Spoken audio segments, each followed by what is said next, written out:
First, the nominal burn plan has been uplinked, and that is in slot 1. And then second, as we were updating the flight plan to the DUs, we believe it was open on DU2, so it may not show the updated plan. So please, at your convenience, close and reopen the flight plan on DU2 and reset it to the current day's plan. How copy? Okay, we copy slot 1 is nominal, and we will close and reopen the flight plan on DU2. Good copy. For your essay, during the eclipse after the TLI burn, we're going to rotate to put the CM window 2 facing Earth for about 30 minutes.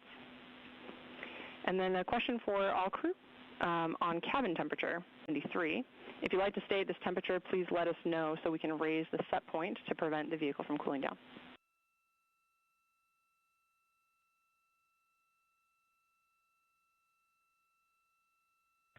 Yeah, Stretch, thanks for asking about the temperature. I think the consensus from the crew is no colder than this. We love it in here right now.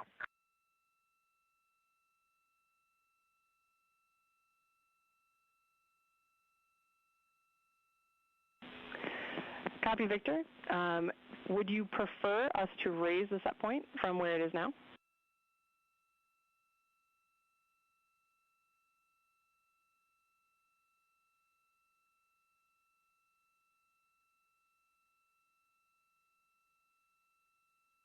Yeah, we like this set point for daytime and then maybe up a degree at nighttime.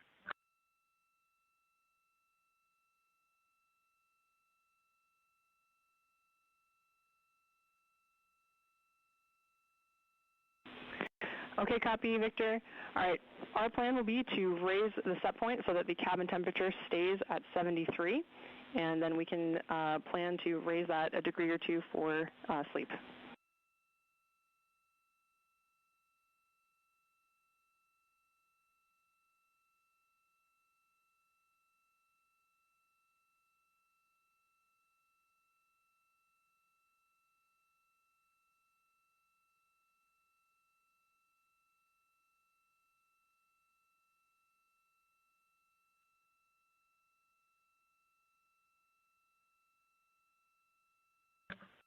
Okay, Chris, is that all you have for us? One last item, and this is for Reid. We've put together some words for you on how to do GoPro exposure adjustments. We're working to get that uplink, and it'll be in a crew message. We can let you know when it's on board, and that's all I have.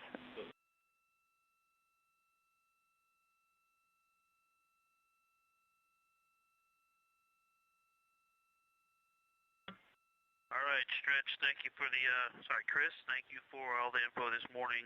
We have reopened the flight plan on DU2. Avatar is the same as yesterday for POIC. 8/716 is extinguishes out. We also grabbed some AGA readings earlier this morning. We got them at 2018 MET CO2 is 2.4, O2 19.3. Pressure 14.6 and temperature 71.5. Thank you. Happy faces all around on that one. All right, Houston copies. Do you guys have any questions for us before I pass you over to flight for the vehicle status conference?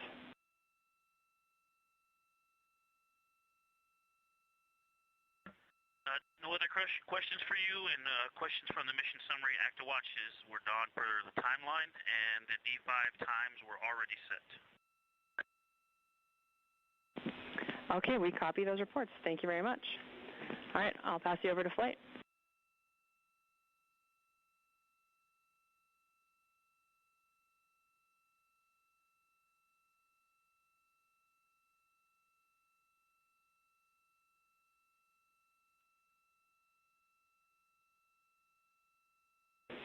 And Integrity, for your information, we're going to start the conference in private on OE2.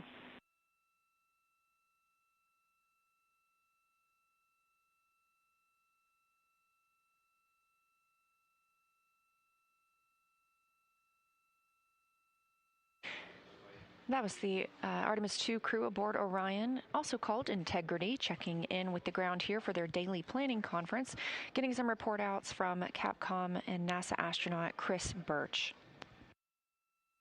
Birch reading up to the crew that after the translunar injection burn and eclipse, the crew will be able to see the Earth out the window for about 30 minutes. And reporting the temperature inside Orion, currently about 70 degrees, which the crew enjoys and requested it a little warmer for sleep, so teams here on the ground are going to make sure that they keep the temperatures around those levels.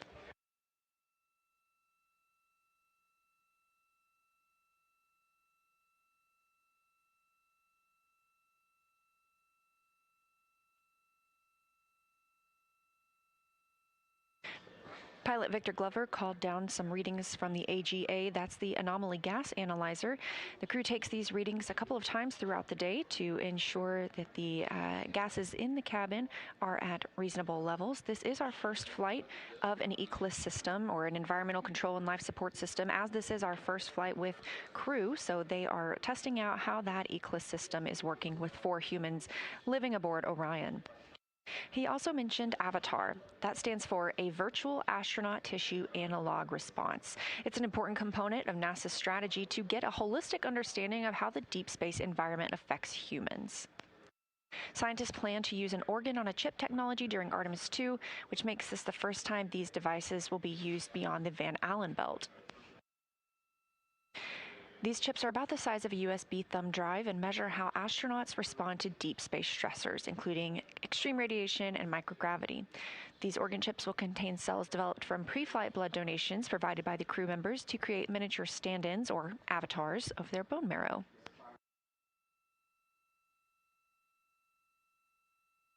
A key goal for this research is to validate whether organ chips can serve as accurate tools for measuring and predicting human responses to stressors. So to evaluate this, the scientists will compare AVATAR data with space station findings, as well as samples taken from this crew before and after flight. This could inform measures to ensure crew health on future deep space missions, including personalizing medical kits to each astronaut. And for citizens on Earth, it could lead to advancements in individualized treatments for diseases such as cancer.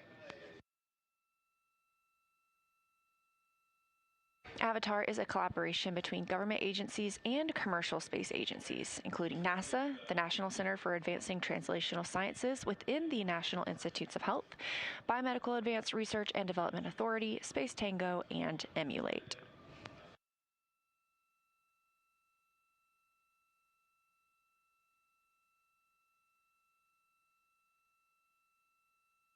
The crew now has the opportunity to talk with the flight director on a privatized loop, allowing them to ask questions or report anything about their Orion spacecraft after now it has been 21 hours and 18 minutes since their launch.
21 hours and 23 minutes since the Artemis II crew launched on Orion and the Space Launch System rocket from Kennedy Space Center in Florida.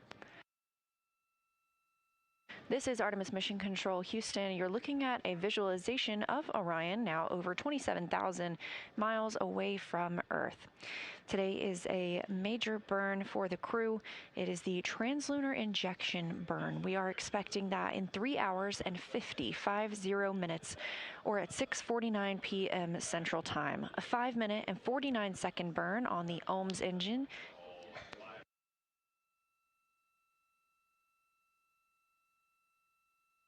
The OMS engine stands for Orbital Maneuvering System Engine and provides 6,000 pounds of thrust. This is a refurbished engine. It has been to space 19 times on 3 different space shuttles before this mission.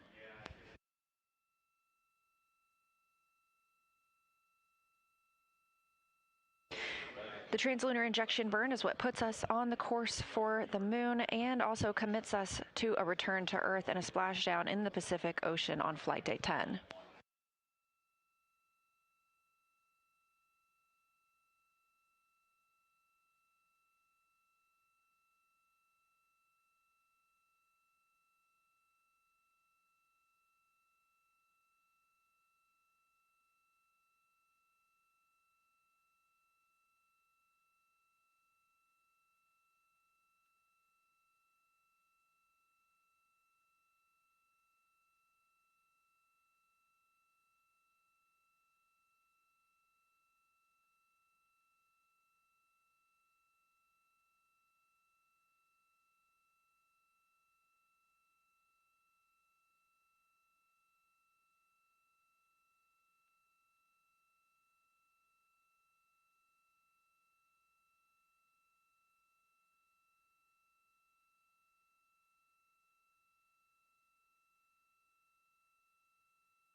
Integrity Houston on 1 with a comment about the smoke detector.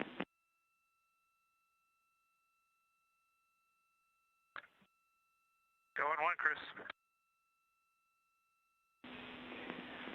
We've seen several spikes in the smoke detector signal since crew wake, and we're guessing that this is probably associated with movement in that area, but we did want to give you a heads up that it seems to be sensitive. How copy?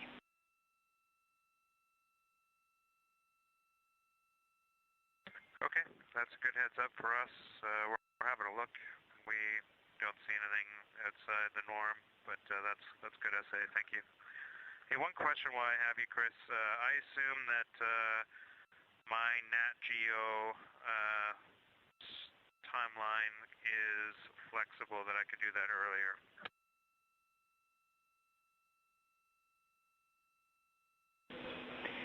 That is a good understanding, Jeremy. You can do that earlier. Okay, thank you.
Integrity Houston, Orion to Earth 1.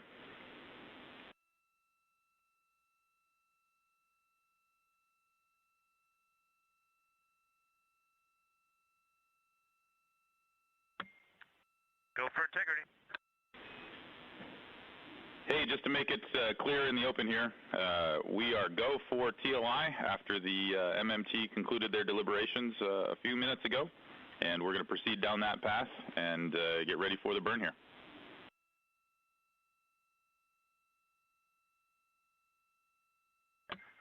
All right, Jeff, we love those words, and we're loving the view.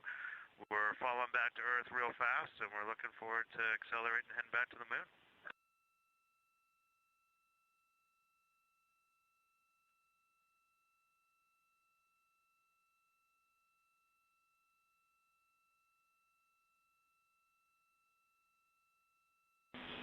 Integrity Houston, I have some steps for bagging water when the crew member who's going to do this task is ready.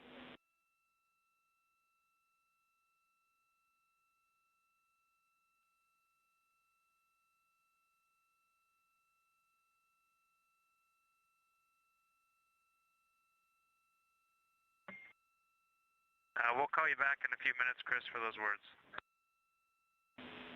Copy. Communications with, this is Artemis Mission Control. We just heard NASA Flight Director Jeff Radigan call to the crew aboard the Orion spacecraft for the Artemis II mission that the mission management team here at Johnson Space Center has pulled go for the translunar injection burn. We're targeting that burn at 6:49 p.m. Central Time, a 5-minute and 49-second burn on the orbital maneuvering system engine aboard Orion that will send them beyond the moon and commit them to their return to Earth.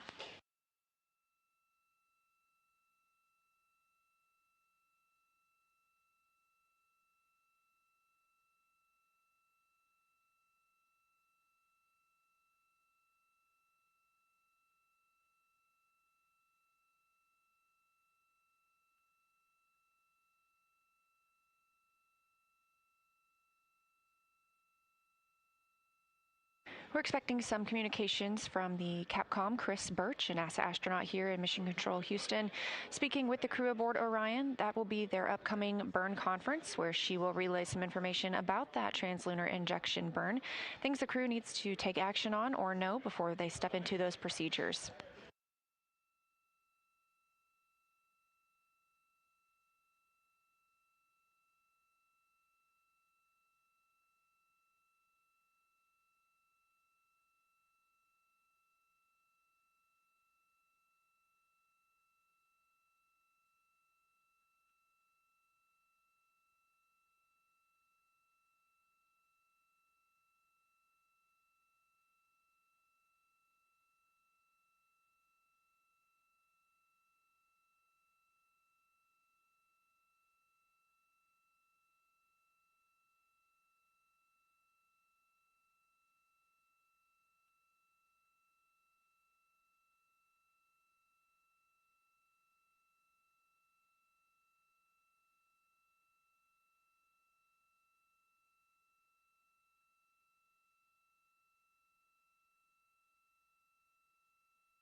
Houston Integrity on 1 for water.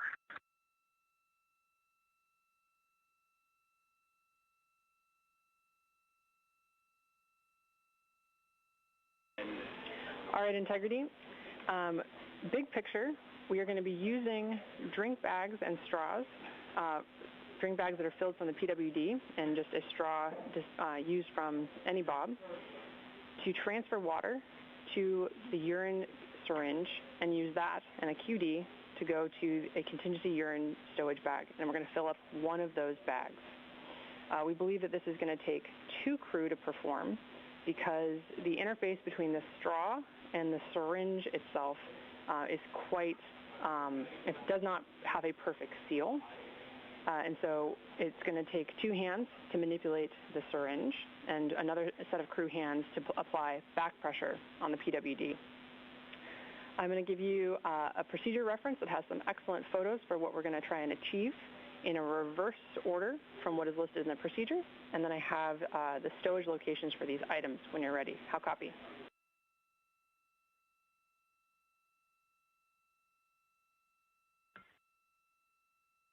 Big picture, I copied. Go with the procedure in reverse order. Reid, I copied that the big picture you understand, and you've got a procedure that'll go in reverse order. It came in a little bit broken there. The procedure we're referencing is 26.7.410, contingency water bag fill. Specifically, step 4 has that picture we're talking about. You'll perform step 4.4 first, but instead of filling the drink bag, you're going to be draining the drink bag into the syringe. And then you'll screw on the QD onto the syringe and perform steps 4.2 to 4.3 to fill the contingency urine stowage bag instead. We expect that this sort of water shuffling is going to take about 100 times to fill the contingency urine stowage bag. It's about 20 liters. How copy so far?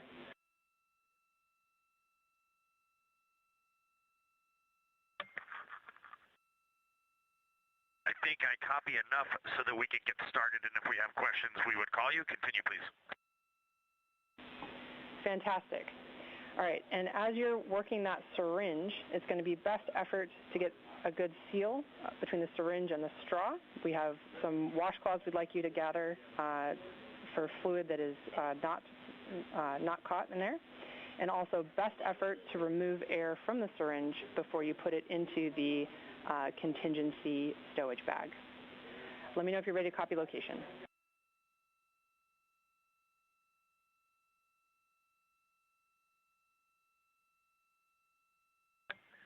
Ready to copy the locations.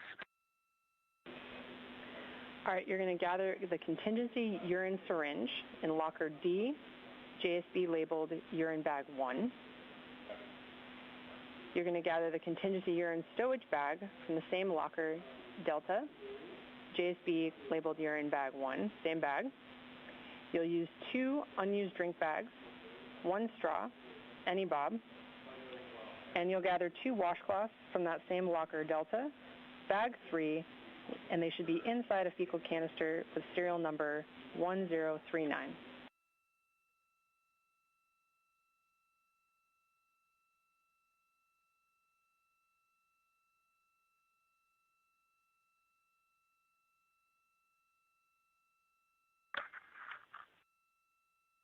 Okay, Chris, I copy all. Okay, understood. We'll be standing by for questions as they come up.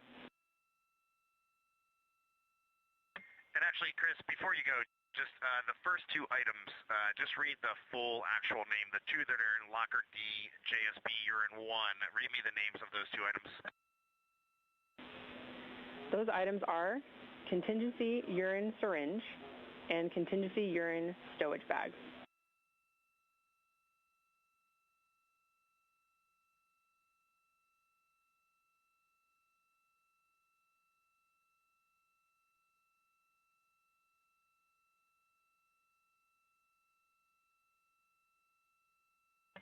Contingency urine syringe and contingency urine stowage bag, correct? Good, read back.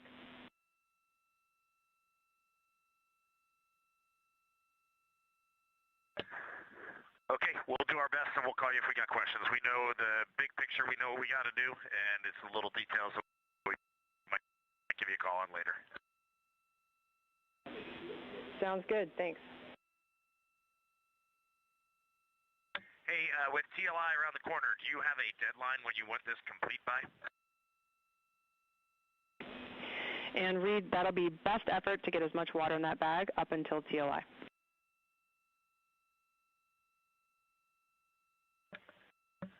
Okay, copy all.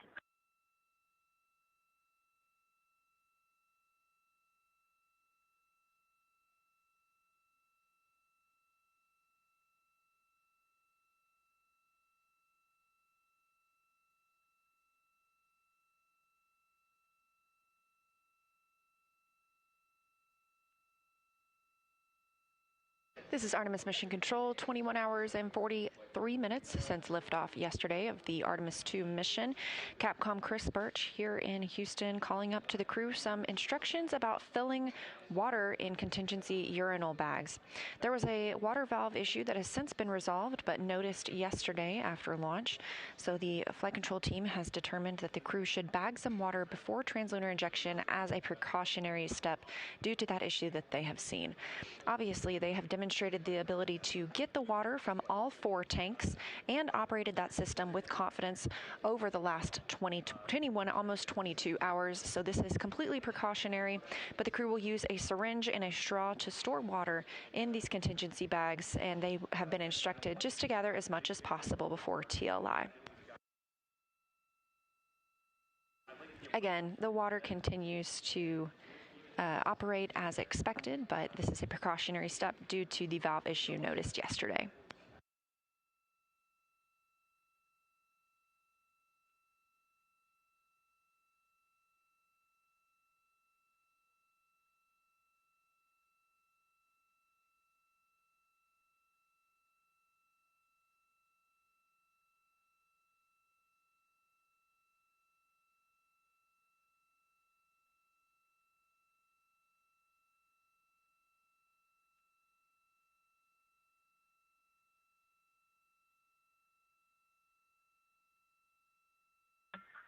Houston Integrity, we're ready for the burn conference at your convenience.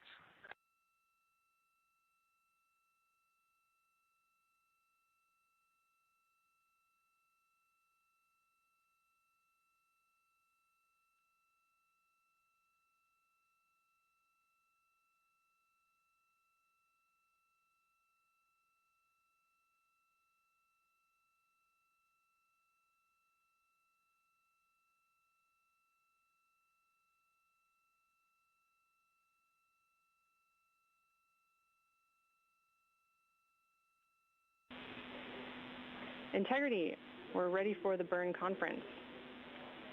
Our preliminary burn plan is on board.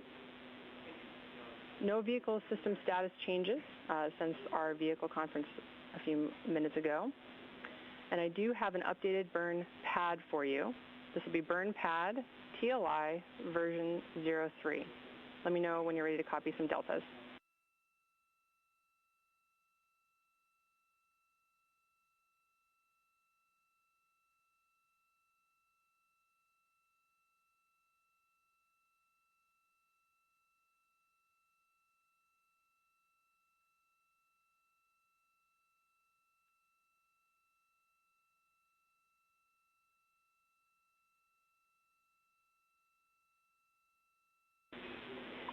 Integrity 1 go back, you will see on board burn pad TLI version 01. UTC of ground generation will be 92 days, 17 hours, 40 minutes, 0 seconds.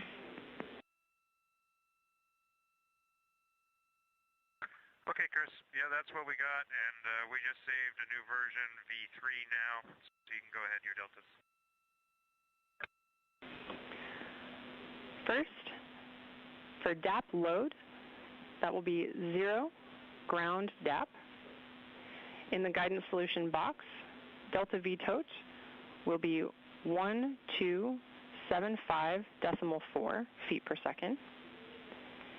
For XYZ delta V, Y is going to be 338.1, and Z negative 273.6. How copy?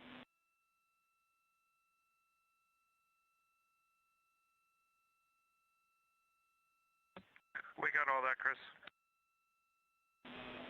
Copy. Finally, in the burn notes section, you will see the power down steps in PVE, but we have 2 additional notes for you. First, prop system pressurization will not occur at burn config segment, but will occur during the burn. Second, EPS crosstie is on ON and shall remain on through TLI and the TLI eclipse.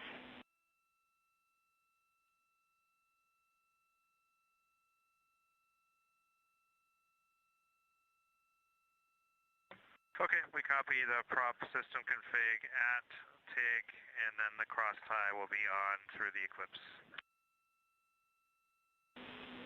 Good words. What questions do you have for us?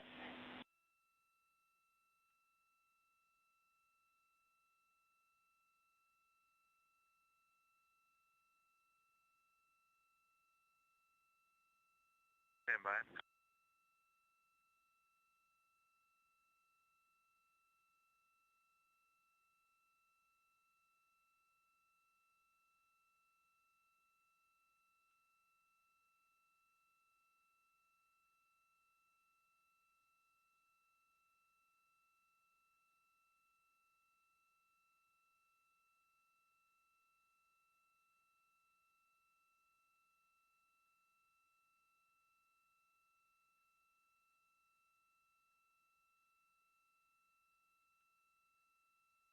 Okay, Chris, I think we only have one question for you. It just has to do with optocoupler response and who's going to be prime for that if we have good comm. Are you planning to take care of that from the ground if we get one of those? Or do you want us to just execute our trained response if we see that and just run it out of caution and warning? And Jeremy, if we have that optocoupler glitch, we will take the response from the ground.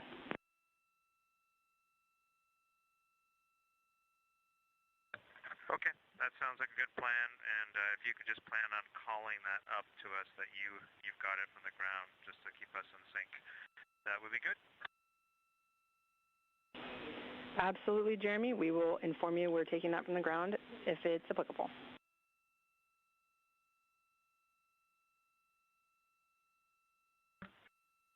All right, great. We will start executing this timeline.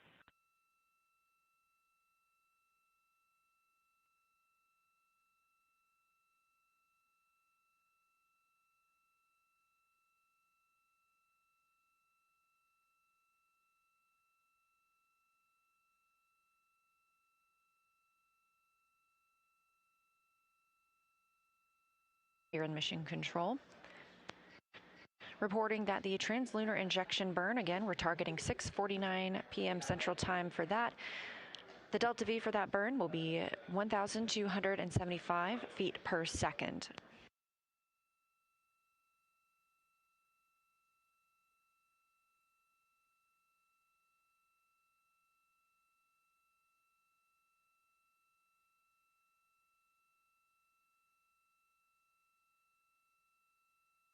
Canadian Space Agency astronaut Jeremy Hansen asked about some optocouplers and if they experience any issues with those during the translunar injection burn, whether the ground or the astronauts aboard Orion would be responding to those flags. Optocouplers are scattered through both the command module, where the astronauts are, and the service module, avionics systems. Optocouplers use light to pass signals between circuits, but keep them electrically isolated. This allows different systems on the spacecraft to talk to each other without spiking them electrically. So this keeps that electrical noise low, and they're reliable in radiation-heavy environments. The grounder Reid, if they have good communication with the vehicle, they will take the lead on any optocoupler flags.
Houston Integrity, do we have a go to run TOT? Integrity, you are go. Okay, we're targeting the burn.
Integrity for contingency water bag fill.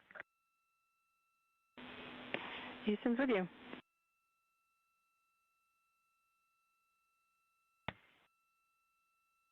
Question, do you want us to fill from Pry and Sec, or do you have a preferred water source for the fill?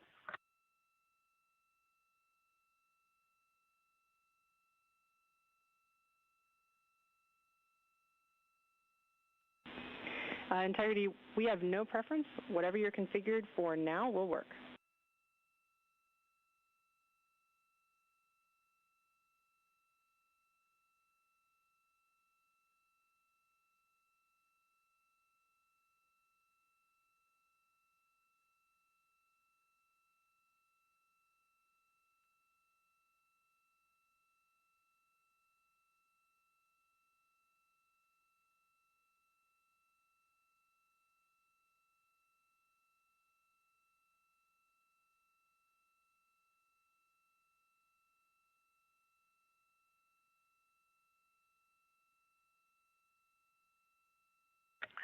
Okay, Houston, from Integrity. We are going to pull half from Pry and half from Sec, just to be ready for any next worst failure.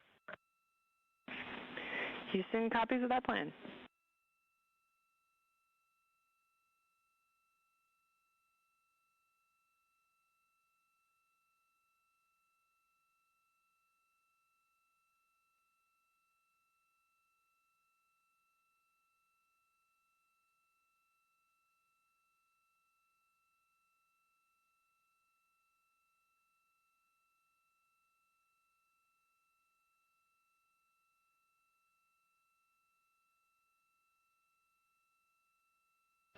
Now 22 hours since liftoff of Artemis II, and our 4 astronauts aboard Orion. They are 24,000 miles away from Earth and actually getting closer to Earth as they are in this high Earth orbit.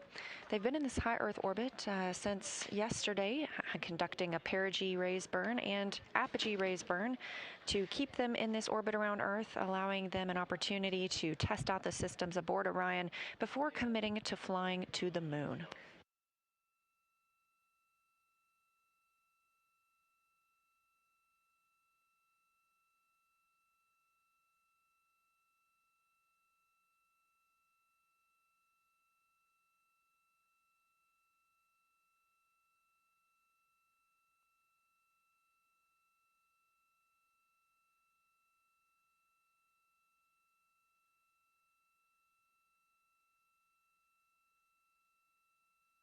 Currently aboard the Orion spacecraft, Commander Reid Wiseman and pilot Victor Glover are going to be setting up the flywheel hardware.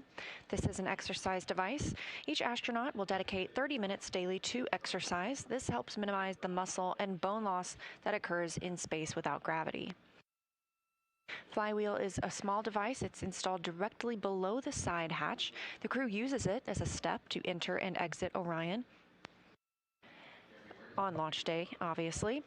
It is a simple cable-based device and allows for aerobic devices like rowing and resistance workouts like squats and deadlifts.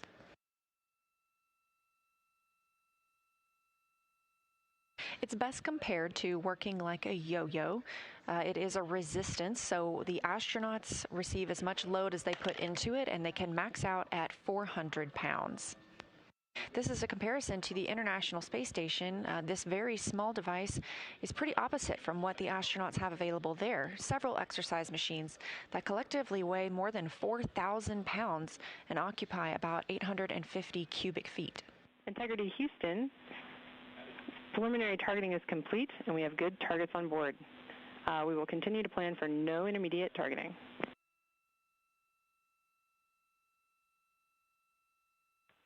Okay, Integrity copies, good targeting, and we'll plan to skip intermediate targeting. Good copy.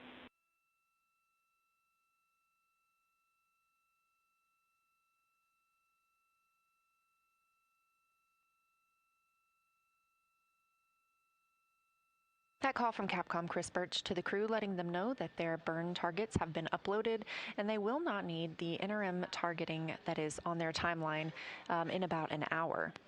That interim targeting time would allow them to make any necessary changes before they execute the burn.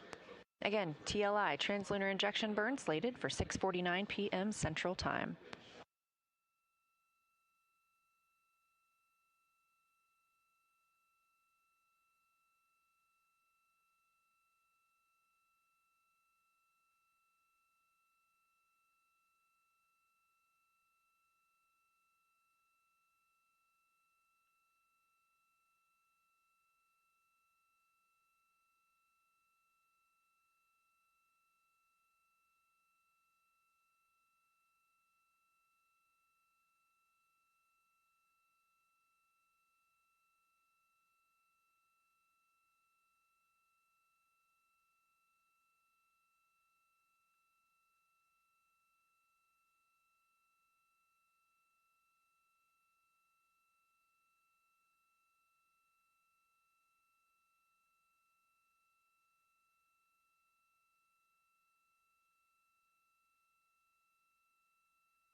Houston Integrity on 1 for Reid's Ethernet cable activity.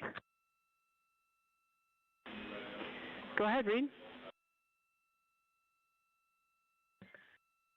The PUF1 Ethernet port right now is being used by the docking camera.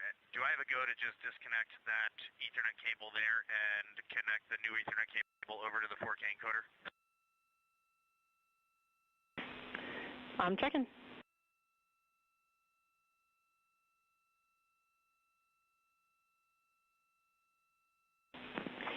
And Reid, that is a good plan. You can disconnect that existing Ethernet cable and continue with the 4K encoder install.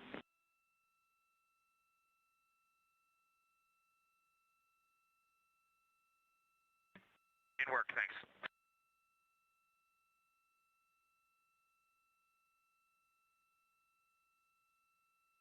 The view on your left, clearly visualization from the Artemis real-time orbit website. You can check this out yourself by going to nasa.gov, searching ARROW, A-R-O-W, for Artemis II. It allows you to see where the spacecraft is at in relation to the Earth and the Moon. Again, currently 24,000 miles away from Earth. Down in the bottom right-hand corner of your screen, you have your Capcom. NASA astronaut Chris Birch, who's been speaking with the crew, preparing them for their events today. To Birch's right is Canadian Space Agency astronaut Jenny Gibbons. She will be serving as the Capcom on Flight Day 6 during the lunar flyby. She's also a backup crew member for the Artemis II mission.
Houston Integrity. RHC setup is complete.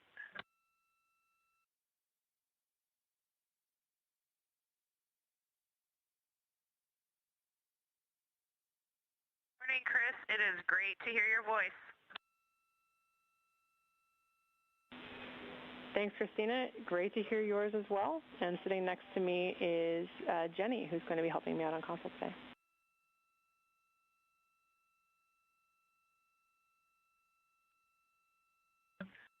Jenny Gibbons, hello from your crew.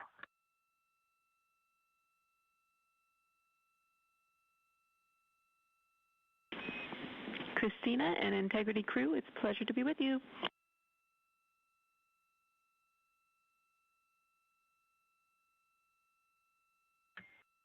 Great to hear your voice, Jenny. How was the launch?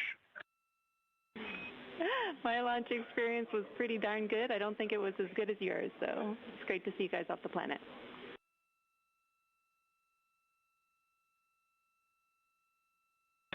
Yeah, I'm glad you were there to see it with the family. Thanks, guys. Good work up there.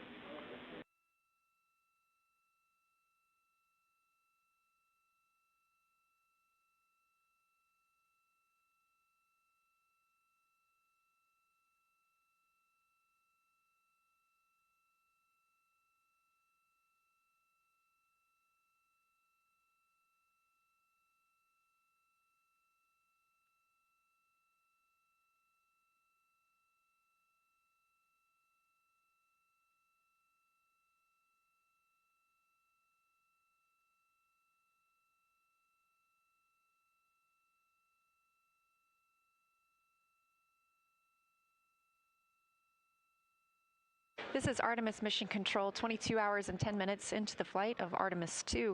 Those communications coming from the crew aboard Orion down to Mission Control Houston, the Capcom, Chris Birch, NASA astronaut, as we have previously shared, and to her right, Canadian Space Agency astronaut Jenny Gibbons, a backup for this Artemis II mission. Really kind words from both the crew and the Capcom.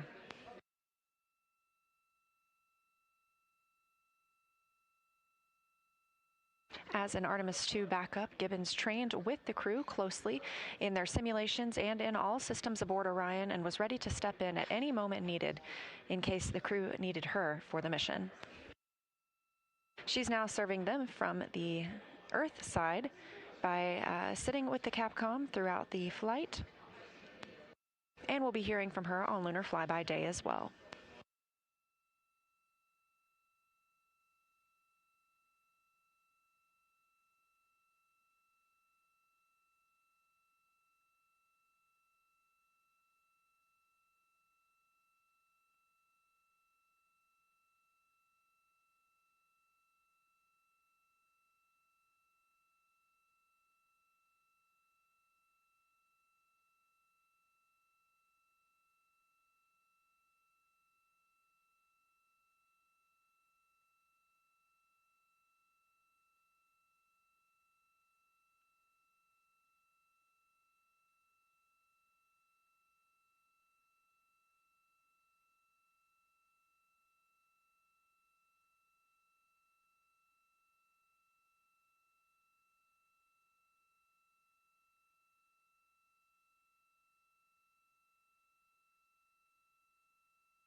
This is Artemis Mission Control, and again, today is a big day for the Artemis II crew aboard Orion as they are targeting the translunar injection burn at 6:49 p.m. Central Time. Ahead of the flight, we spoke with mission specialist Christina Koch about the translunar injection burn. Let's hear what she has to say. The Artemis II mission, at its heart, is a test mission of the Orion space capsule. This is going to be the first time that humans have ridden inside that capsule and that everything on board keeps us alive. The mission itself consists of a couple big orbits and very high orbits around Earth, and then doing a trans-lunar injection burn to the moon. Our TLI burn, the burn that gets us going to the moon, is also our deorbit burn. And what that means is, as soon as we take that burn, we have bought off on basically the rest of the mission, save a couple options to do a U-turn burn that are in there as well. But the truth is, we are re-entering before and at the moment we do TLI. And recognizing that our team has to be ready for that full mission as soon as we buy in, that is a really interesting risk posture. And that's why I'm so glad we have spent so much time with our team, super integrated. It's been quite a journey getting to have the technical know-how on this vehicle as much as we have. And as an engineer, I've really loved that process.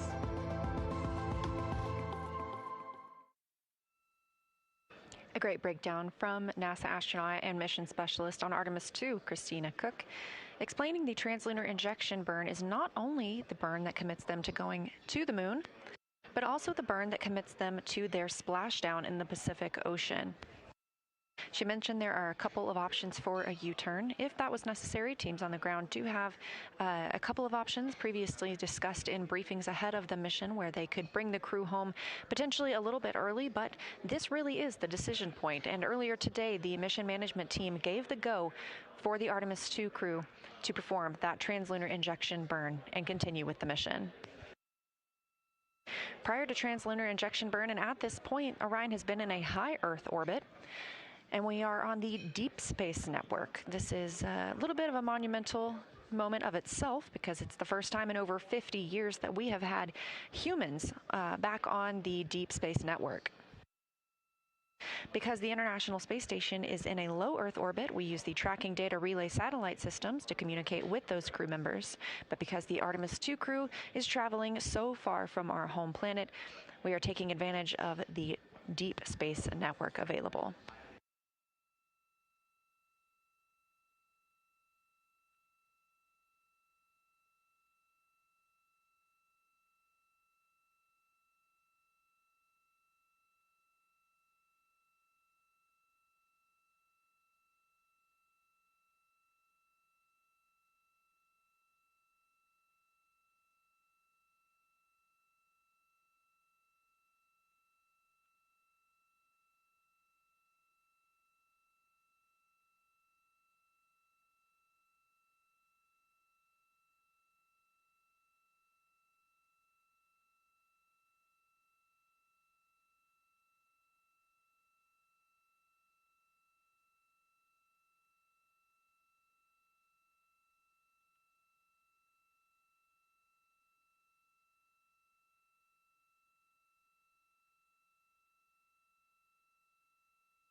You're looking at a live view of the Orion capsule, specifically the European Service Module and the OMS engine, the Orbital Maneuvering System engine. Orion is currently over 20,000 miles away from our home planet of Earth. And the engine that you see here, that large one in the center, is what will be used to execute the translunar injection burn this afternoon, 6:49 p.m. Central Time for the start of that burn. Some fun facts about the Orbital Maneuvering System engine. This is a NASA-provided and refurbished engine, and before this mission, it had already been to space 19 times on 3 different space shuttles. It has 6,000 pounds of thrust, and if you strapped it to a car here on Earth, it would accelerate from 0 to 60 miles per hour in 2.7 seconds. That kind of power is what we need to take the crew out of a high Earth orbit, send them beyond the moon, and bring them back home.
Again, this view coming to you live from Orion.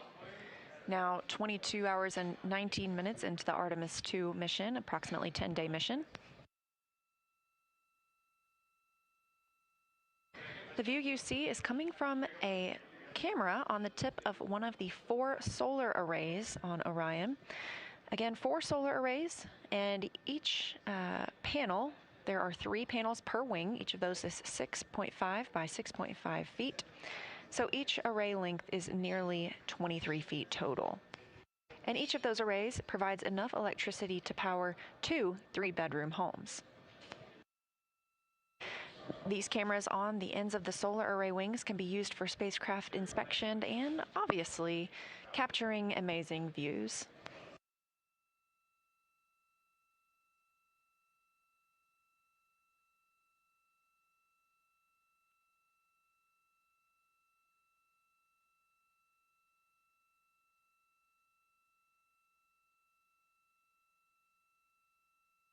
These cameras on the solar arrays are not the only cameras aboard Orion. We had great views from the docking camera yesterday as it was focused on the interim cryogenic propulsion stage while pilot Victor Glover was piloting the Orion spacecraft. The prox operations demonstration was allowing the crew to practice manually flying Orion. Of course, Victor Glover being the first person to do so. This helps ground teams learn more about how Orion flies in space when conducted manually, and helps us prepare for future Artemis missions, during which the crew will need to dock to lunar landers.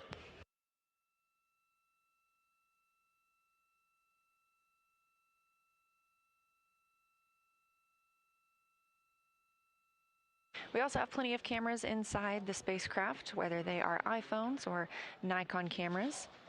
We expect to get some great imagery from the crew, not only of the Earth and the Moon, but also of their life inside Orion.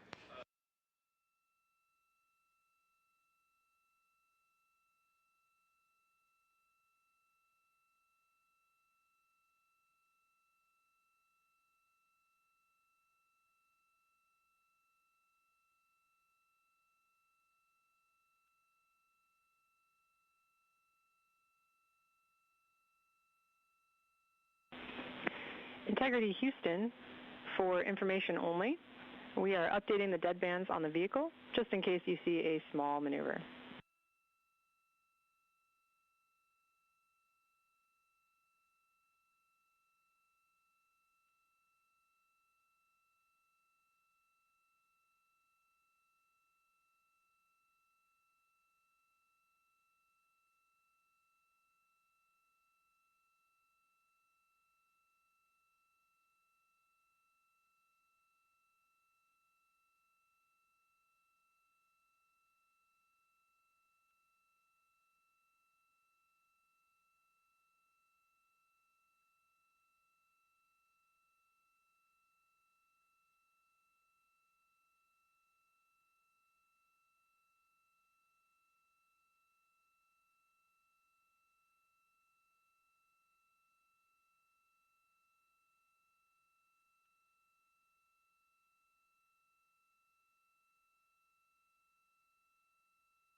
Houston Integrity to the 4K encoder cable swap activity is complete. Houston copies.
Hours and 27 minutes into the flight of Artemis II, we heard a call from the ground to the crew that they were turning off dead banding. Dead banding is, and that they may see some motion with that. Dead banding, if you compare it to lane assist in your car, helps you keep traveling on the straight and narrow and keeps us within the path that we are intended. The team let them know that they were going to turn that off for the time being and that they could expect some motion.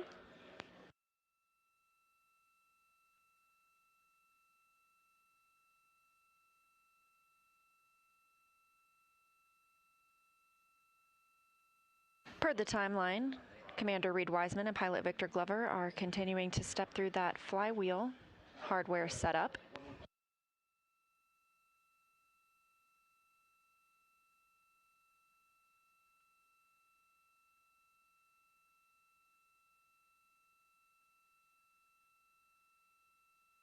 Ahead of the translunar injection burn, the crew is also using a syringe and a straw to store water in some contingency urinal bags. There was a water valve issue noticed yesterday. It was resolved, and the crew has been able to get water from all 4 tanks and operated that system as expected over the last now 22 hours and 28 minutes. However, this is a precautionary measure ahead of the translunar injection burn to take some of that water and store it in these bags.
A little bit of a change in view. If you look closely now at Orion, you can see a little bit more of a couple of those solar arrays.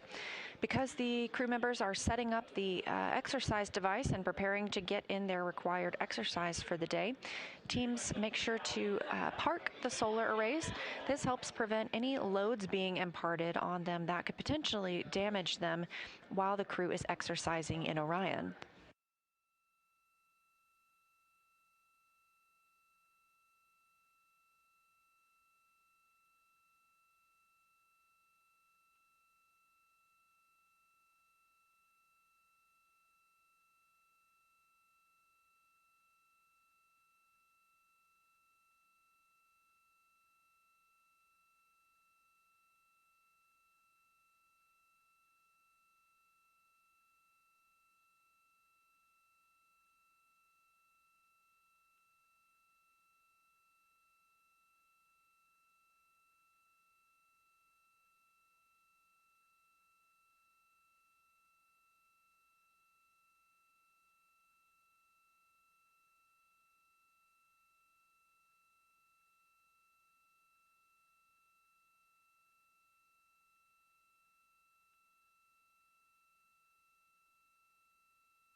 22 hours and 35 minutes mission elapsed time into the Artemis II mission, and our 4 astronauts are actually part of the science flying.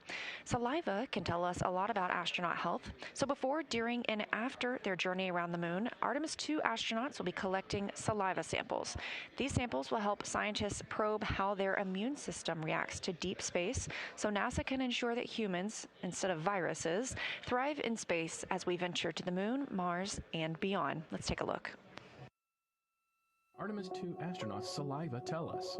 Saliva can tell us a lot about astronaut health. Just one tiny sample provides a window into what's happening into a crew member's body. When Artemis II flies around the moon, the crew will provide saliva samples for a study called immune biomarkers, which probes how the immune system reacts to deep space travel. This research builds on studies we've done before. Astronauts aboard the International Space Station collect liquid saliva samples with tiny oral swabs that roll around in their mouths. They also provide dry samples by blotting their saliva onto special paper that's carefully preserved at room temperature and brought back to Earth for analysis. Artemis missions won't have much onboard room for a refrigerator to store liquid samples.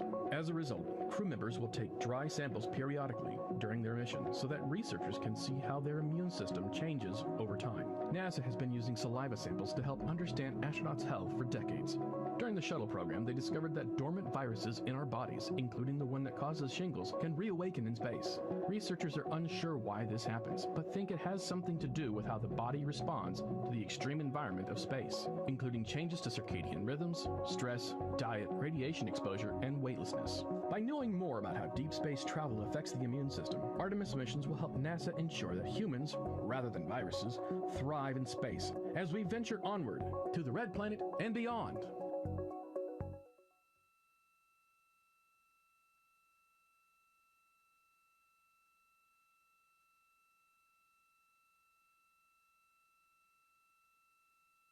Back with these live views of Orion. Great view of the European Service Module and the OMS orbital maneuvering system engine that'll be used for the translunar injection burn. Expecting that time of ignition in 2 hours, 36 minutes. Translunar injection will be a 5-minute and 49-second burn on the orbital maneuvering system engine, also known as OMS.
Houston Integrity, question on docking camera remove activity.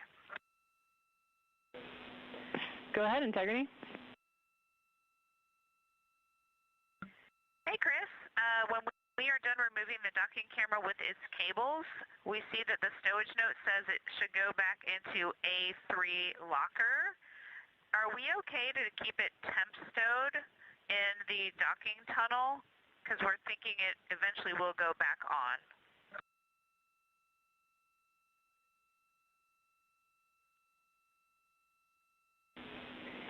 Christina, that sounds like a great suggestion to us. Thanks.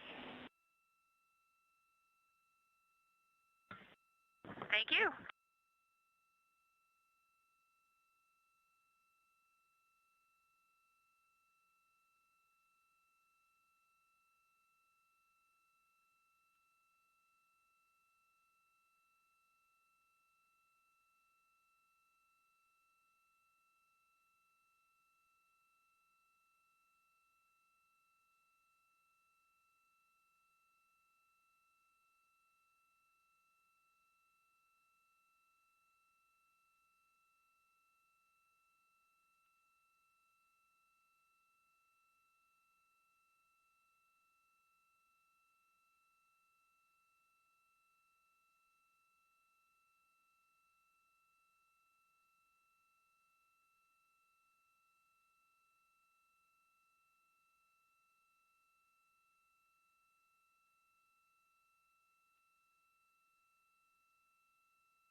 Integrity Houston, for your information, post-TLI PCL plans are on board. The burn plans are in slots 2 and 3 with titles PCL, PLS, and PCL, PLS, RTC last.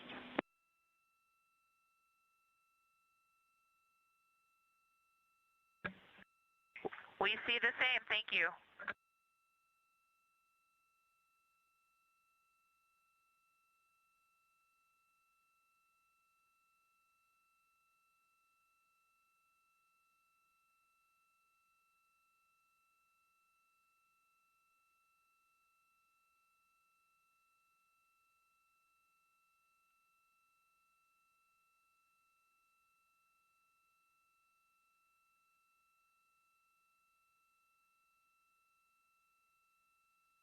Houston Integrity on 1 for a quick big picture sync. Reid, we're with you on 1. Hey Chris, I know with the water activity, the timeline is just a bit of a question mark. So Jeremy and Christina are taking a few things off of me and Victor right now, but they're going to focus completely on the burn. Victor and I have the flywheel set up, mostly complete, but I am not going to start exercise. I'm going to start water fill with Victor, and then once we feel like if that's a one-person task, I will come over and exercise. I will not start exercise without calling you. And Reid, that sounds like a great plan to us. We're standing by.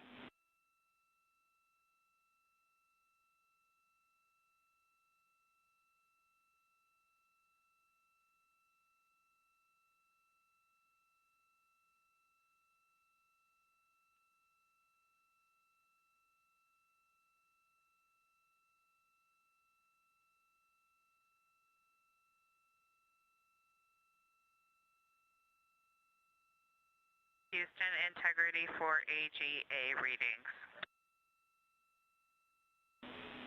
Christina, we're ready for those readings. CO2, 1.6. O2, 19.0. Pressure, 14.5. Temperature, 71.2.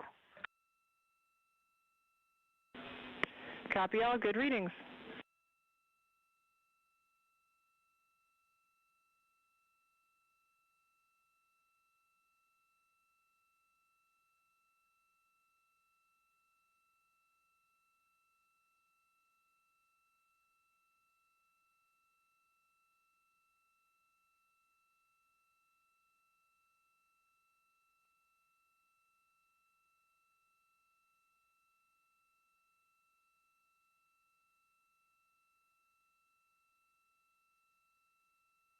This view live from the Orion spacecraft. We are 22 hours and 48 minutes into the mission and expecting the time of ignition for a translunar injection burn in 2 hours and 25 minutes. This is a test flight, and Commander Reid Wiseman just came down with some schedule potential changes for the crew today as they move through their milestones. He and pilot Victor Glover have completed setting up the flywheel exercise device, but Commander Reid Wiseman reported he will hold off on exercising as he begins to fill water bags with Victor Glover. This is a precautionary step due to a water valve issue noticed yesterday.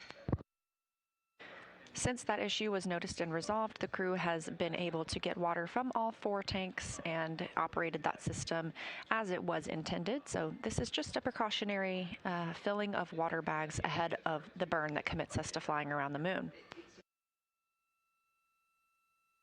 Meanwhile, Christina Koch and Jeremy Hansen, mission specialists for the Artemis II mission, are focusing on that upcoming translunar injection burn.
Integrity Houston for docking cam stowage.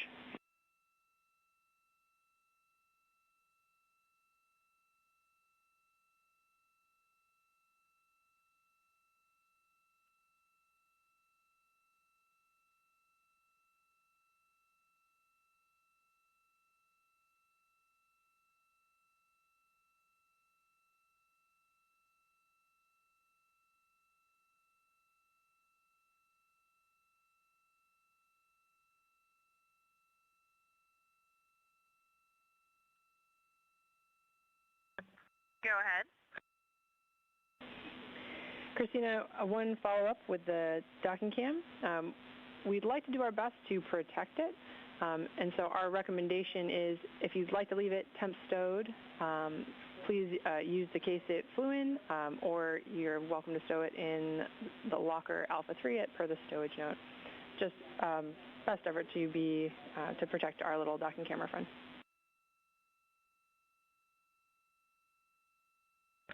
Yes, absolutely. What was the first option you said before putting it in A3? Was it just to cover it with a bubble wrap or something? I just missed the words. Yeah, Christina, you can use, we're recommending the case or the foam packaging that it flew up in. Yeah, sure. I'll package it in its clamshell and it'll live in the docking tunnel. I'll let you know if that does not work. Thank you, Christina.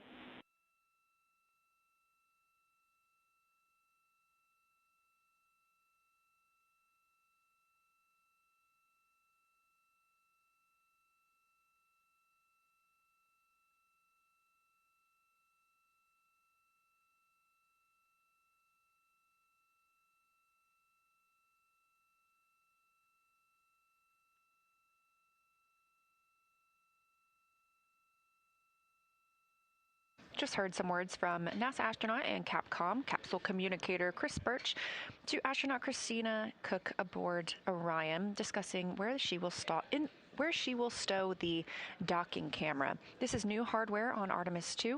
We saw this in use and in action yesterday during the proximity operations demonstration, helping the crew monitor where they were in relation to the ICPS, the interim cryogenic propulsion stage.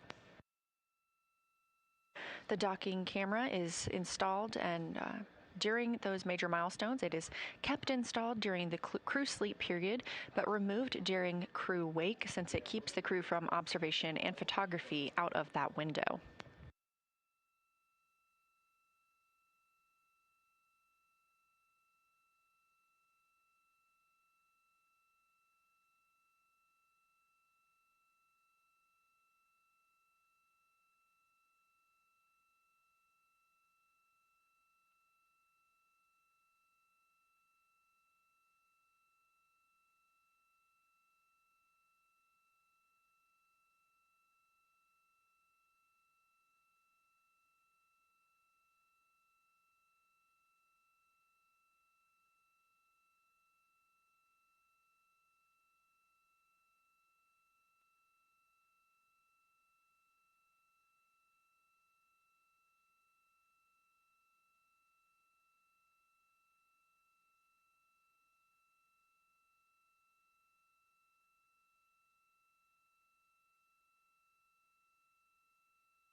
Houston Integrity. After evaluating, we restowed the docking camera in its clamshell back in A3.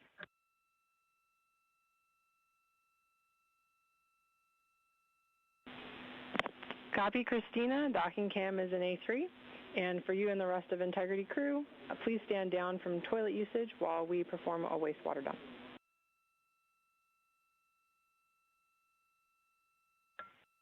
We copy.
Houston Integrity for timeline.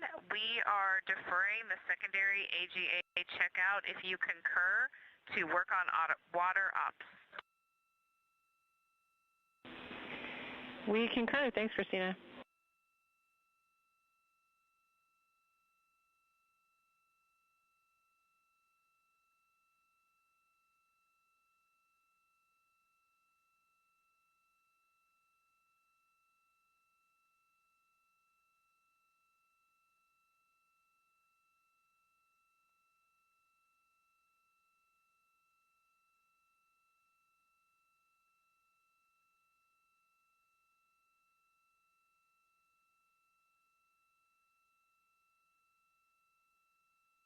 Over 23 hours now since the launch of Artemis II, the first flight of Orion on the SLS with humans aboard.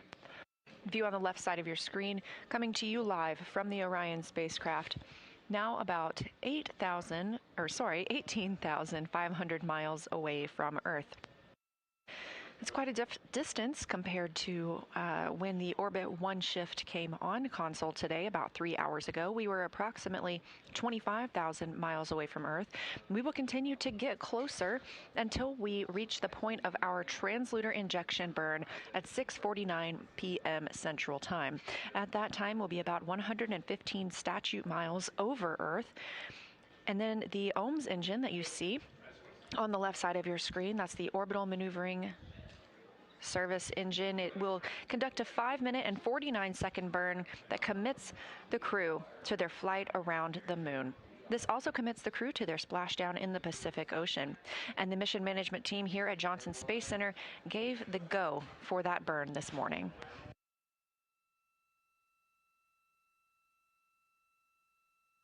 Down in the bottom right side of your screen, a view inside Mission Control Houston, and specifically the Artemis Flight Control Room. Just heard some words from NASA astronaut Christina Koch aboard Orion about deferring the AGA readings they have on their timeline. That stands for Anomaly Gas Analyzer. Because this is the first flight of humans aboard Orion, this is also the first time we have flown an Environmental and Control Life Support System, or ECLSS. These anomaly gas analyzer readings allow teams to monitor the air inside the cabin, levels of carbon dioxide, oxygen, nitrogen, and more.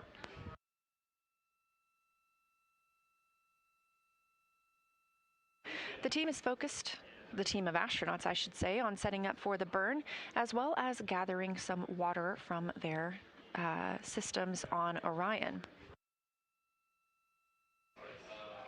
They are putting water into bags as a precautionary step ahead of translunar injection burn. There was a valve issue with their water yesterday. It was resolved, and they've been able to use it as planned. So this is completely precautionary ahead of this burn that sends us around the moon.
This is Artemis Mission Control in the Johnson Space Center in Houston, Texas. Again, you've got a live view on the left side of your screen of Orion on the Artemis II mission, now about 17,300 miles away from Earth. It's been 23 hours, coming up on 23 hours and 15 minutes since Orion launched yesterday as part of the Artemis II mission, a test flight, and the first flight of humans aboard the spacecraft.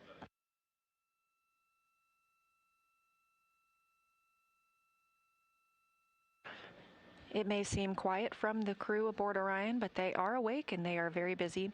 They woke up at about 1:35 p.m. Central Time today, so just over 3 hours ago, and got into their activities for today.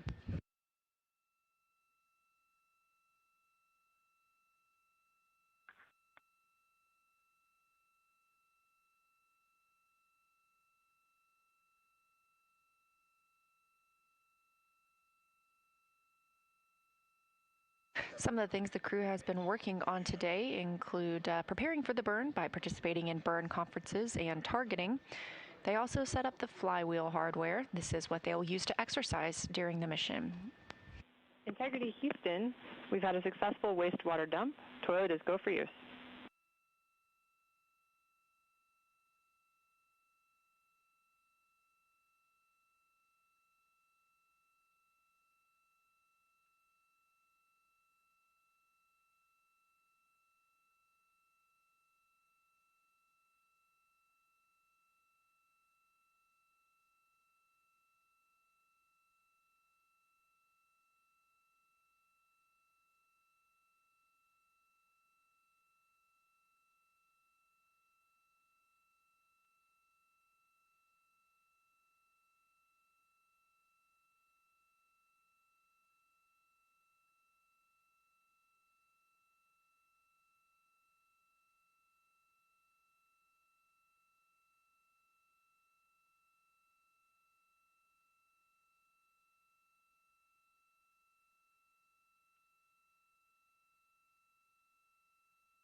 Houston Integrity on 1 for exercise.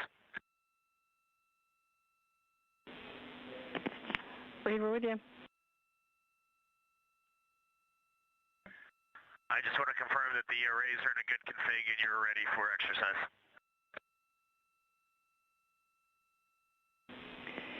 Reid, yes, we are go for exercise. Thanks for checking.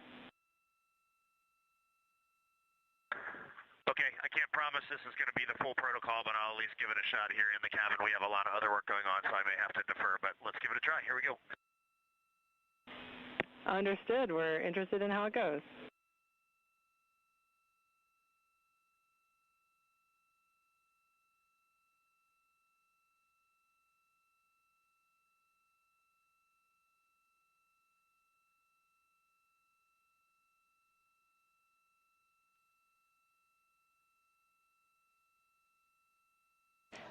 This is Mission Control Houston, specifically the Artemis Flight Control Room.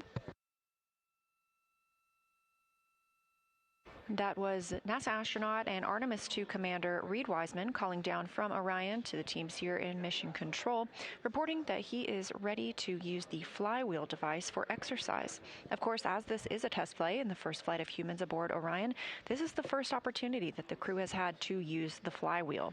They are slated to exercise for about 30 minutes per day each. And this flywheel allows a compact system that the crew can use for both aerobic and strength exercises.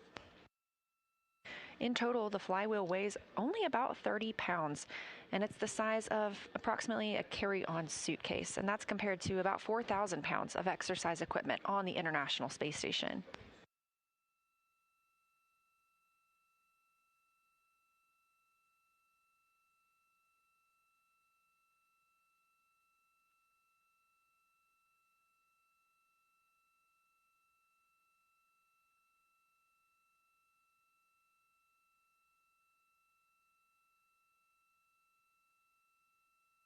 Major milestone on the timeline today for the Artemis II crew is the translunar injection burn that will take us away from high Earth orbit and on to the moon.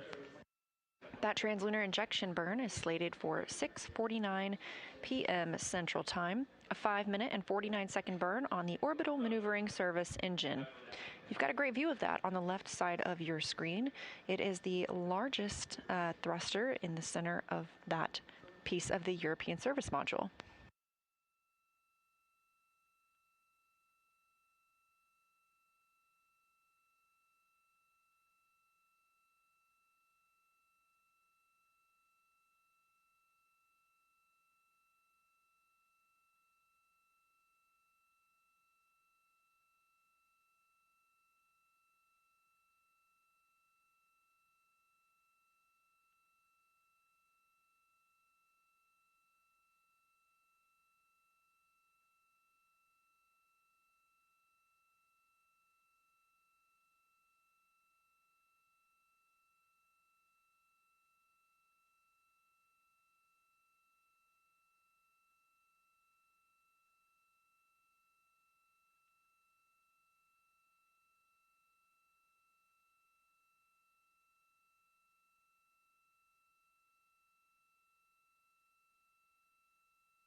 This is Artemis Mission Control here in Houston, 23 hours and 30 minutes since liftoff of Orion atop the Space Launch System rocket yesterday at Kennedy Space Center in Florida.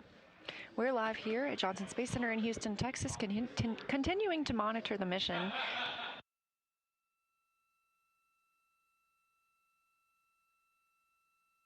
On the left side of your screen, you've got a live view from Orion. Currently just over 15,000 miles away from Earth. Currently aboard Orion, Commander Reid Wiseman is exercising using the flywheel device. That may be the cause of the motion that you're seeing on your screen.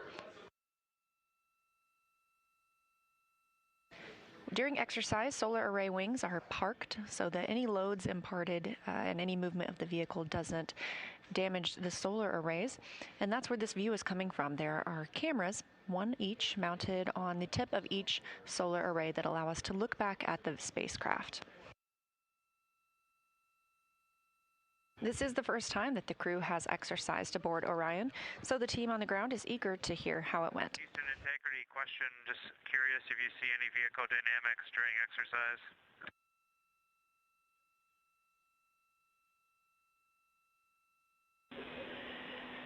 Jeremy, funny you should ask. We're watching a small oscillation visible in SAW camera 2, and GNC has informed us that it is registering on our IMU sensors. Nothing of concern, of course.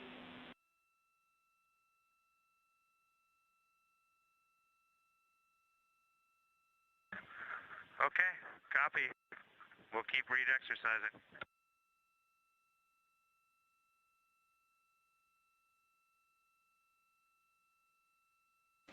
That call from Canadian Space Agency astronaut Jeremy Hansen on his first mission to space, asking the very question we were just discussing on if this motion that you see on the left side of your screen is due to Commander Reid Wiseman exercising on the flywheel device. Ground teams here in Mission Control confirm there is no concern with any motion that we're seeing right now, but it is related to the exercise ongoing.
Houston Integrity for Nat Geo.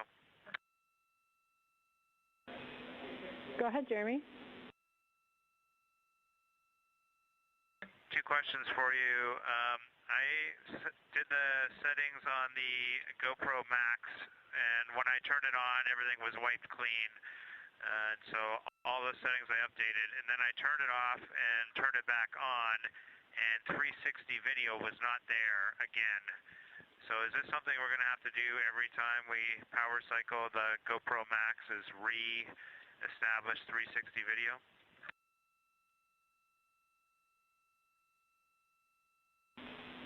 Checking.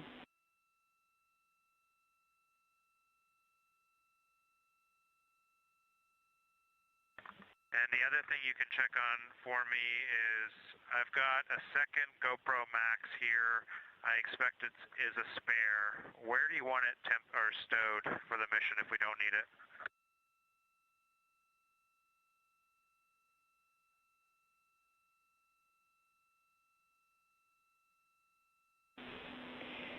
Jeremy, for the second GoPro Max, you can stow that back in the bag it came from, or temp stow about the cabin per crew preference. Just let us know where. And then we're continuing to look into having to set the 360 again. It's definitely not what we're expecting, so we'll see what we can do. Okay, and there's a couple bags things came out of, so it's not clear to me where this one goes back. So if you can tell me where the Nat Geo Pro Max camera should be put back to.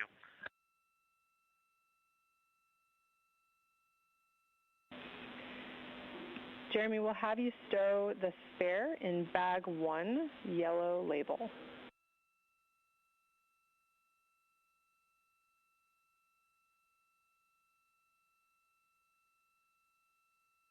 Okay, copy bag 1, yellow label. I assume that is in DE. That's a good readback. And yes, it's in DE.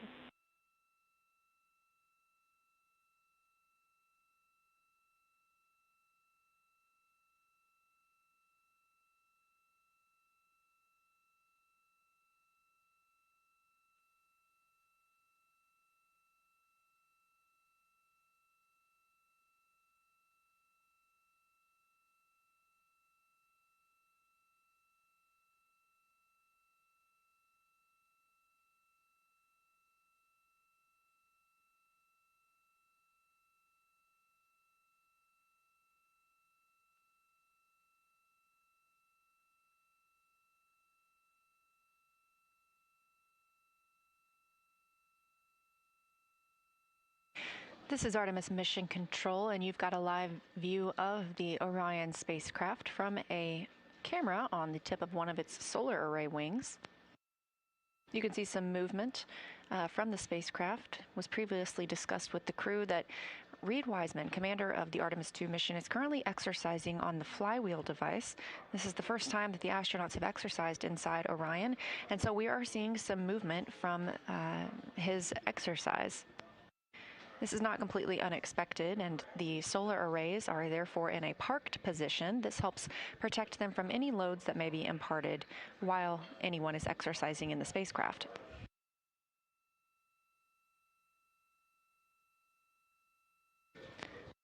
We also heard Canadian Space Agency astronaut Jeremy Hansen calling down to discuss Nat Geo and the cameras that he's using. Through a competitive selection process, NASA selected National Geographic to help tell the Artemis II story. Therefore, the crew is equipped with several cameras, both Max and Hero 11 GoPros, and each day they are timelined to film from a list provided by National Geographic. Houston Integrity for update on water ops. Houston's with you. For your information, from the time we noted we were starting water ops until now, we have about 7 liters stowed in one of the CWCs. That was with 2 people working it, and now we're going down to single-person ops. So that's just for your tracking purposes. And can you confirm the total number of liters you're hoping to stow?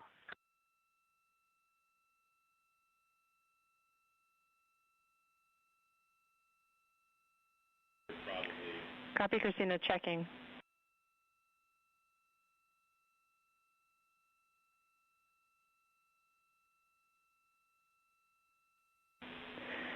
Okay, Christina, thanks for that update. We are seeing roughly the same amount of water removed on our end with 2 people working. We are probably going to work on this for another 20 minutes before we call you off, and then we will take as much water as we can get from those 20 minutes. How copy? We copy all, thanks. And do you have high confidence in your readings? If so, we will stop tracking on our end.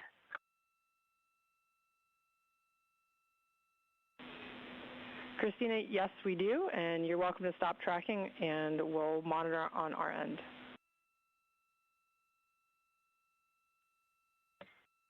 Copy all, thank you.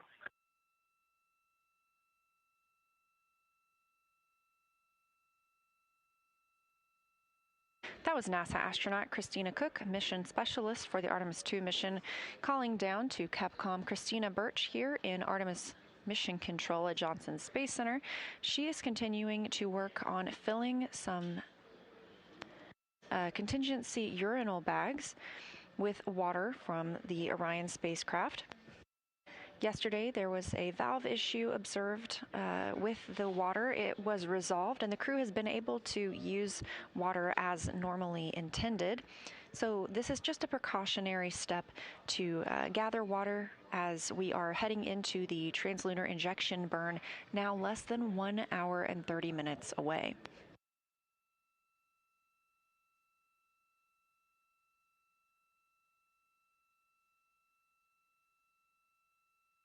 It's been 23 hours and 45 minutes since liftoff. Orion currently 13,500 miles away from Earth.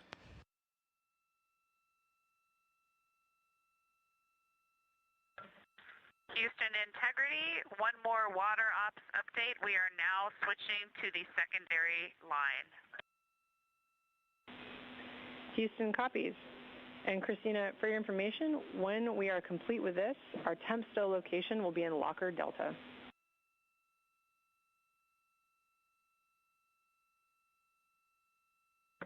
Copy.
Integrity Houston for Jeremy, not Geo Setup.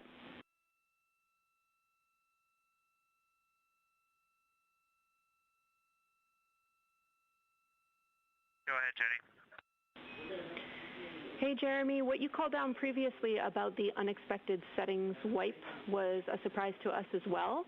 We would like you to reperform step 3, which is to configure the GoPro Max again with the second or the backup camera.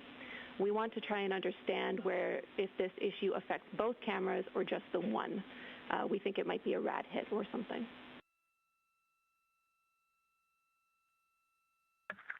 Okay. Luckily, Reid was in the way. I didn't stow that one yet, so I'll go ahead and swap them out and see what happens. All right, thanks. Good job, Reid.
Integrity. Plus X flange heaters are on and prop avionics are configured.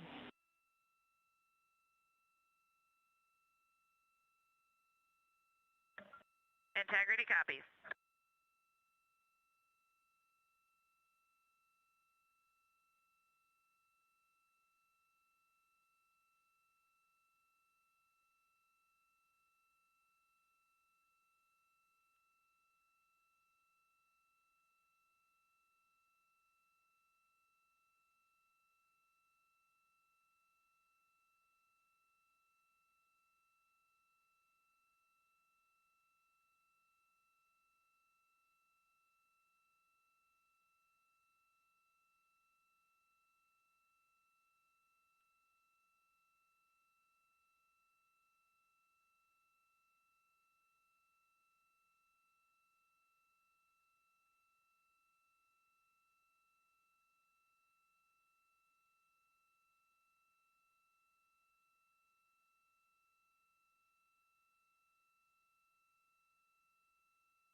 Houston Integrity on 1. If you have about 60 seconds for a flywheel big picture, I would like to give it, but it's not critical. I can do it later today. Reid, we're ready for it. We'll take it now. Okay, first things first, huge kudos. It works. The sound suppression is also fantastic. Nobody in the cabin wore earplugs. Nobody had the need to wear them. We were able to communicate at a conversational level. I could hear all radio calls, so that's a huge win. Completed the full 30-minute profile in aerobic. Exact same as the training on the ground. The same forearm muscular tiredness, but a really good cardio workout. Very pleased with that. A couple things that I did note, Eclipse wall can impact, so we're going to have to rework the Eclipse wall a little bit. Additionally, I am building up my own static, little static charge. I could feel myself when I was brushing a piece of the seat aluminum or metal that I would discharge a little bit every now and then. So I am definitely, with that strap going in and out, building up a little bit of a static electricity kind of charge. That's something you might want to note. And aside from that, it is a really good piece of gear, and we can actually get a nice workout. I look forward to the next time I get to try a resistance workout. That's all. Reid, thank you. That is a great report. Appreciate it.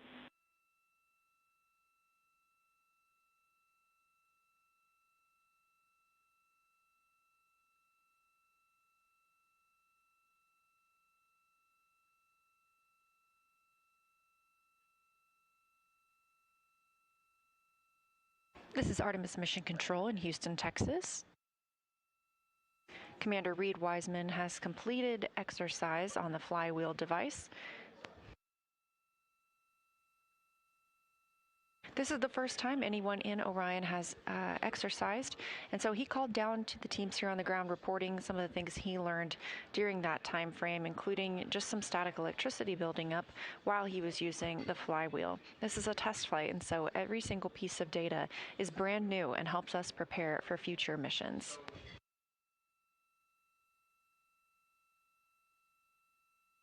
We also have our own visual indicator that that exercise is complete. If you take a look at the picture on the left side of your screen, that's a live stream from a camera on the one solar array wing of Orion, looking back at the European Service Module and the OMS engine, the orbital maneuvering system. While Reid Wiseman was exercising, we were actually seeing some movement due to the loads imparted on the spacecraft. Those solar array wings are parked during that time frame to keep them protected and safe from those loads. So during that exercise, we saw some movement. Obviously, that's now completed, so Orion is back in a still configuration.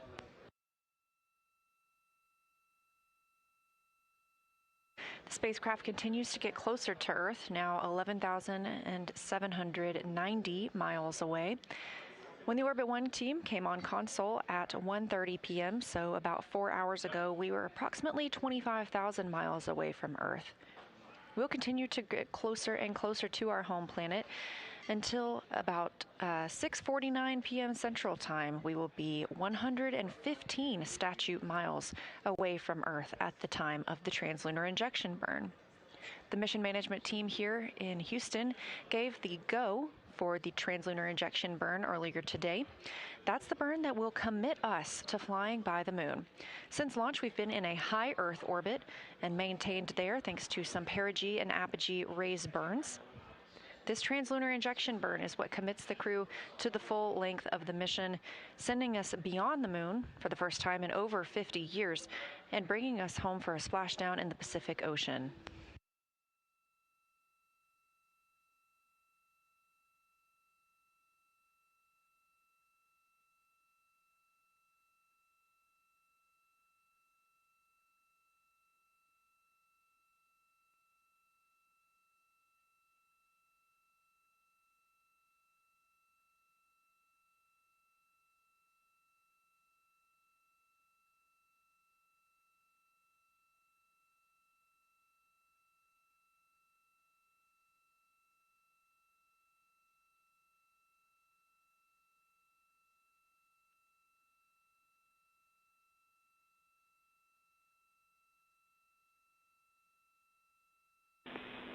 Integrity Houston for burn plan uplink update.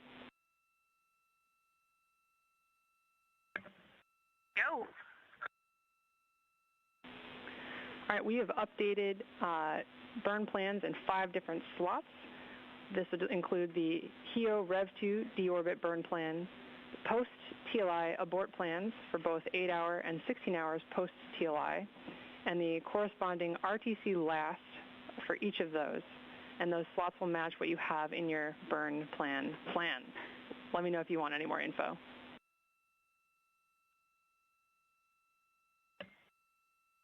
Copy, Chris. Thank you. I see those in burn plan list and understand they'll match what we have in the burn plan. And the words that you said, there are no deltas, right, to our training or any of the things, the materials that we have. Is that correct? That's correct. Awesome. Great to see it starting to populate.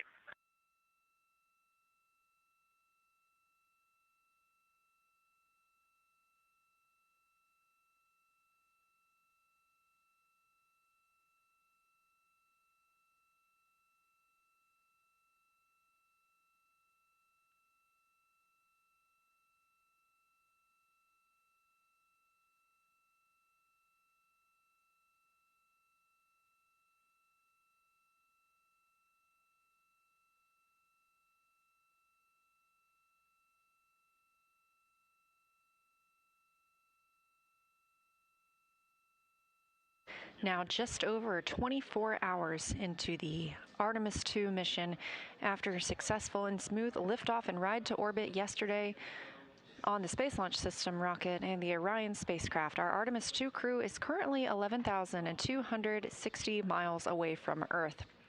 This is a visualization of the spacecraft as the teams are reconfiguring cameras ahead of the translunar injection burn. Translunar injection burn time of ignition is targeted for 1 hour and 12 minutes from now. That correlates to 6:49 p.m. Central Time. That burn will be using the orbital maneuvering system engine thruster on the European service module attached to Orion. It'll be a 5-minute and 49-second burn when the spacecraft is just 115 statute miles above Earth. The translunar injection burn will send us beyond the moon and commit us to a splashdown. That splashdown currently targeted for April 10th.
Houston Integrity for Nat Geo. Go ahead, Jeremy.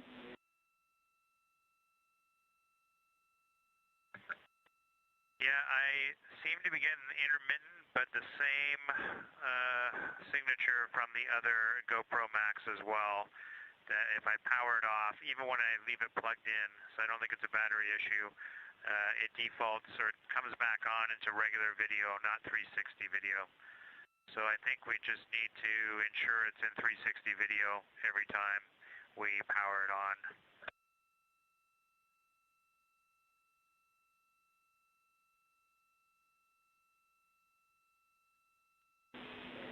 Jeremy, thanks for doing all that troubleshooting for us. That sounds like a working plan for now, and we'll see what other troubleshooting we can do on our end. Thanks. Okay, the one thing that would make that easier for us and to help prevent us from making a mistake is if we mount it such that the screen is facing the working volume of the vehicle. The procedure suggests having the screen face the bracket, but since it's 360 video, I'm wondering if that really matters.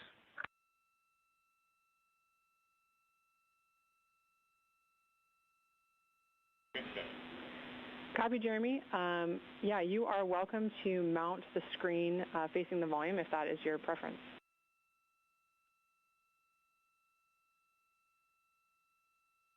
Okay, that's what we'll do.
This is Artemis Mission Control at Johnson Space Center in Houston, Texas, counting down to 1 hour until translunar injection burn time of ignition.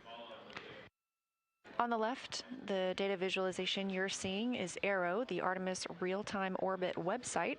If you look closely, you can see we are now under 10,000 miles away from Earth. That will continue to decrease until we get to 115 statute miles above our home planet.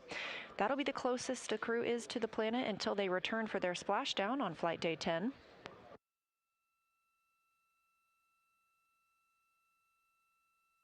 The translunar injection burn will be a firing of the OMS engine on the European Service Module, OMS standing for Orbital Maneuvering Service Engine.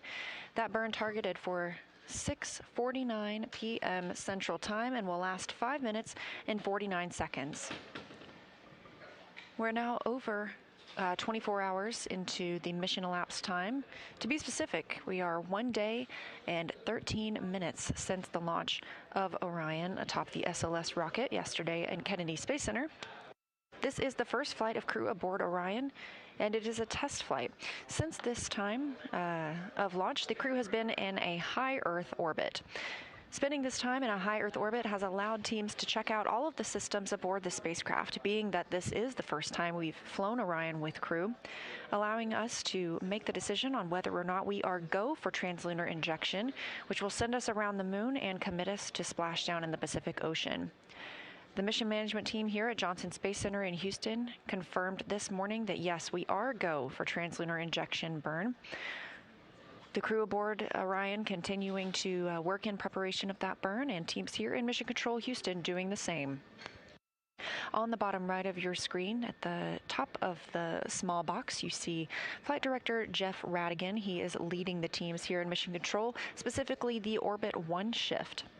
Down towards the bottom of that smaller box are at the Capcom console. Capcom today is NASA astronaut Christina Koch. Chris Birch. She is communicating with the crew aboard Orion, serving as the single voice in the room, relaying information and instructions to our astronauts. To her right is Canadian Space Agency astronaut Jenny Gibbons. She is a backup for the Artemis II mission and a Capcom herself. Now under 1 hour until the translunar injection burn. Integrity.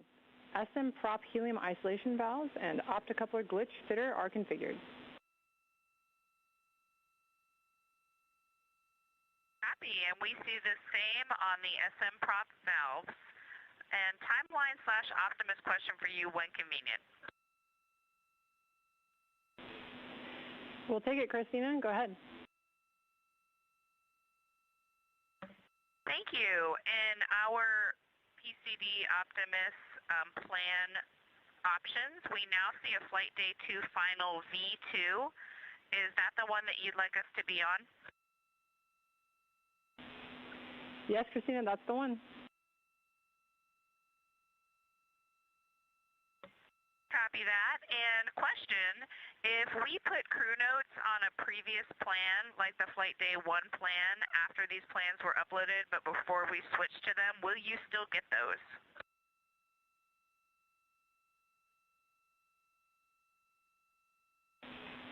Christina, that's a great question. We're going to investigate and get back to you on that. Copy, thanks.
Integrity Houston, 2 minutes to DSN to TDRS West handover.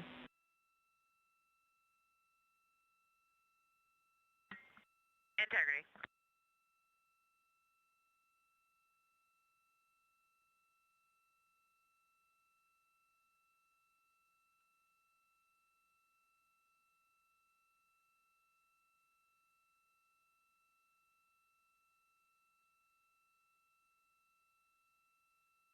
This view on your screen coming from the Orion spacecraft, and that call from the crew, or from the Capcom here, Chris Birch, to the crew aboard Orion, letting them know they are going to be switching over from the Deep Space Network to TDRS, Tracking Data Relay Satellite System. This is the same communication system that we use aboard the International Space Station, and we're able to use this right now because the crew is getting closer to the Earth as we speak. Orion is now about 8,600 miles away from our home planet, and again, that will continue to decrease until the TLI burn, now 55 minutes away. At the lowest point of their orbit, they will be just 115 miles above Earth when that burn begins.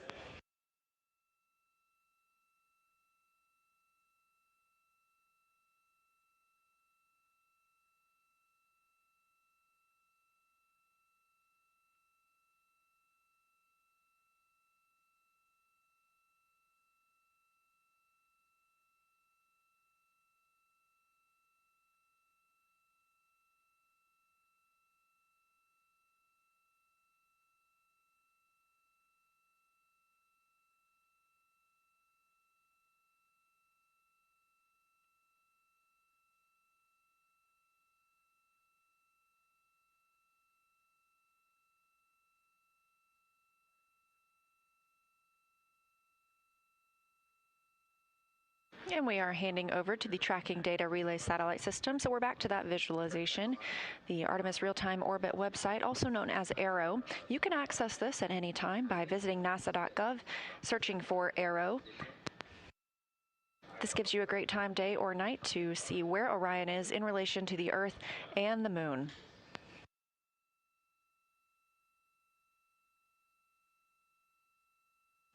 It's been about 4.5 hours since the Orbit 1 team that's working in Mission Control Houston came on console. At that time, we were 25,000 miles away from Earth, and you can see how rapidly we continue to grow closer to the planet.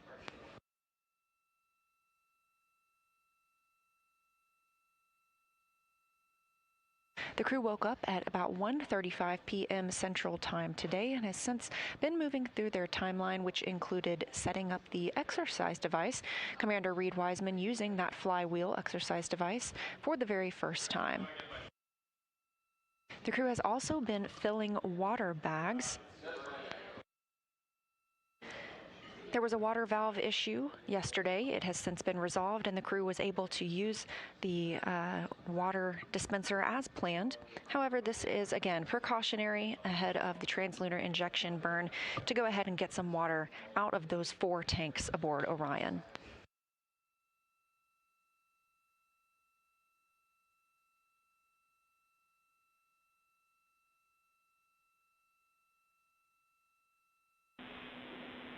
Integrity comm check on TDRS West.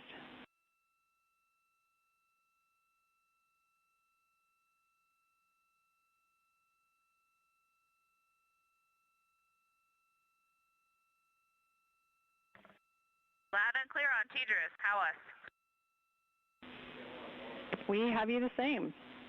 And Christina, while I have you, with our proximity to TLI, we'd like you and Victor and whoever else is working on the water bag ops to please stand down, and we will focus on our TLI prep. And also please confirm that you are complete with exercise.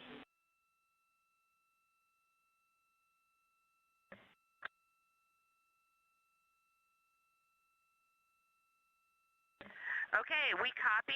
Victor did get a tiny bit in, but he is standing down, so we are complete with exercise. We also stood down from water ops. Looking forward to TLI.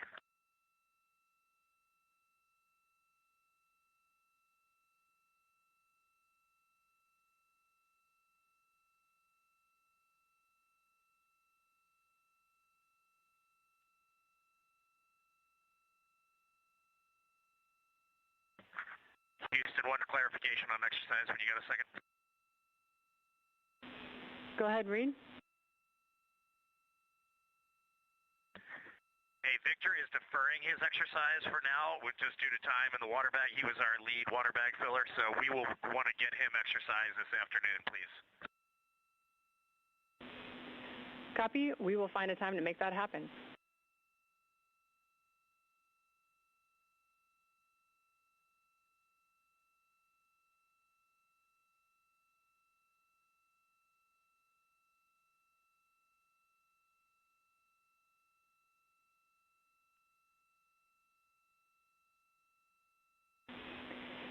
Integrity for some Nat Geo troubleshooting for Jeremy when you have a moment.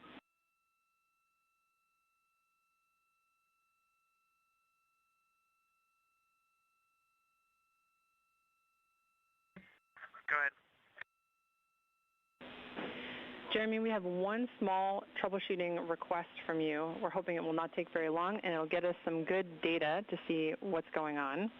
If you could please, on either Max GoPro, turn it on, and in the bottom left corner of the LCD screen, tap the button that appears there, and see if you can cycle it from video to 360.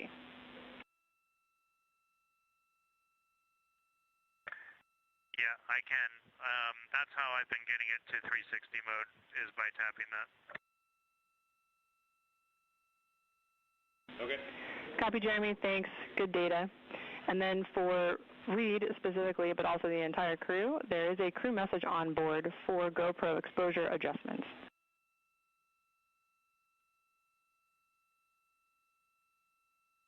Okay, copy. We got a message on board.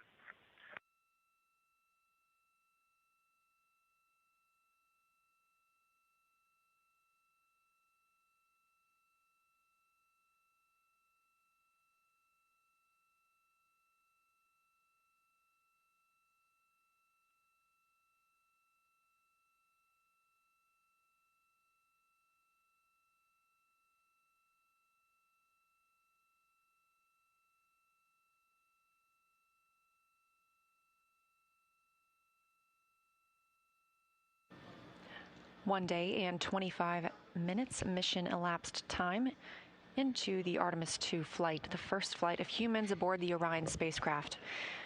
Our crew is NASA astronaut and Commander Reid Wiseman, pilot Victor Glover, mission specialist Christina Koch, and mission specialist and Canadian Space Agency astronaut Jeremy Hansen. Teams here at Mission Control Houston are preparing for the burn conference, during which they'll call up to the crew the status of the vehicle, any actions they need to take for the translunar injection burn. Translunar injection burn time of ignition. I've got some AGA ratings for you before we power it down when you're ready. Thanks, Jeremy. We're ready for those. Okay, CO2 is only 1.2. O2 is 19.1, temperature is 73.1, and the pressure is 14.4. Copy. Great readings. Thanks.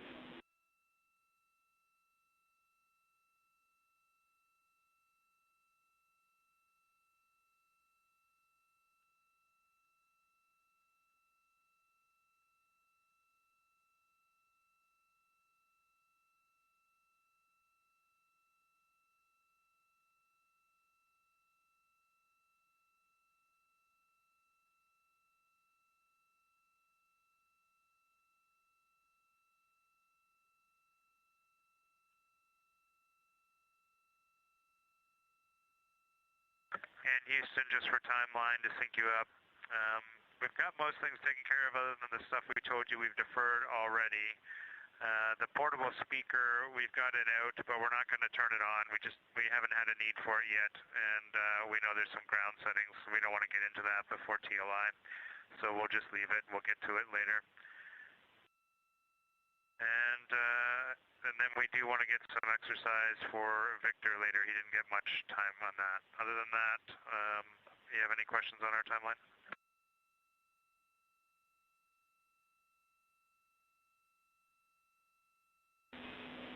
Thanks for the update, Jeremy. Copy the speaker, and yes, understand Victor an exercise was cut short earlier today, so we'll prioritize getting him some time this afternoon. Thanks. No further questions.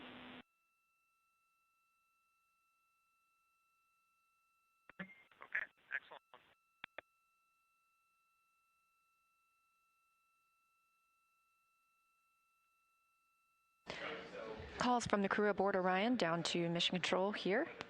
Integrity, Starfield maneuvers are starting in 2 minutes.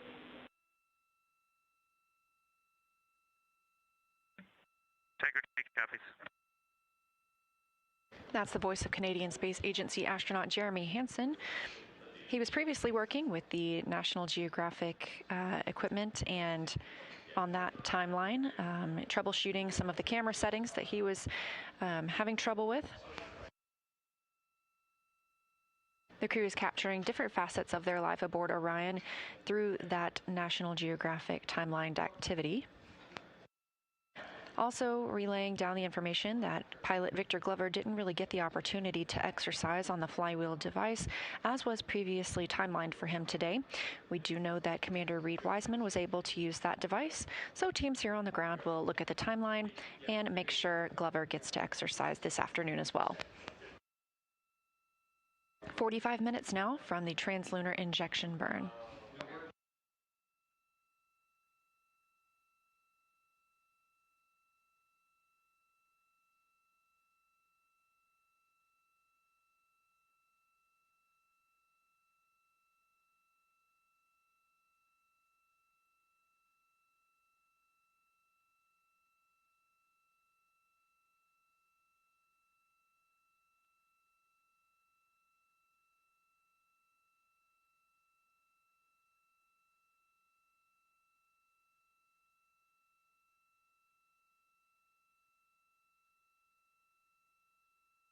Houston Integrity, we just want to make sure in step 15 there's no change to the final burn plan.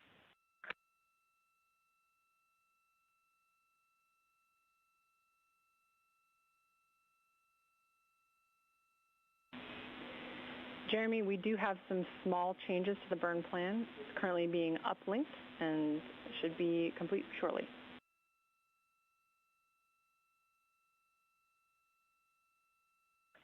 Okay, copy that.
Integrity, Houston is ready for the burn conference when you're ready.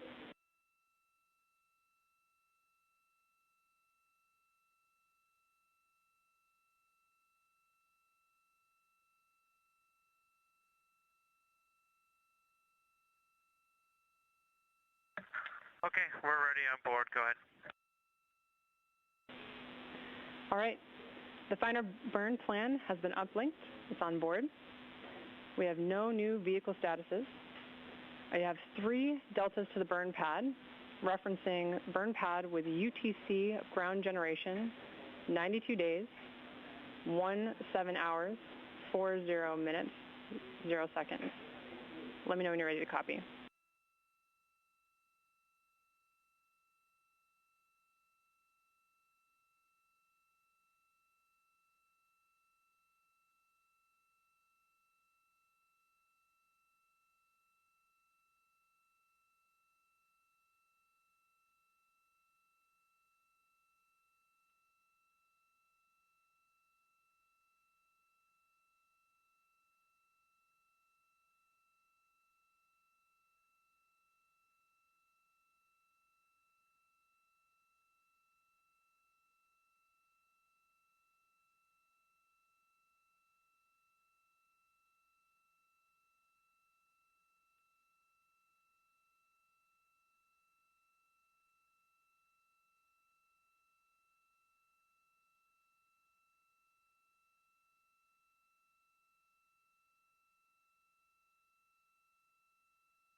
Integrity Houston, did you copy my last?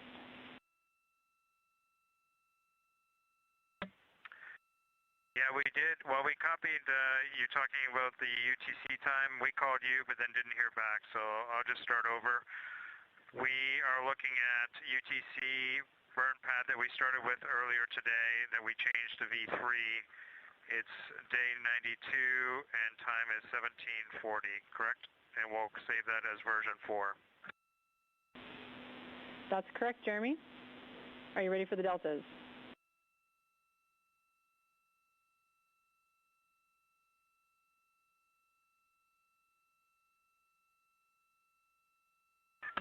Okay, go ahead, your deltas.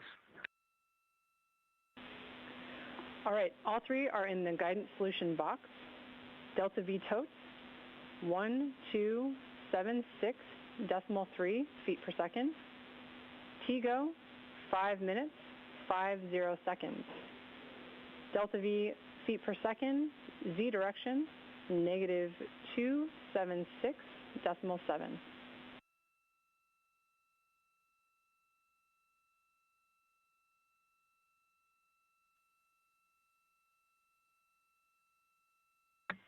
Okay, we're going to take another second of TGO, and we changed the Z direction, and we got the new Delta V tote of 1276.3.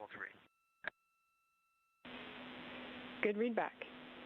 And if you can, we'll take a status of the crew power downs for the pre-TLI timeline block. Okay, power downs are complete, Chris. Copy, power downs complete. Do you have any questions for us?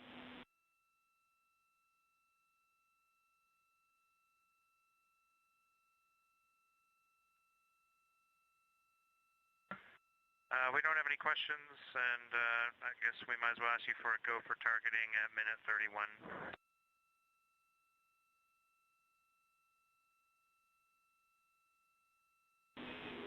You are go. You can disregard that. We'll just verify it initiates. You are go. That's exactly right, Jeremy. Expecting that to happen automatically.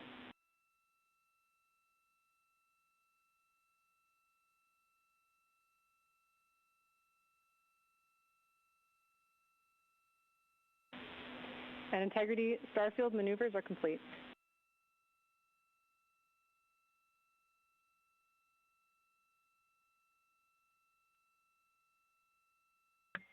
Copy.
Now under 35 minutes until the translunar injection burn time of ignition. Again, we're expecting a 5-minute, 49-second burn on the OMS engine. This stands for Orbital Maneuvering System. It's part of the European Service Module on Orion. This is a live view from Orion looking down towards that European Service Module. You can see one of the solar arrays down in the bottom right. Orion continues to grow closer to Earth, now 5,000 miles away from the planet. At the time of ignition for the translunar injection burn, we will be just 115 miles above planet Earth, and approximately 1,000 pounds of fuel will be burned during translunar injection. Prior to heading to the moon, Orion must be at least one fault tolerant in all of its systems. Mission management team earlier today did poll go that we are ready for the translunar injection burn on time tonight. At this point, Orion has been in an elliptical orbit in contrast to the space station's circular orbit and was previously on the Deep Space Network, the first humans to be on that network in over 50 years. They've transitioned back to the tracking and data relay satellite systems that we are used to seeing for our friends aboard the space station. Earlier today, the crew powered on the rotational and translational hand controllers. These were used yesterday in the proximity operations demonstration when pilot Victor Glover manually flew Orion for the first time.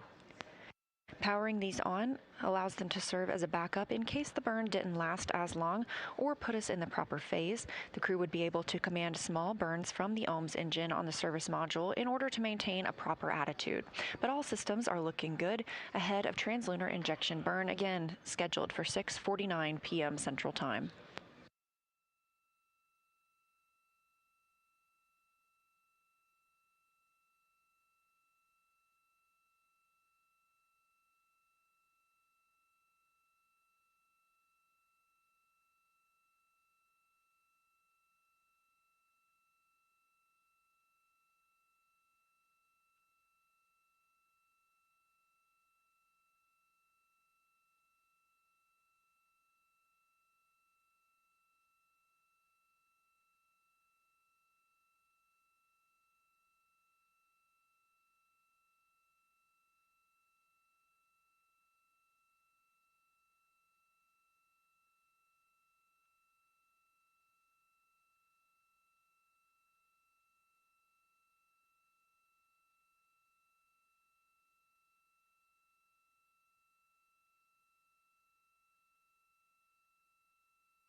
Integrity, TLT, and orb guide converged. We're taking a look, but initial results are looking good. Okay, we're just comparing values right now.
Integrity. Houston has completed the poll for TLI. When the engine ignites, you embark on humanity's lunar homecoming arc and set the course to return Integrity and her crew safely home. Houston is go for TLI.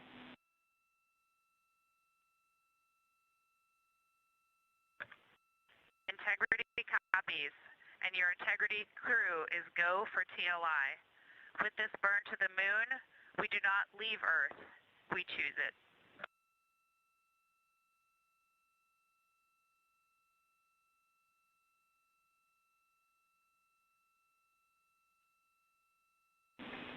Integrity copy. Thanks for those beautiful words.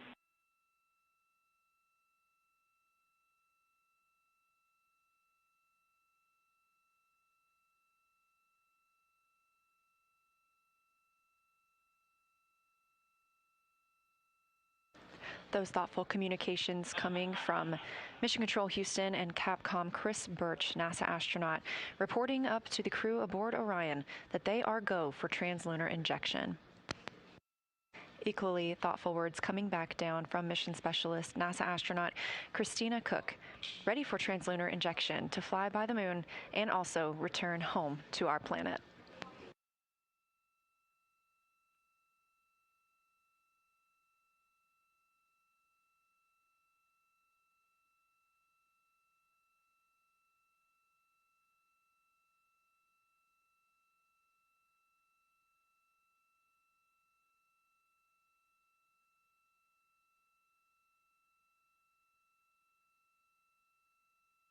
We're now 27 minutes until the time of ignition for the translunar injection burn.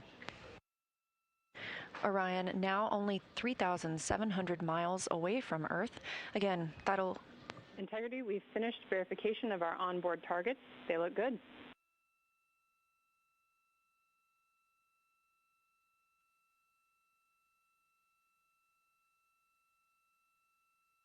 Okay, Chris, our comparison looks good as well. We copy.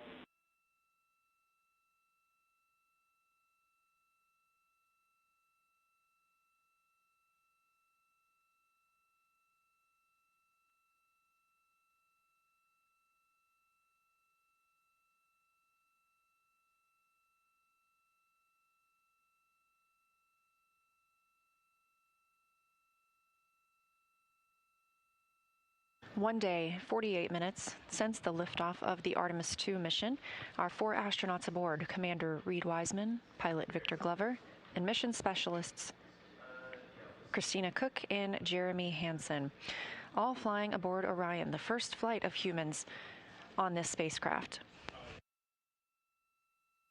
We are 25 minutes away from the time of ignition of the translunar injection burn. This is a 5-minute, 49-second burn on the orbital maneuvering service engine on the European service module. The view on the left side of your screen, looking down towards that portion of the spacecraft, you can see the solar arrays, which gather power from the sun and store that in Orion's batteries. The spacecraft now 3,400 miles away from Earth. That'll continue to decrease until the time of ignition for translunar injection, when the spacecraft will be just 115 miles above our planet's surface.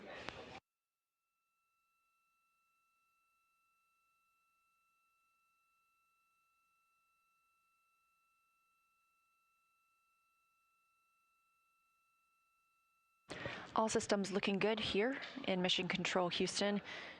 Teams have given the final go for Orion. The first of those came this morning from the mission management team here at Johnson Space Center, and the most recent coming from the flight controllers in Artemis Mission Control.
You're looking at a live view inside Artemis Mission Control here at Johnson Space Center in Houston, Texas.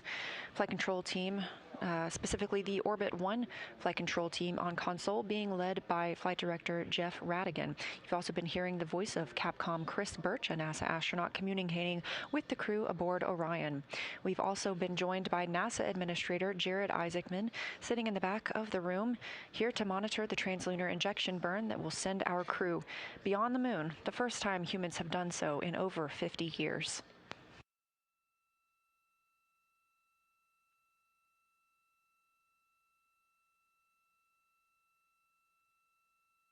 Orion is now under 2,800 miles away from Earth.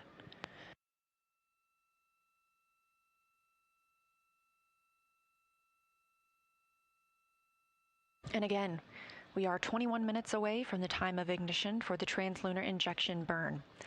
Since launch yesterday, that was 1 day and 53 minutes ago, we have been in a high Earth orbit, an elliptical orbit around our home planet.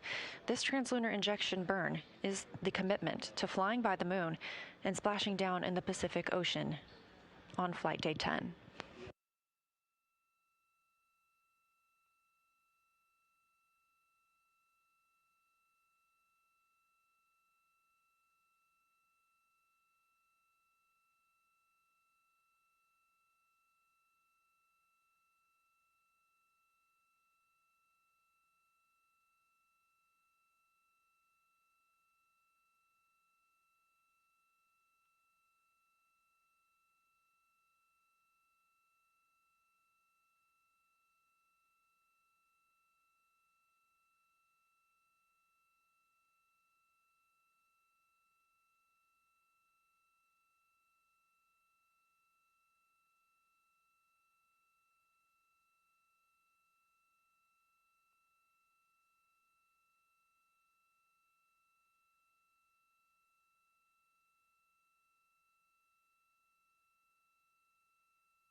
Integrity, tank pressures are good for the burn.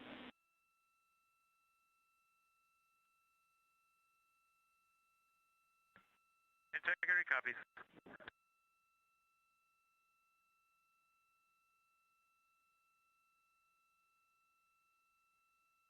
Under 20 minutes now from the time of ignition for the translunar injection burn.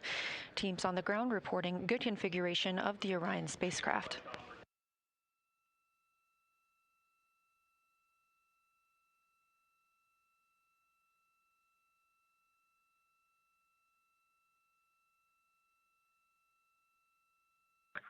All right, and Houston, we're showing DBDT, it's fluctuating, but 0.0129,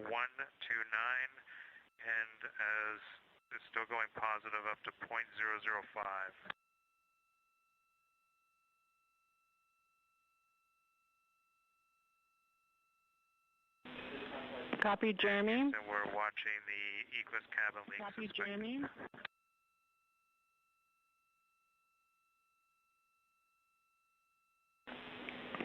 Jeremy, we see DPDT stable. We want you to continue to monitor. Continue to monitor via procedure number 2.1.0. Notice a change in the fan speeds just prior to that.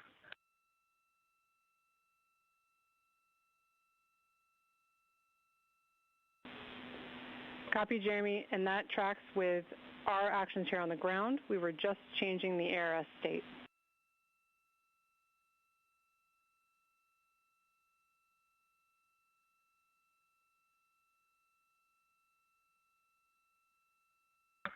Okay, we will continue to monitor this as well with you in parallel, and we'll keep progressing with the burn.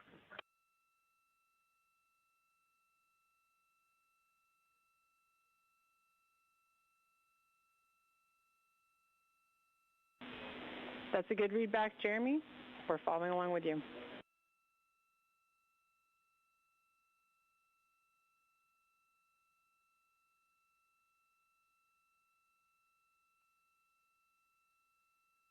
Calls from Mission Control Houston and Orion as they received a cabin leak warning. However, teams on the ground were transitioning the air revitalization at that time. The crew will continue to monitor the status inside the cabin. However, we are still go for translunar injection burn at this time.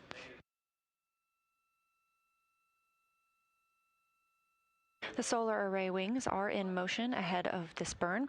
We position the solar array wings so that there are no loads imparted on them during the burn, keeping them safe from damage.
Integrity, we see a stable cabin pressure. We believe that this is associated with commanding we were doing for ARS, and we will be doing some suspected leak cleanup actions after TLI. For now, we are continuing to press for TLI.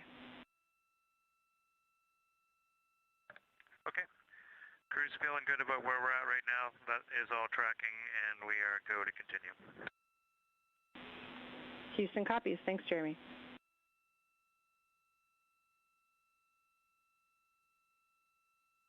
After looking at the data here on the ground, further confirmation from the teams that they believe the warning the crew received was when they switched over the air recirculation system following the exercise that occurred earlier. The cabin temperature and pressure have been reported as stable, and so the crew remains go for translunar injection burn. They'll take some actions to clear that warning that they received after the translunar injection burn, which is targeted to start just about 14 minutes from now. That burn, 5 minutes and 49 seconds, will be on the orbital maneuvering system engine, part of the European service module. We are now 1 day and 1 hour into the flight of Artemis II.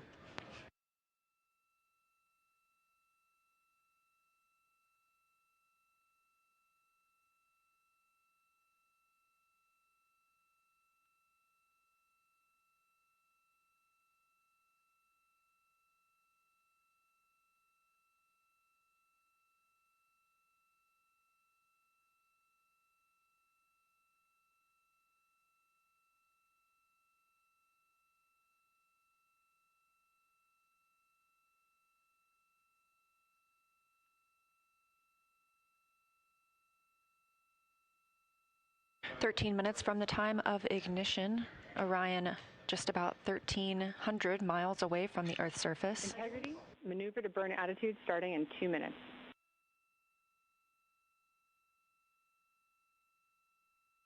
Integrity copies.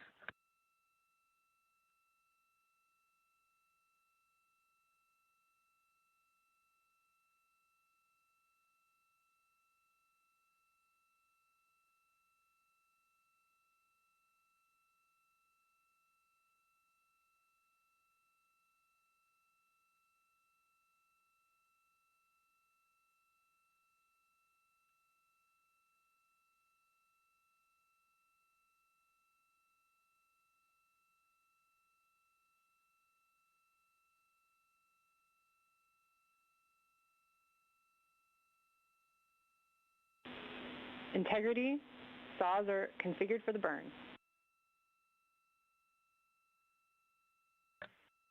Copy, saws. The calls you hear in Mission Control Houston coming from Capcom NASA astronaut Chris Birch up to the crew aboard Orion. The solar array wings have been configured into the position for the burn. They are moved forward up toward Orion and away from that orbital maneuvering system engine. This protects the solar arrays during the burn, keeps them safe from any loads that may be imparted from the thruster as it fires. Again, coming up on 11 minutes until the time of ignition, and we are standing by for Orion to maneuver into the burn attitude.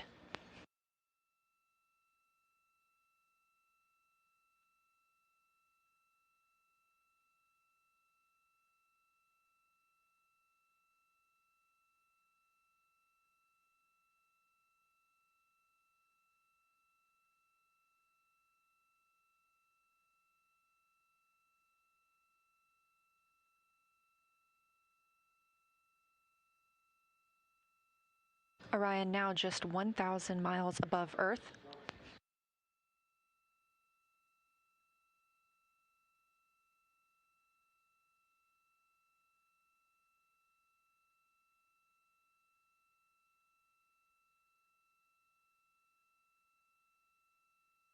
Just over 10 minutes until time of ignition for the translunar injection burn that will send Orion beyond the moon and commit us to a splashdown in the Pacific Ocean on flight day 10. Approaching 900 miles above Earth's surface, and at time of ignition, Orion will be just 115 miles above Earth, approximately 250,000 miles away from our lunar neighbor.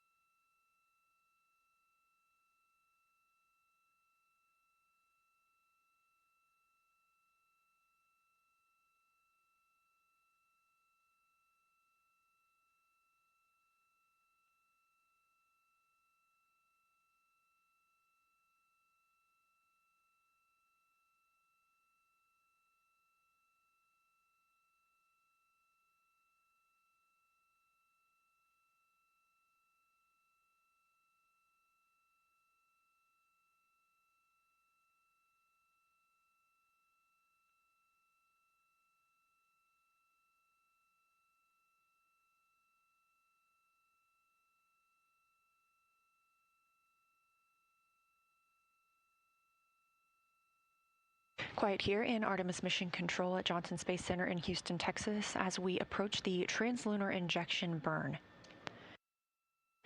Less than 9 minutes away from time of ignition of this 5-minute, 49-second burn.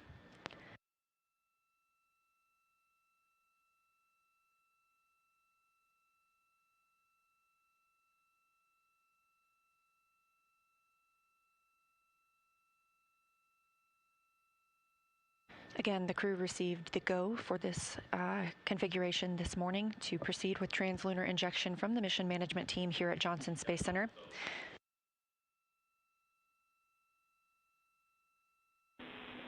Integrity, roughly 1 minute left in our maneuver to burn attitude. Okay, we show the same.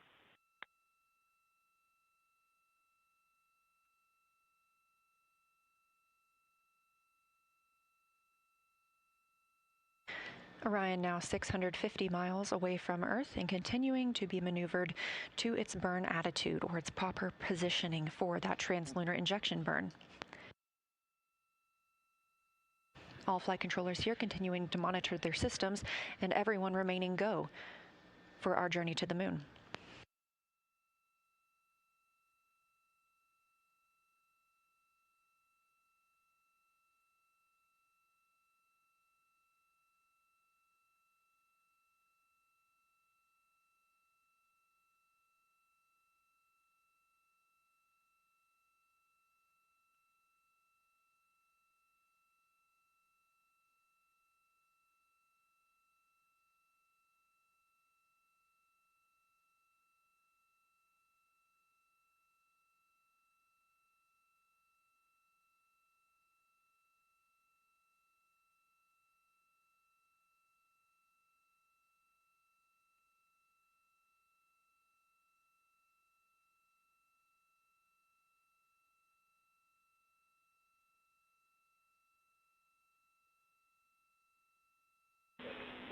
Integrity, Orion is in burn attitude.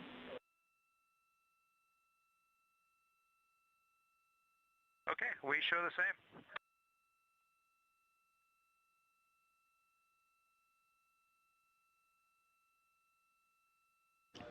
Capcom Chris Birch confirming to the crew that Orion is in the proper attitude, the proper positioning for the translunar injection burn, now less than 6 minutes and 20 seconds away.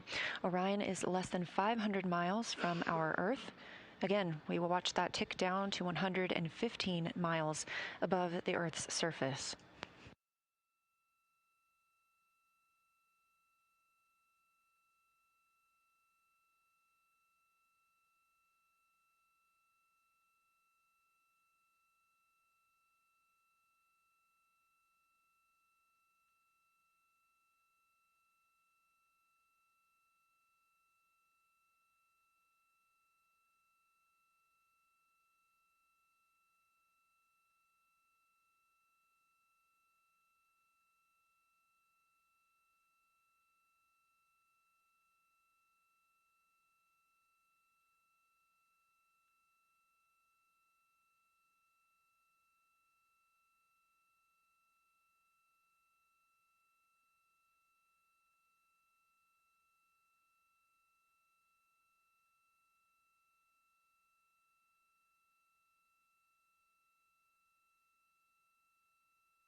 Coming up on 1 day and 1 hour and 10 minutes since the launch of the Artemis II mission from Kennedy Space Center in Florida. And we've just marked 5 minutes until the time of ignition for the translunar injection burn, which will send us to the moon. Our crew, Commander Reid Wiseman, Pilot Victor Glover, Mission Specialist Christina Koch, and Mission Specialist Jeremy Hansen are all aboard the spacecraft, which is properly configured for the burn.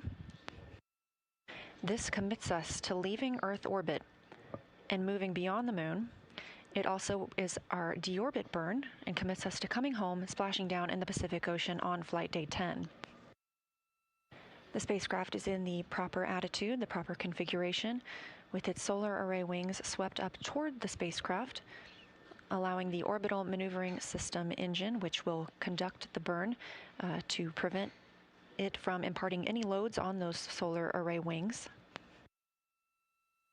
This will be a 5-minute and 49-second burn, at which point Orion will be just 115 miles above Earth.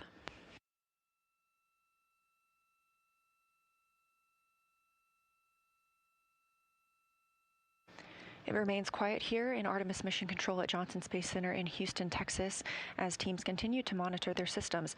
Everything's still looking good, and everyone go for translunar injection.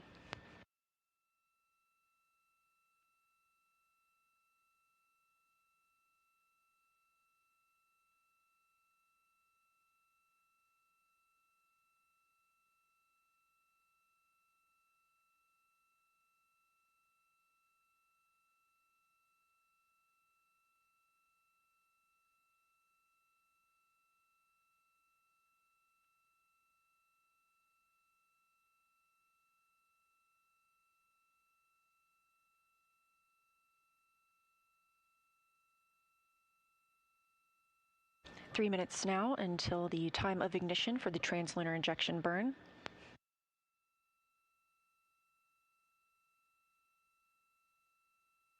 Orion now 190 miles above Earth's surface, 248,600 miles away from the moon.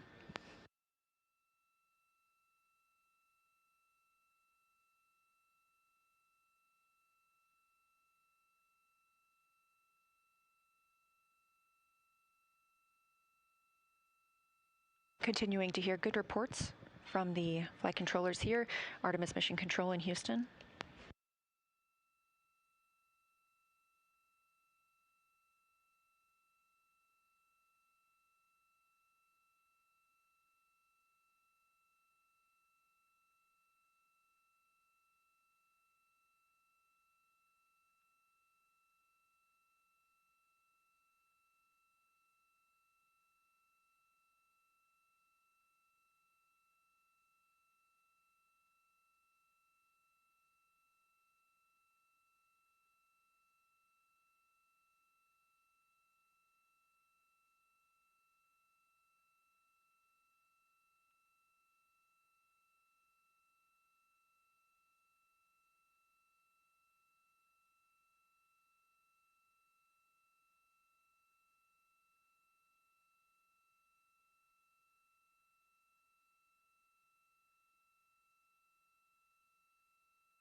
Orion just 130 miles above planet Earth.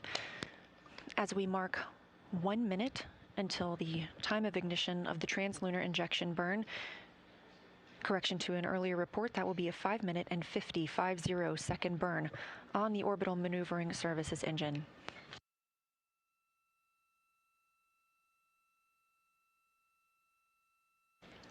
Mission control is go. The crew is go. You're getting a live view from Orion now of Earth.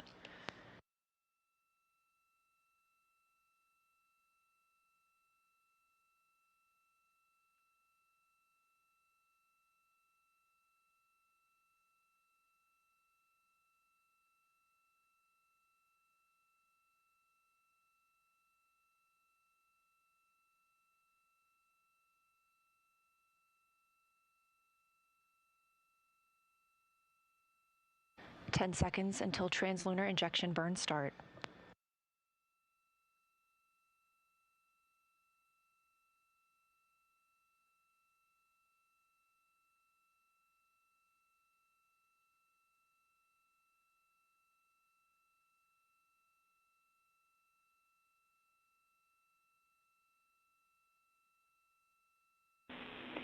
Integrity, good engine, good control.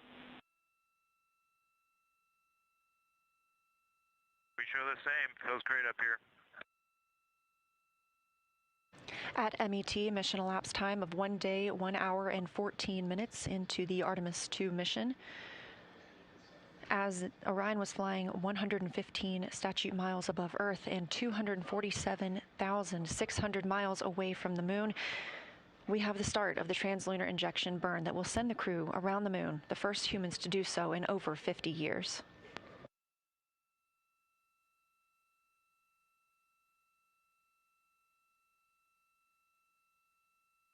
Again, this will be a 5-minute and 50 burn on the Orbital Maneuvering Service engine, part of the European Service Module.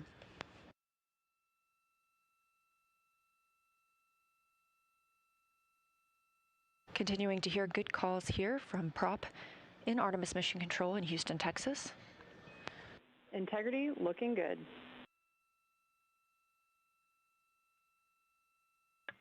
Integrity copies.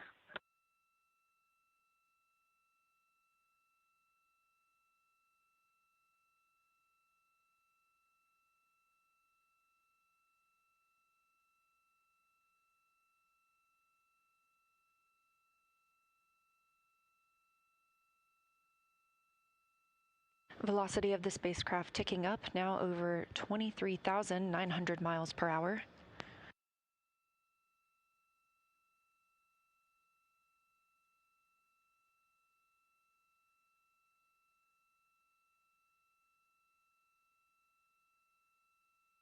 Two minutes into this 5-minute and 50 burn.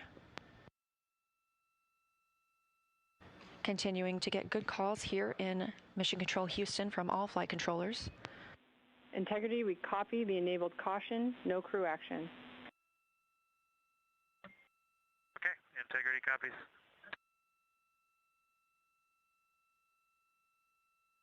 The crew did receive a caution on their screen and have no action at this time. We continue to burn the translunar injection burn.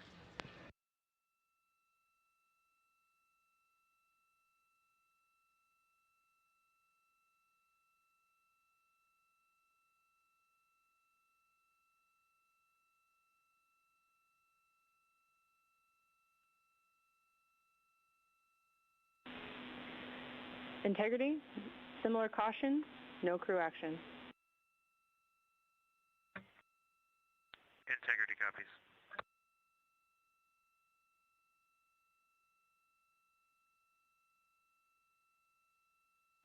Over 3 minutes now into the translunar injection burn.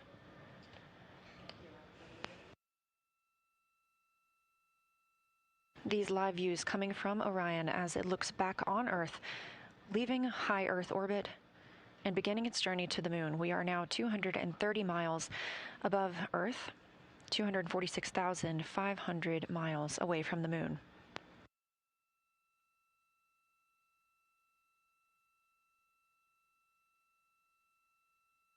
Again, this burn started on time, MET, mission elapsed time, 1 day, 1 hour, and 14 minutes. We are targeting a 5-minute and 50 second burn. We've just hit the 4-minute mark into the burn. Quiet here in Mission Control Houston as flight controllers continue monitoring all systems. Everything looking good.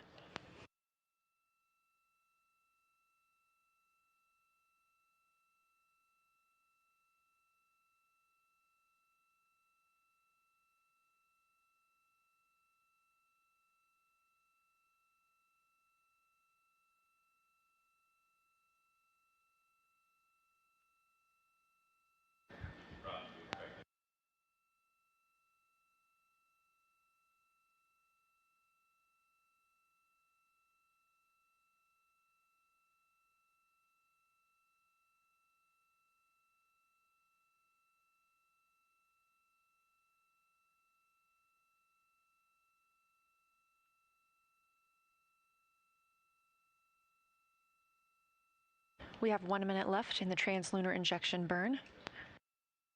Everything continuing to look good. Again, these live views coming to you from Orion as it looks back on Earth and begins its journey to the moon. And this, a live look inside Mission Control Houston. Flight Director Jeff Radigan monitoring all of the Orbit 1 teams.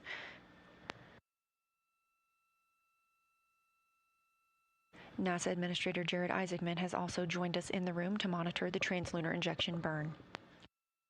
We have less than 20 seconds left of this burn. This is the final major burn for the mission because this also serves as our deorbit burn.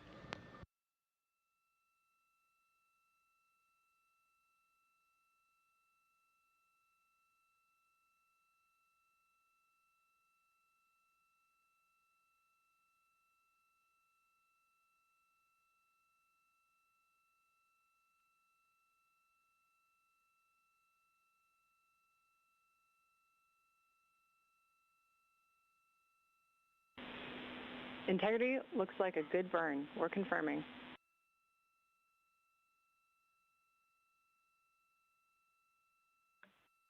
Integrity copies.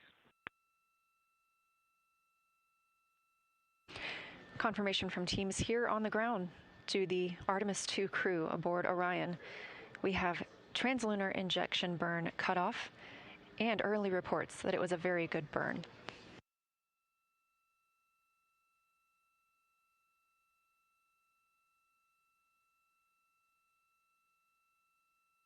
Orion now 520 miles away from Earth. Just 5 minutes ago, we were only 115 miles above Earth's surface. That distance will continue to increase as we are now on a trajectory to fly around the moon for the first time in over 50 years.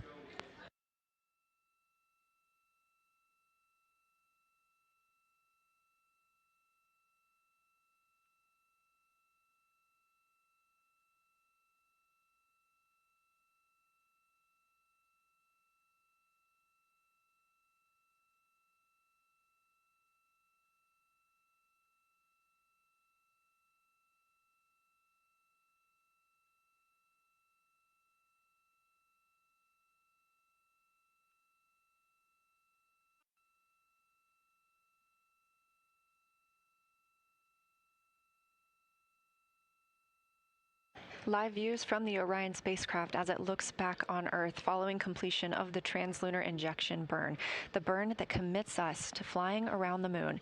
It also commits us to a return to our home planet on Flight Day 10 and a splashdown in the Pacific Ocean. But for now, these views of Earth as Orion starts its journey.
This is Artemis Mission Control.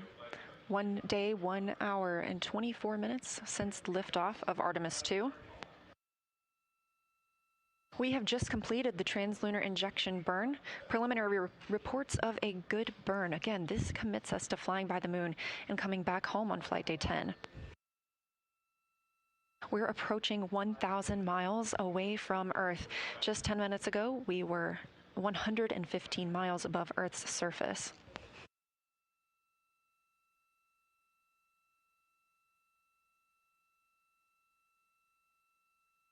Since launch, Orion has been in a high Earth orbit. This allowed the teams to check all systems aboard the spacecraft and gain that confidence that for this first flight of humans aboard Orion, we were go for translunar injection and a flight to the moon. That go that came this morning from the mission management team and later this afternoon from the flight control team in Houston. Crew reported that they were go as well, and now we are going.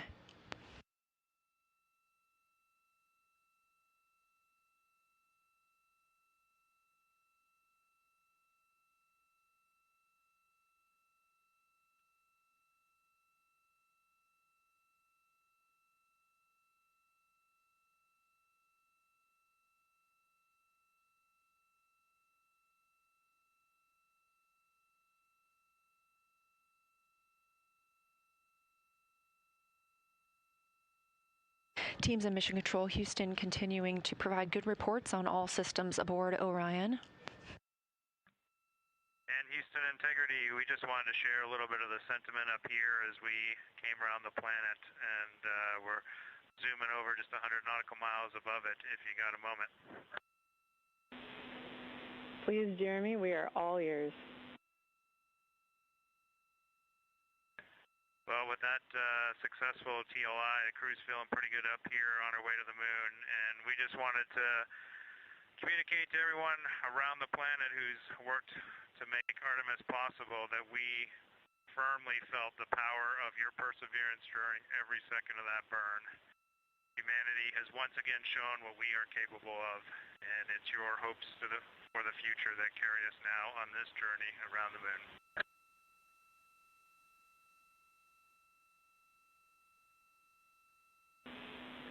Thank you for those words.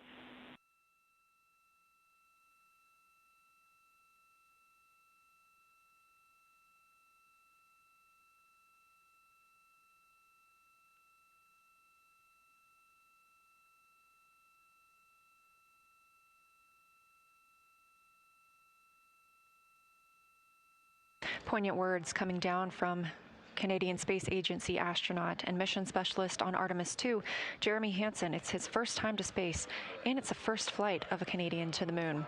Hugs there at the Capcom console from NASA astronaut and Capcom, or capsule communicator, Chris Birch, with Artemis II backup and Canadian Space Agency astronaut Jenny Gibbons.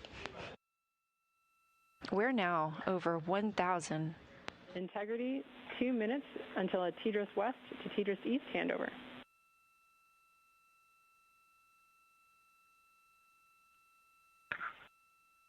Integrity copies. Now over 1,500 miles away from our planet, that distance continuing to increase.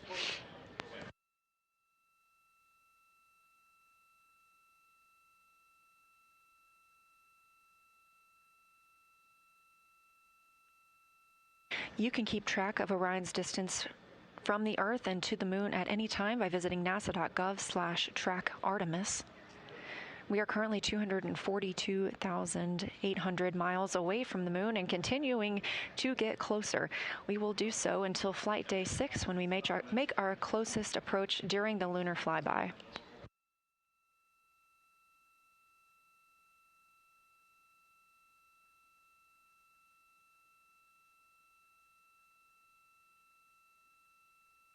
This view coming from Artemis Mission Control in Houston, Texas, where the Orbit 1 flight control team is on console.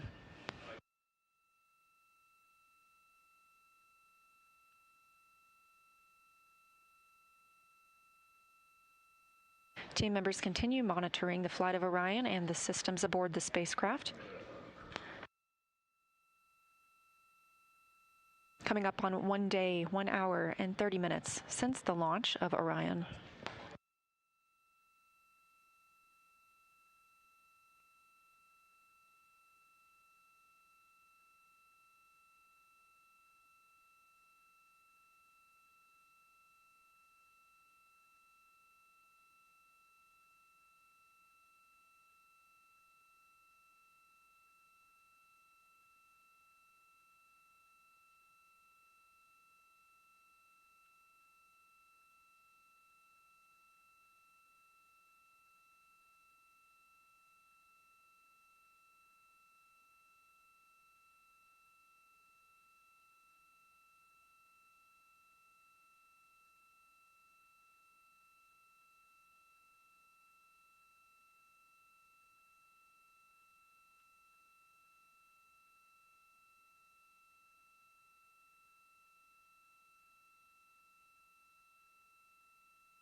Houston Integrity, our HC stow is complete.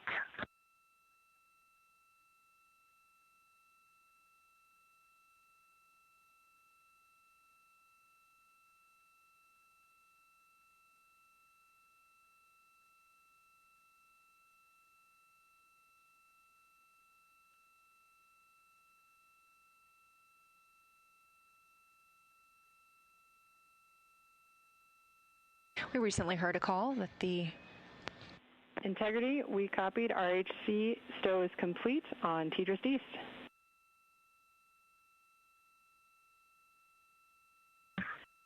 Great, comm check.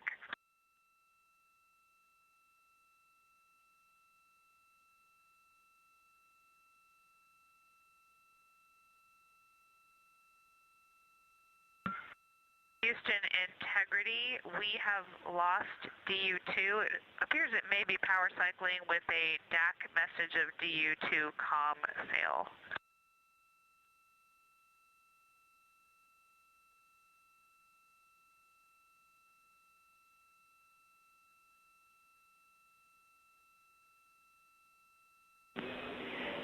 Integrity, we copy. We saw that enunciated caution, toggle in and out of alarm. Your go to try and power it up.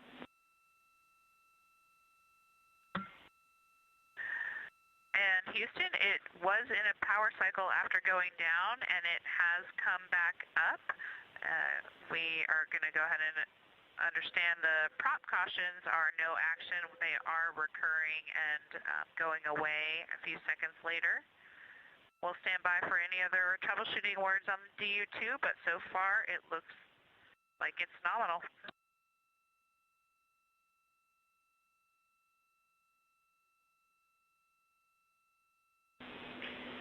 Thanks, Christina. Good news on DU2. No further actions for you on DU2 reconfig. We'll do any other backside stuff on the ground, and we are taking a look at that prop caution as well.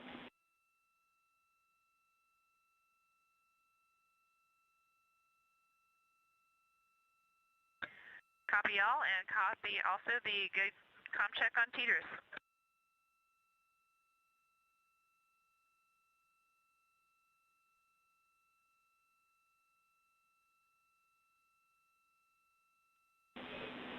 Yes, Christina, good comm check on Tidris East. And to let you know, we are complete with our post-burn reconfig.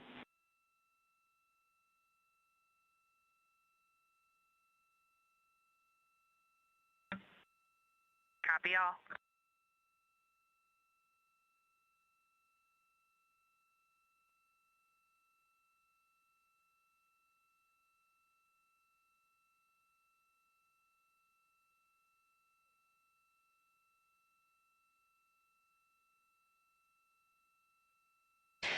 A few different communications with the crew there coming from Capcom Chris Birch.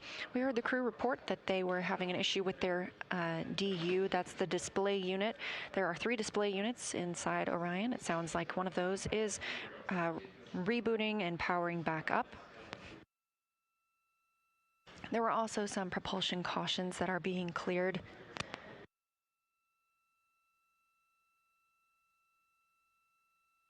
Additionally, we are still on the Tracking and Data Relay Satellite System, or TDRS, and have handed over to TDRS East, confirming that we had a good voice check on TDRS.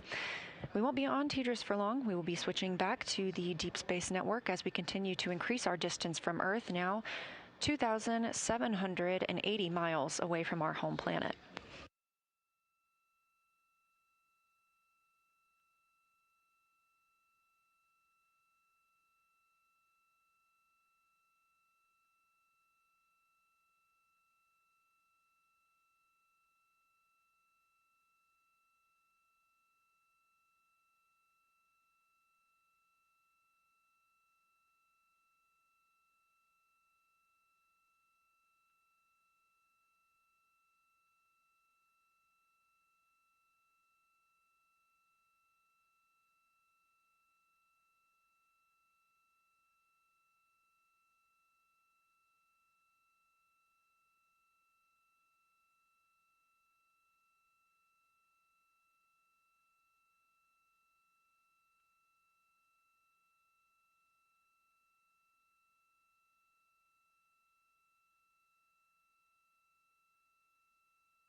Over 3,000 miles away from Earth now. Integrity, we are maneuvering to the Earth viewing attitude.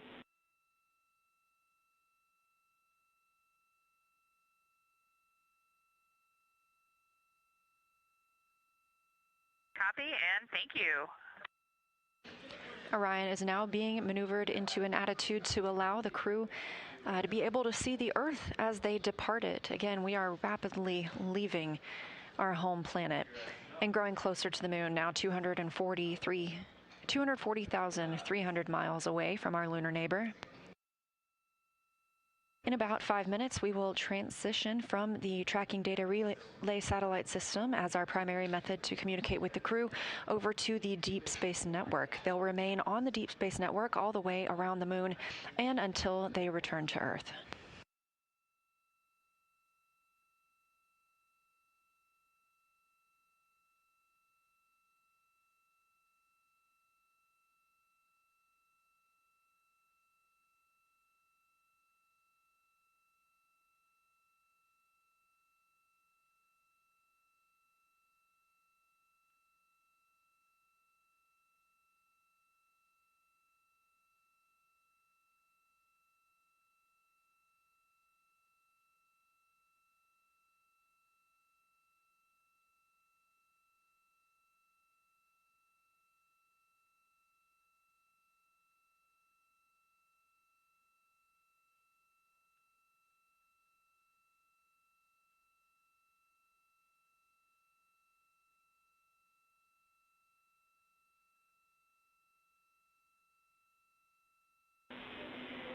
Integrity, we have completed the cleanup steps from our leak suspected warning that has cleared the board. We've reset FITR, and so now we'll be able to detect any changes per our nominal config.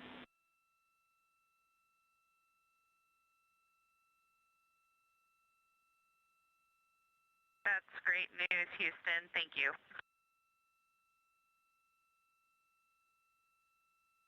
Capcom capsule communicator NASA astronaut Chris Birch calling up to the crew aboard Orion, also known as Integrity. There was a leak warning that popped up just before we got into translunar injection burn. However, it was quickly determined that this was due to the air recirculation system being transitioned into a different state. All teams remained go for translunar injection as we continued to get good readings inside the cabin, and that warning has since been cleared.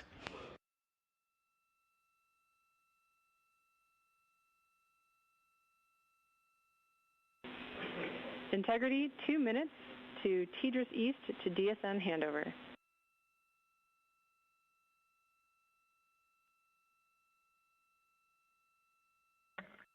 See you on the other side.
Standing by for TDRS to Deep Space Network handover.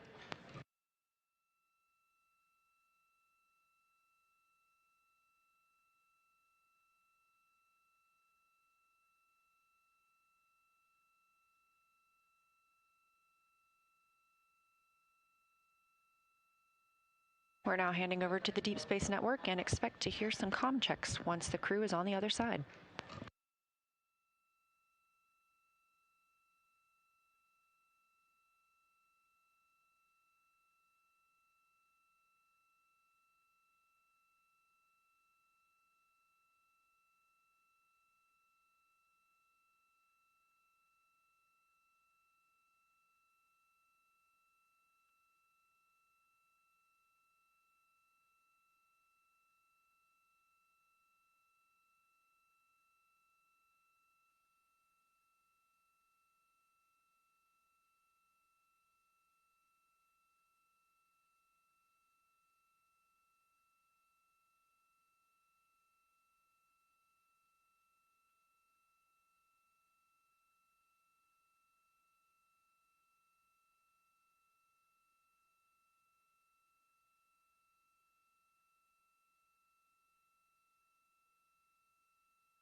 Integrity, Houston, comm check on OE1 on DSN Madrid.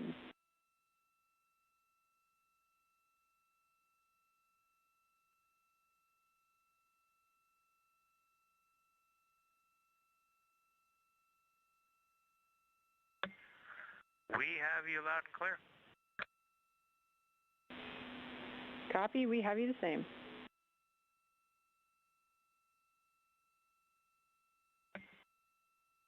And we are getting just a beautiful view of the dark side of the Earth right now, lit by the moon. Phenomenal.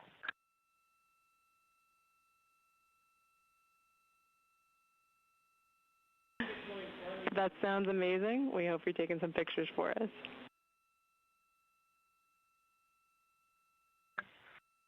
Yeah, none of us can get to lunch because we're glued to the window. We're taking pictures. Reid said he just can't take it anymore.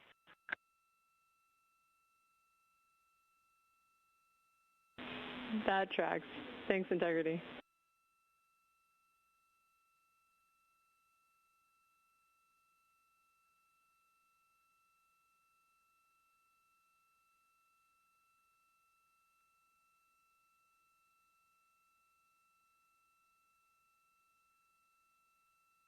We have good communication checks on the Deep Space Network with the crew aboard Orion. Commander Reid Wiseman, Pilot Victor Glover, Mission Specialist Christina Koch, and Mission Specialist Jeremy Hansen, having recently completed the translunar injection burn, are now on their way to the moon. The Orion spacecraft was oriented so that they would be able to see out the windows as they departed Earth. We are now 4,687 miles away from our home planet, a number that's continuing to grow and will do so until we fly by the moon on flight day 6.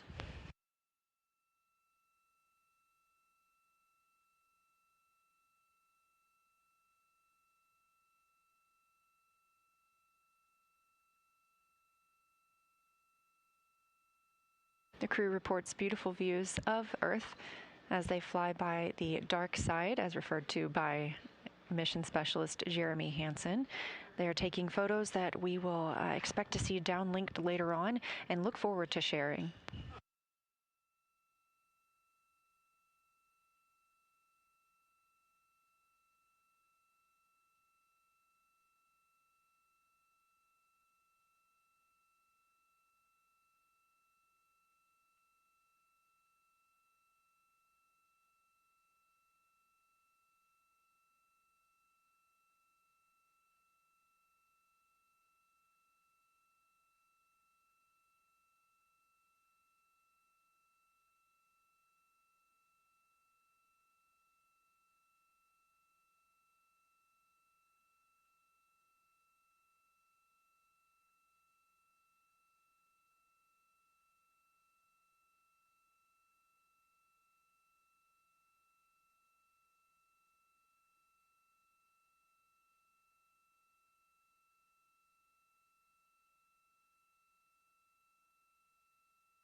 30 minutes since the start of the translunar injection burn. Again, that was a 5-minute and 50-second burn using the orbital maneuvering service engine on the European service module. This was the burn that committed us to flying by the moon and returning home to Earth on flight day 10. We are now over 5,430 miles away from Earth. At the time of the burn, we were just 115 miles above our home planet. We're 237,000 miles from the moon.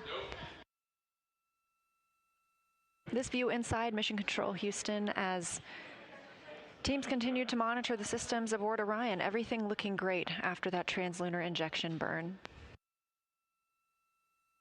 Orion is also back on the Deep Space Network, which allows us to communicate with the crew as they travel farther away from our home planet. The crew is also in their timelined midday meal, but as we heard from mission specialist Jeremy Hansen, they are all glued to the windows, getting some views of Earth as they depart.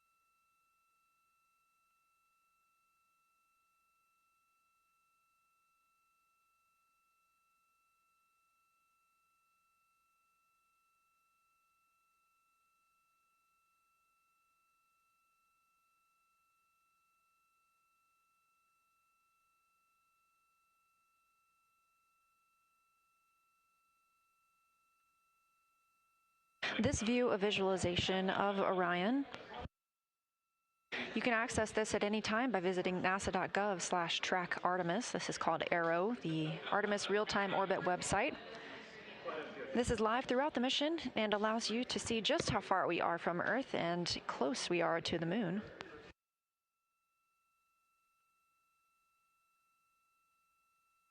It's now been 1 day, 1 hour and 50 minutes since liftoff of the Artemis II mission.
This is Artemis Mission Control here at Johnson Space Center in Houston.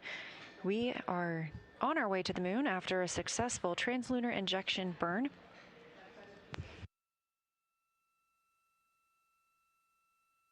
We are expecting a news conference this evening to discuss the status of the mission at this point, the translunar injection burn itself. That's slated to begin at 8:30 p.m. Eastern, 7:30 p.m. Central Time. It may get a bit of a delayed start. Integrity, for your information, the PCL pointer is set to slot 2 for post-TLI.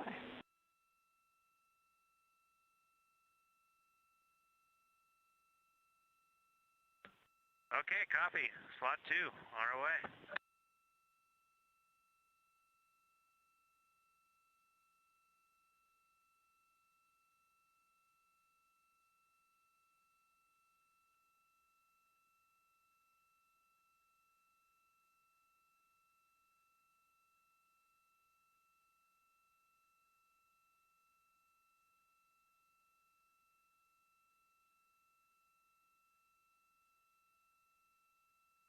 Again, as I was mentioning, we are expecting the news conference to start momentarily. If you're watching on YouTube, that news conference will air on this channel and you don't need to go anywhere. We will have that available as soon as it begins. In the meantime, Orion continues to increase its distance from Earth, now approaching 7,000 miles away from the planet. We've also gotten much closer to the moon. Just about 15 minutes ago, we were 240,000 miles away from our lunar neighbor, and now we are approaching 235,000 miles away.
This is Artemis Mission Control. We are standing by for the beginning of today's press conference about the status of the mission and the translunar injection burn.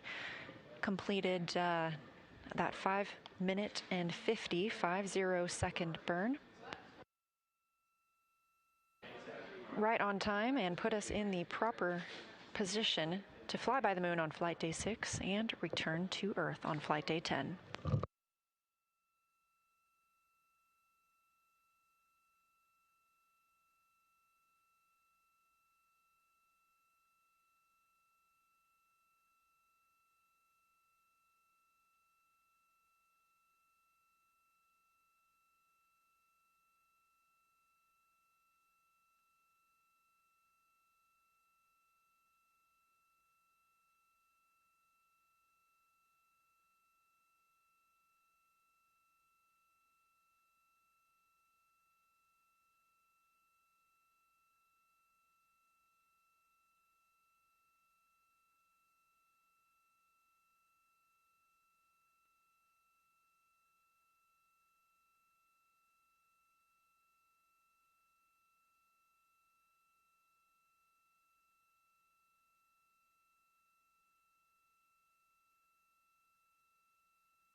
This is Artemis Mission Control at Johnson Space Center in Houston, Texas. Again, we had a successful translunar injection burn that commits us to flying around the moon and coming home. Our crew of 4 aboard Orion in their midday meal. And here on Earth, we are standing by for the start of our news conference about the status of the mission. If you're watching on NASA's YouTube, you don't need to go anywhere. We're going to bring that to you right here, and we'll be here in Artemis Mission Control.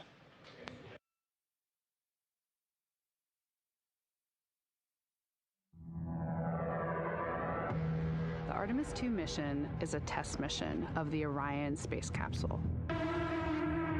Artemis II will be the first time we put humans on this rocket. We're going back to the moon because it's the next step in our journey to Mars. We were always going to the moon. Pushing ourselves to explore is just core to who we are. That's a part of being a human. And liftoff. We shall return. Continuing to test out every bit of Orion. Coming back to Earth, 7 miles a second. When humanity sets big goals, we can bring together genius from around the world. You have the best people on planet Earth putting this vehicle together. That's what's up. To innovate for the benefit of humanity and to inspire the world through discovery. And here we go.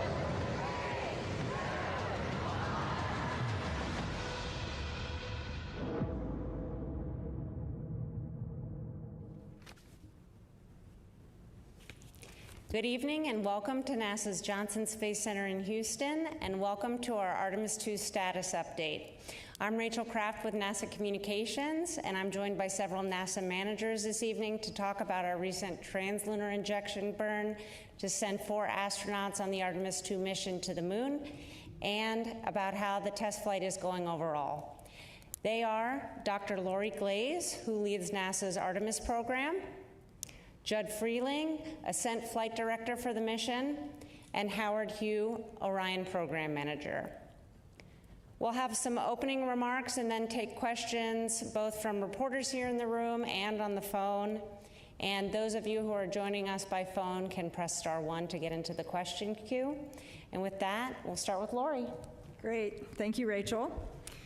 So, ladies and gentlemen, I am so excited to be able to tell you that for the first time since 1972, during Apollo 17, human beings have left Earth orbit. With Artemis II's successful 5-minute and 50-second translunar injection burn this evening, our 4 crew members, NASA astronauts Reid Wiseman, Victor Glover, Christina Koch, and Canadian astronaut Jeremy Hansen, are now on their trajectory toward the moon. The burn was executed by our flight operations team here in Houston, and it was flawless. The burn was the last major firing of this mission. From this point forward, the laws of orbital mechanics are going to carry our crew to the moon, around the far side, and back to Earth. Our crew is healthy, and our spacecraft is performing really well. After we've had a series of checkouts since launch, and again, everything really performing pretty well. And we are on the path that we designed for this mission. But just a reminder, again, you can hear us keep saying it over and over again, this is still a test flight. We are getting, and we're going to continue to get, lots of new data every day, important information as we continue learning how we're going to operate this Orion spacecraft in the actual space environment. And I'll tell you, we're already learning a lot as we go. We've encountered several things along the way. We're not really tracking anything right now that's of concern, but anything that we've encountered since we've launched was brought to our mission management team today and discussed, and the satisfactory path forward on every case, and a unanimous decision to proceed forward with the go for the translunar injection burn. So you'll hear a little bit more about some of that here in a minute, all the things that we've been doing. Just a reminder, we got 8 days of work ahead, and we intend to learn as much as we can, everything that we can that this vehicle can teach us. And with that, let's see, before I do that, we had a couple images we wanted to share. Let's see if we can pull some of those up. I wanted to share one of my favorite images. This one I saw last night. Actually, I was getting onto the plane to fly here from Florida. This one popped up, and I just absolutely love this one. Looking out the window, you can see the solar array wing there and the OMS engine from the Orion spacecraft, and then you can see Earth's crescent in the back. I just thought it was absolutely gorgeous with our crew members being able to see out the window there and get that photo. It's just absolutely beautiful. And then the second image I wanted to show you, you'll hear a lot more from Howard about the proximity operations demonstration that was conducted yesterday evening. And let's see, is that one going to come up? It's coming back. It's coming back. There it is. And in this image, you can see Victor Glover on the left there. He was using the manual controls to maneuver the spacecraft. And then Reid Wiseman on the right there was calling out the commands. So it was really, I hope some of you got a chance to watch that. I was riveted. It was absolutely spectacular to hear Victor's narration of the whole activity. So super cool. So with all of that, I am going to hand it over to Judd, and he can talk us through some of the technical details about the flight so far. All right. Thanks, Lori. It's been a great couple of days to be in the space business. Yesterday, SLS put us right on the money during ascent. We started with some checkouts by the crew from both the water dispenser and the toilet. Those were successful. And ICPS then burned us with our perigee raise maneuver, got us in a stable orbit. We did have a brief comm outage that was due to a ground issue that we have now rectified, and we understand that's not going to be a problem henceforth.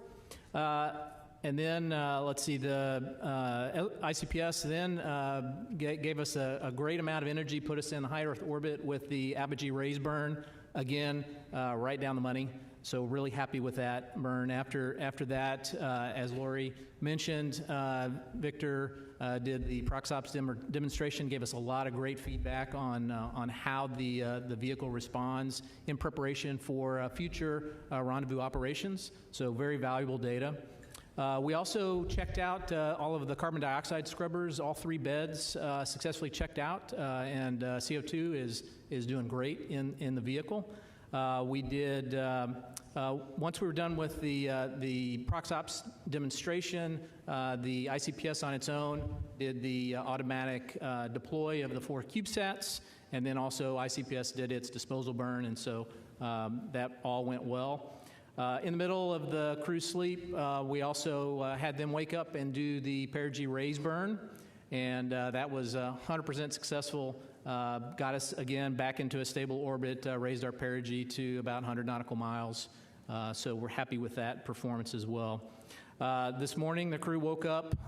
They had a conference with the flight control team and our lead flight director, Jeff Radigan. Went over some details of anything that they had, changes to the timeline, which were minimal. They did an exercise test of the flywheel. That was successful. Reid reported that it was exactly like training. His arms are really tired, and he got a great cardio workout. So we took some samples of what the carbon dioxide was while we were doing exercise, and that was all great as well. And of course, just a little under an hour ago, we did the translunar injection, which sets us up for the free return around the moon, and also for splashdown in San Diego. So with that, I'll hand it over to Howard to give you some more details on the Orion. All right, thanks, Judd. Really excited to be here. Wow, what a great 2 days, huh? I haven't slept, I don't think, very much over the last 24 hours, just following all the things that have happened for the Orion spaceship. We had a perfect ride uphill, got into orbit, spent a good day, just checking out systems. And we're getting ready for TLI that Lori talked about, and a successful TLI and a really great precision burn that we just had. But I'll talk about the things that we accomplished yesterday. Yesterday, as you know, we did a proximity operations demonstration with the centerline camera and with the spacecraft. I call it test driving the car. It's been an awesome event for all the engineers and the team that's worked on it to hear Victor and Reid talk about our spaceship and the work that we put in to put into this capability for manual flying. I would say that, first of all, we accomplished all the test objectives. that we set out for this proximity operations. We have 2 precision tests, and I'll describe a little bit about what those were. But I'll send with a picture first to show you and describe. This is a very close-in picture, these 3 pictures. On the, I guess, upper left of the picture is our centerline docking target right in the middle. It's a standoff cross that you'll see. It's a 2-foot wide target. This is the target that we're going to use for future missions. So this is the exact flight configuration that we use. So it was really important that we got that on the interim cryogenic propulsion stage. So we were able to get that on that stage, and what we do, as I describe it, is as we separate from the ICPS, we do a backflip, 5 degrees per second, and we back away all the way as far in this demonstration was about 400 feet. And that back away scenario, that allows us to have a good standoff understanding. We're pretty far away, not this picture, but I'll talk a little bit about where this is going. Then we start doing what I call course manual piloting. And this allows, and you might have heard this, what Victor was doing was basically moving side to side with the spaceship, up and down, and then doing the rotation pitch, roll, yaw, making sure that the response from the spacecraft and the performance is what he's seen. And the reason it's course is because you're so far away at 400 feet that you want to make sure you have big maneuvers so you can see the target going out of your field of view a little bit, okay? So that's what we did at the initial part, and then we slowly started coming in and approaching the vehicle. And that picture that you see in the upper left side is almost to 33 feet. It's about 40 feet away, I think. And that's where we will do what I call fine manual piloting. So we're just doing a little bit of the same thing, side to side, up and down, doing the pitch, roll, and yaw maneuver and handling. And you heard that if you watched closely, and some great commentary. Especially, it was heartwarming to hear. I know I talked to some of our team members today, to hear that how well their baby worked, operating precisely. That is exactly what we wanted to do, holding the attitude and being able to maneuver very well and described, I think, just very excitedly by Reid and both Reid and Reid and Victor. I think it's really a great a moment for all of us who have been working in this arena to get this demonstration off. And of course, that wasn't the end of it. We did back away to about 65 feet, and we let the ICPS do a maneuver, and then we had another target, what we were calling this 2-dimensional target. So it didn't have a standoff cross like we did on the ICPS nose. What we did was add a good 2-degree target or 2-dimensional target on the spacecraft, on the ICPS, and then we did the same maneuver, but a little different. This maneuver was what we call 6-degree of freedom maneuver, where we were tracking and also maneuvering by rotating as well. So you're translating and rotating at the same time, and that allowed you to have a different characteristic of the vehicle performance in a manual piloting approach. And we were also able to go to this 33-foot range. So really important demonstration of both the fine and coarse handling of the spaceship for future missions as we go forward. And that was something that we wanted to make sure we brought down some risk. And you saw the images of the centerline camera, and performance was outstanding. And of course, the crew was outstanding. They did a terrific job. I actually flew the simulator. I did not qualify for this mission, unfortunately. So I definitely wasn't ready for this kind of mission, but Victor just did terrific and followed everything. And I saw the track today in terms of predictions, and I got to give kudos to him. He followed it right along, and it was a really great opportunity to demonstrate our capability. So that was a really important demonstration and test of our rendezvous and prox ops capabilities that we're going to need for the future. But also in that 24-hour period, we had to obviously demonstrate our readiness for translunar injection. We were able to really track a lot of the subsystems that we've learned from on Artemis I, but also the most important subsystem when we put humans on board is the life support system. And I'm happy to report that the performance of the CO2 scrubber the ability to distribute water, control the temperature inside the cabin is exactly as we predicted, and in some cases better. And so that was really great. And of course, across all the other subsystems that we demonstrated in Artemis I, like power generation, was better than predicted also, over 13 kilowatts of power generation.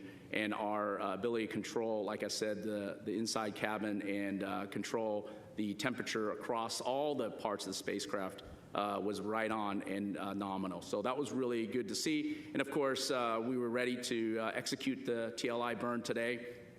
And our guidance navigation control system was ready to go and demonstrated through this burn its ability to handle this type of burn and the precision that's needed to take us to the moon and come back into Earth's atmosphere. So really great overall demonstration of the ProxOps, really great demonstration of the core subsystems that we have on board the spaceship that's required to execute the rest of the days of this Artemis II mission. And finally, I would say that we had, I would say, really great opportunity to just understand our overall performance across all these subsystems and making sure that we're ready to commit the crew to a safe journey to the moon and back. And we demonstrated that over the last 24 hours. We were able to, as Lori said, have a mission management team review of that and determined that we were go for TLI. And I'm just really happy that we're headed to the moon. Thank you. All right, it's time now for questions. We'll start here in the room, and then we have several on the phone. A reminder, please raise your hand if you're here. We'll have a mic coming around. And then if you are joining by phone, *1 can get you into the question queue. And we will begin in the room here. Let's come around with the mic here in the front. Tarek, yep. Thank you very much. Tarek Malik with Space.com, and I think it's for Howard. You know, the TLI seemed to go quite well, although I guess there were some reports of a couple of caution alarms that the crew reported, and then the mission control said, you know, it was not to worry about. And I'm just curious what those alarms were, or those caution lights were, and you know, how they were, I guess, set aside so quickly. Thanks. Okay. I'll let Jed maybe give some highlights there. Yeah, so about 15, 20 minutes before TLI, we had a couple of nominal reconfiguration changes of the atmosphere revitalization system, the cabin fans. And when we were moding those to a different mode, the fan speed change caused the cabin sensors to dip below the caution limit for just a bit. And of course, that rang an alarm that was a suspected cabin leak. That was a false indication. And so we quickly knew that there was no leak. We knew that there was just the sensors dipping low pretty quickly. Additionally, there were some RCS, reaction control system, SM manifold messages that we had been seeing previously. Essentially, whenever we're using that system, there's a pressure sensor divergence. And we've seen that before, and so we knew exactly what those signatures were. So again, not an issue at all. Eric. Eric Berger, Ars Technica, and just congratulations. So far, it's been spectacular to behold all of this. I guess two questions for Howard. You know, first of all, quick question: were there any thruster issues during the ProxOps demo? Any sort of outages or concerns with that regard? Did everything perform nominally? And then does the performance in Victor's piloting during that exercise give you confidence in Orion's handling for the maneuvers contemplated in Artemis III with one or two of the HLS? Yeah, no issues with the thrusters. They perform nominally and the performance is excellent. Relative to future confidence, this gives us a lot of confidence in terms of close in. I've talked previously about being on the docking axis. It's very important for the crew because unlike Orbiter, where we were able to have situation awareness from the windows, when we approach closely, we are very dependent on the cameras and the LiDAR that will be on Artemis III and above for our relative navigation. And so this was a really good exercise of that. And of course, hearing the crew in a preliminary way through verbally, but we'll look at the data very closely and then get the post-flight report from them in detail. I think at first indication that the vehicle performed better than obviously they expected. And I think, for us, it was really good understanding of how the human-in-the-loop part worked. We know precisely what our capabilities are when we have automated capability, but having a crew in the loop and demonstrating their capabilities and being able to hold and be able to execute a translational and rotational maneuvers and being able to do that precisely is really outstanding. And I look forward to them coming back home, telling us all the nuances. I'll be sitting in hours with them and questioning them on how they felt about it and what the responses were based on the pulses they put in. But yes, it's very, very heartwarming to hear that from the crew, and of course, even better to get the technical data and play that forward. Go ahead. Mark Kirkman with NSF. This is probably for a combination of both Judd and Howard. Now that we're committed with TLI, during Translunar Coast, the attitude you're going to hold, what are the out-the-view windows for the crew? Are they going to be, what are they going to be able to see Earth with regard to Earth or the Moon? And also, prior to the flight, you were talking about, based on TLI, what they would get to see when they do the close observation. It was based on a sun angle of high, medium, or low. What did we end up getting based on the launch day and the TLI that we're in? And if you don't mind, just based on what he said, I'd like to follow up with Howard. It sounds like, based on what Ike said and you said, that the handling qualities, tight, deadbeat damping, that this is better than you predicted. Is that a true statement? You want me to start first and go ahead. Talk about that? I would say that, predictions are hard. There's a human-in-the-loop kind of element, and we practice that. So I would say, yes, definitely maybe better than we anticipated in a lot of ways, because there's variations by which we go into space. On a closed-loop control system, for guidance, navigation, control, when you have an automated system, you know precisely and you predict exactly how the system will respond. The crew is well-trained, and Victor did exactly what he needed to do, and the spacecraft responded. As far as where the vehicle will be pointed, most of the time we spend in a tail to sun attitude. So we take the back end of the vehicle, point it towards the sun, and so whatever the geometry is, that's what you get. We sometimes have the advantage when we have good power balance, we can move the solar arrays that have cameras on the end, and we can move those around and see what, look back at the Earth or look forward at the Moon. Also on, flight day 6, whenever we do the lunar closer approach, we'll change attitude, make sure that the crew has those views of the lunar surface. As far as the lighting of the Moon, this was a lower lighting day that we launched. I think it was in the 20 to 30%, 20% lit area. So we'll still get good shots from the crew. We'll still get great descriptions from their Mark 1 eyeballs. But we're going around the Moon, so that's the main thing, right? Okay, we'll take 2 more on the end here, and then we'll go to the phone. So go ahead, Jackie. Hi, Jackie Waddles, CNN.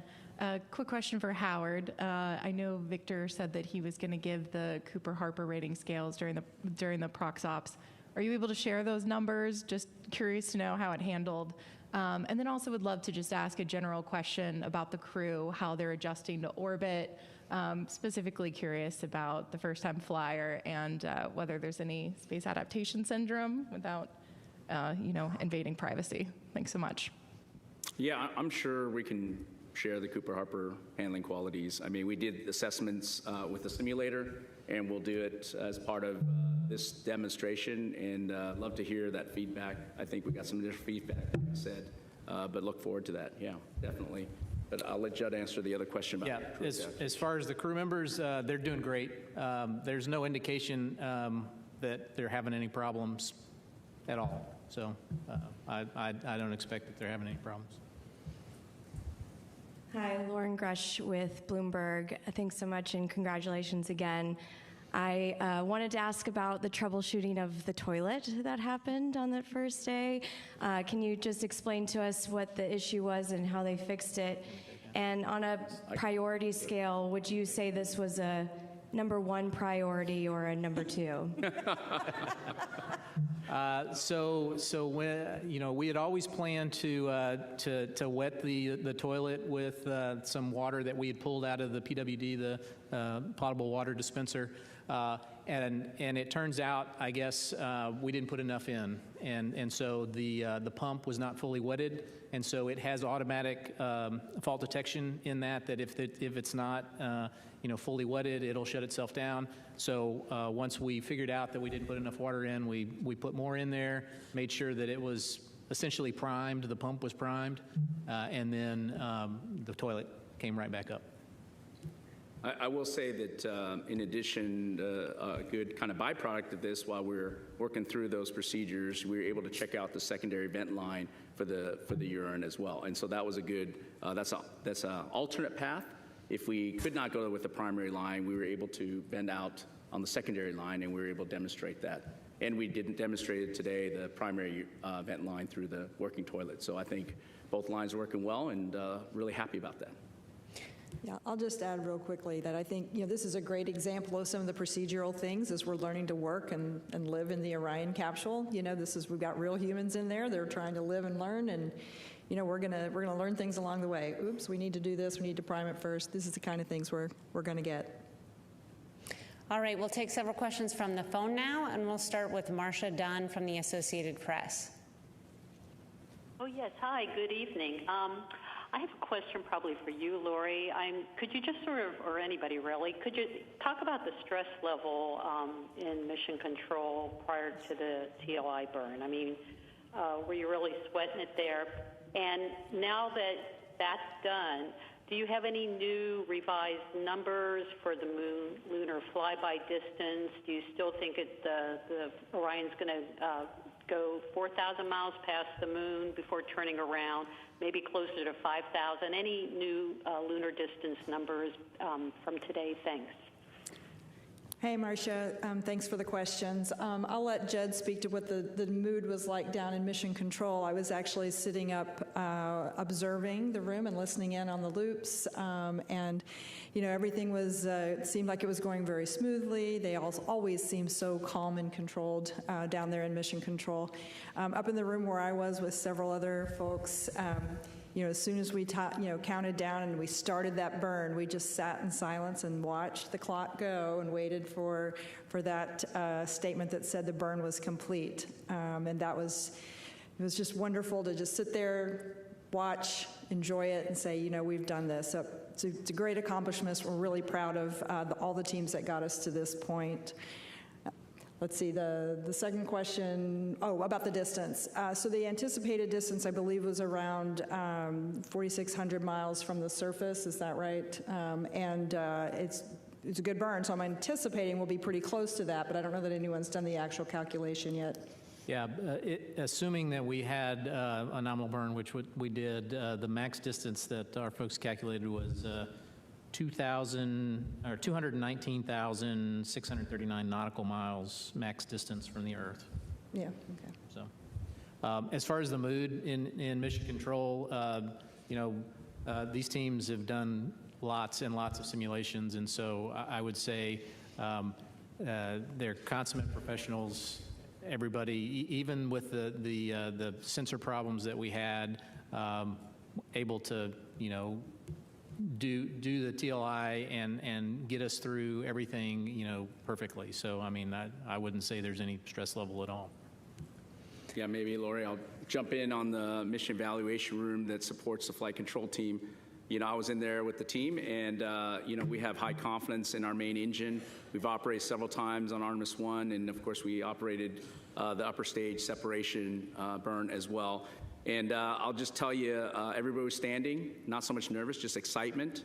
And then in one of our conference rooms where we had a couple of GNC experts with us, we geeked out and talked about TGO, VGO, Lambda, Lambda dot, and teaching class on how these burns were calculated, what the guidance targets were, and it was really fun to listen to that while we waited for the TIG. So it was really fun. All right, our next question on the phone line is from Andrea Leinfelder with the Houston Chronicle. Hi, I have a question on the exercising. So I was watching the video when Reid was exercising, and I know Mission Control kind of started chuckling because you could see the movement. So I was wondering if you'd kind of quantify a little bit how much it was moving. I know it was expected, but I'm still curious to know how much. Also, just a technical question. Would you say that Orion was in high Earth orbit or low Earth orbit during the TLI burn, just because it seems so close to the Earth? Thanks. Let me take that. Let's see. As far as the exercise, the flywheel machine, it's a little bit like a rowing machine. I think you saw that. I mean, are you asking? I didn't quite understand the question. Like, how much movement does the capsule do while we're doing the movement? Is that the question? Yeah.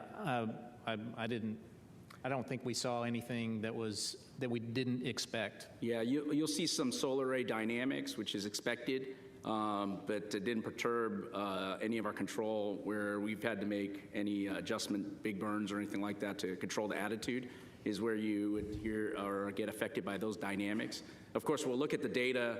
I wasn't sitting in front of the data console today, but I just saw it on the videos that were coming down, and we'll talk to the team, but we didn't expect anything different. I asked our guidance navigation guys if there was any issues, and they said nope, didn't see any issues relative to exercise.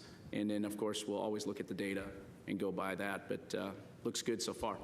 Let's see, and the other question was, were we in a high Earth orbit when we did TLI? Yes, technically we were, but we were at the lowest part, perigee of the orbit, so we were about 100 nautical miles off the Earth's surface, traveling about 23,000 and change miles per hour. And so because we did the TLI burn, now that takes us out of the high Earth orbit and gets us on that free return trajectory to the side of the moon. Okay, next up is Nell Greenfield-Boyce with NPR. Hey, can you hear me okay? Thanks Yes. for having this briefing. I would appreciate hearing a little more about the water dispenser situation. It sounded like just before the burn, they were doing what they were calling like water ops, and they were bagging up water in plastic bags. Could you just go over exactly what the issues were with the dispenser and why it was decided to have backup water and how much water the astronauts actually bagged up? Thank you.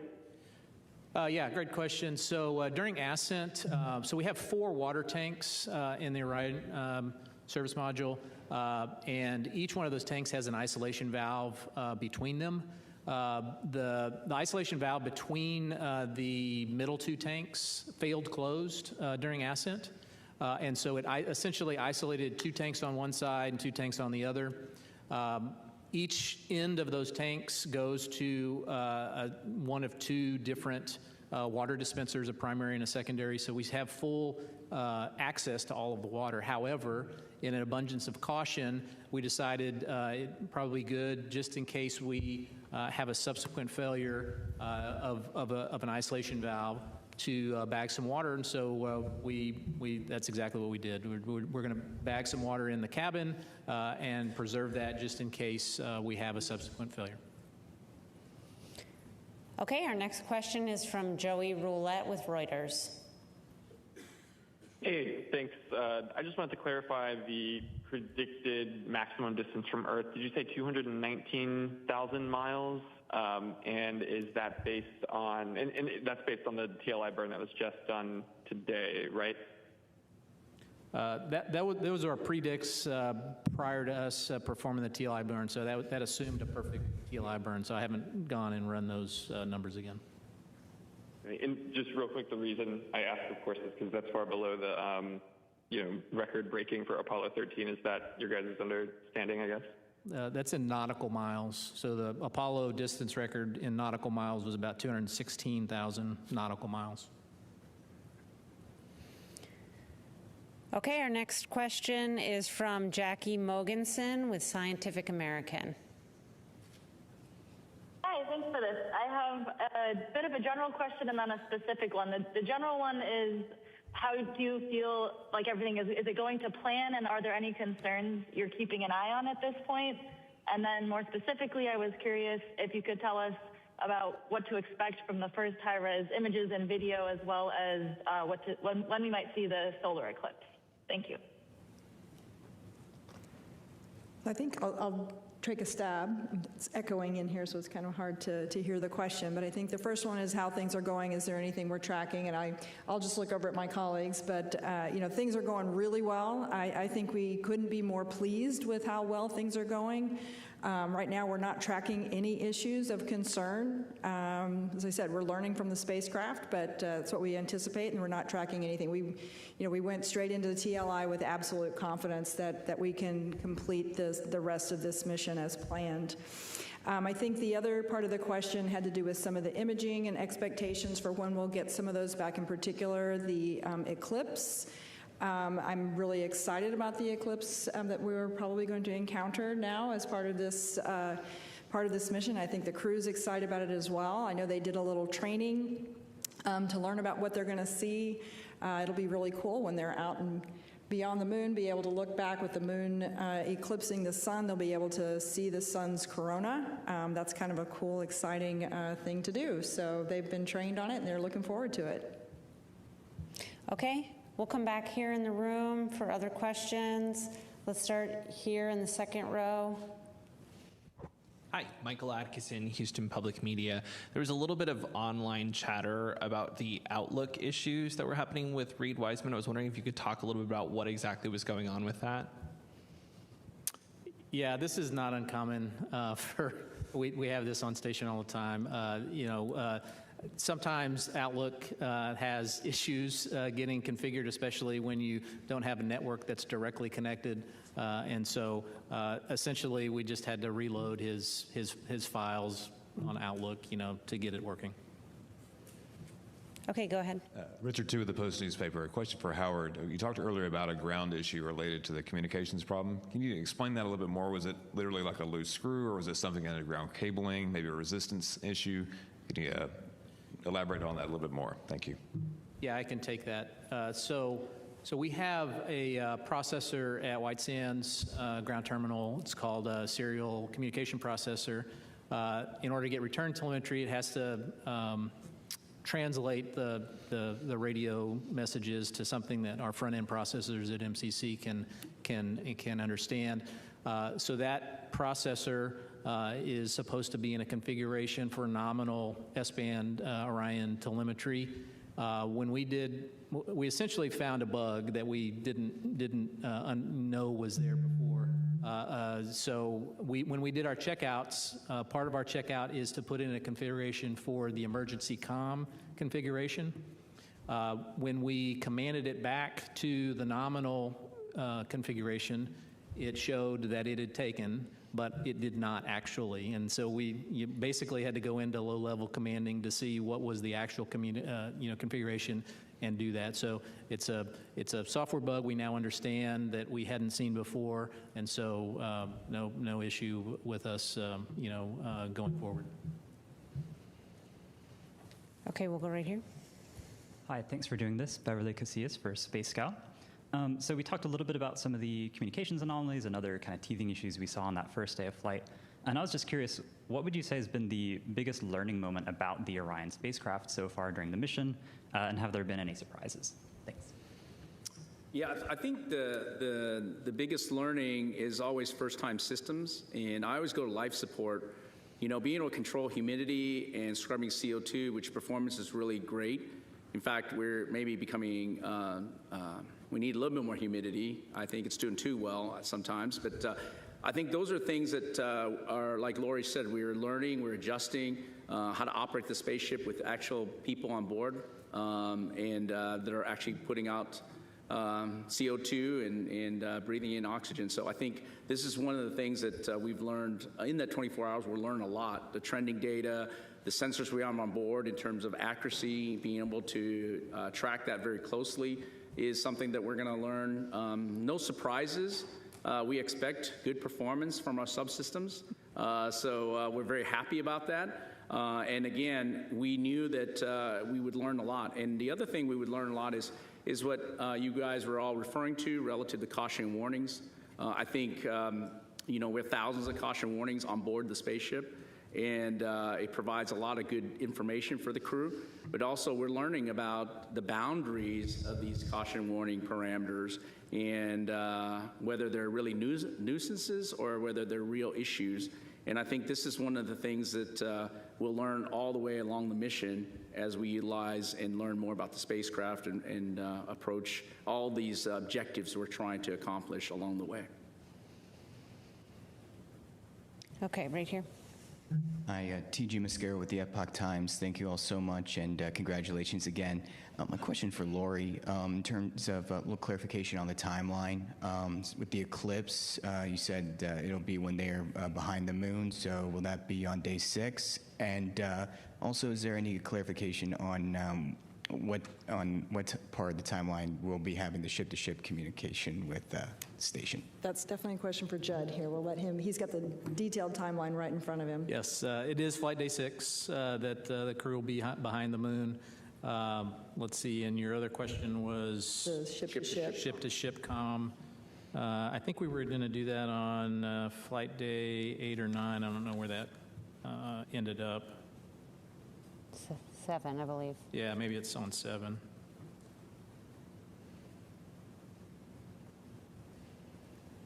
Yep, it's flight day 7. Okay, let's come here to the one with their hand up. Yes. Hi, Katrina Miller for the New York Times. How fast will Orion move as it heads to the moon, like the maximum speed? And have the crew members been able to check in with their families yet, or when will this happen? Okay, so it changes speed as it goes around in orbit. The maximum speed we just experienced at TLI, which was, we started off at 23,660 miles per hour. We added about 867 miles per hour, so that's 24,500, something like that, 24,500 miles an hour. And then as we get closer to the moon will be our lowest speed around the apogee, which is around, I think, 1,300 foot per second, which I'm not going to do math in public on how many miles per hour that is. But then once we come back to Earth, it gets around that same speed, around 25,000 miles per hour as we get to entering our interface. And have they talked to their family? Okay. Let's actually come over to this side here in the middle. Oh, and there was the additional question about if the crew has spoken with family yet. Yeah, I don't believe they haven't had time to talk to their families yet. They've been really busy, so we'll make time for that now that we're past TLI. Robert Coppinger, British Interplanetary Society Spaceflight Magazine. The RCS thrusters on the service module, are they European technology or American technology? And Administrator Isaacman's distance record from one of his 2 space flights, when does Integrity beat that? Wow, I would say the RCS, or Reaction Control System, if you're asking that is a European-built system. I don't know about Administrator Isaacman's distance, so I can't comment on that. I suspect we've already broken that. I thought we broke it when we went into the high Earth orbit. But when we got out to apogee, we would have already exceeded that. Okay, was there another question? Second row here, yes. And then we'll go back to a few more from the phone. Hi, JJ Love with Tech Talk Media. Thanks for taking my question. The viewers of our Inside NASA Innovation series are eager to understand the broader human impact of this mission. So looking beyond the boundaries of space exploration itself, which industries here on Earth stand to benefit most from what you're discovering up there? And what is being learned in the mission that will tangibly improve life for people down here? Oh, those are some good questions. I think from the industry standpoint, I think there's a whole range of things that we're going to benefit. Number one, just thinking basically just in our production capabilities within the U.S. and around the world. But I feel certain we're going to be pushing boundaries of technologies as well, not just in the systems that we're flying on the rockets, but even in some of the things we're testing out inside the crew cabin for the crew to use, and the cutting edge of technology. So a lot of amazing things there. And then what was the second part of your question?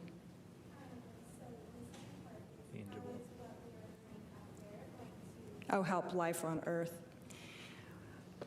It's always a wonderful question, and I really feel like the exploration that we do is just inspirational for everyone here on Earth, hopefully inspiring our young people around the world, the Artemis generation that's growing up now to want to grow and achieve and to learn and to start trying to think through where they're going to dedicate their talents as they get older and learn the different skills that we need to cut the edge of new technologies into the future. Okay, we'll go back to the phone for several questions. Our next one is from Robert Perlman with collectspace.com. Hi. The quote, "Your go for TLI," is one of those iconic quotes from the Apollo years that just has held the test of time. But Michael Collins was the astronaut who coined it, and he later said that maybe he should have picked out something more momentous. I'm wondering, now having gone through a TLI, if you think that it speaks to, or not, does it hide how this burn is different from all other burns, that this is the one that you're committing to leave Earth's orbit and go to the moon, and there's no turning back. I know that you said that there wasn't extra stress, that you had practiced this over and over, but was there any moment that you actually, gulped hard that, yeah, we're going to the moon? So the question, it was a little bit garbled. I think it was about the TLI burn and that burn being perhaps special in the minds of the team.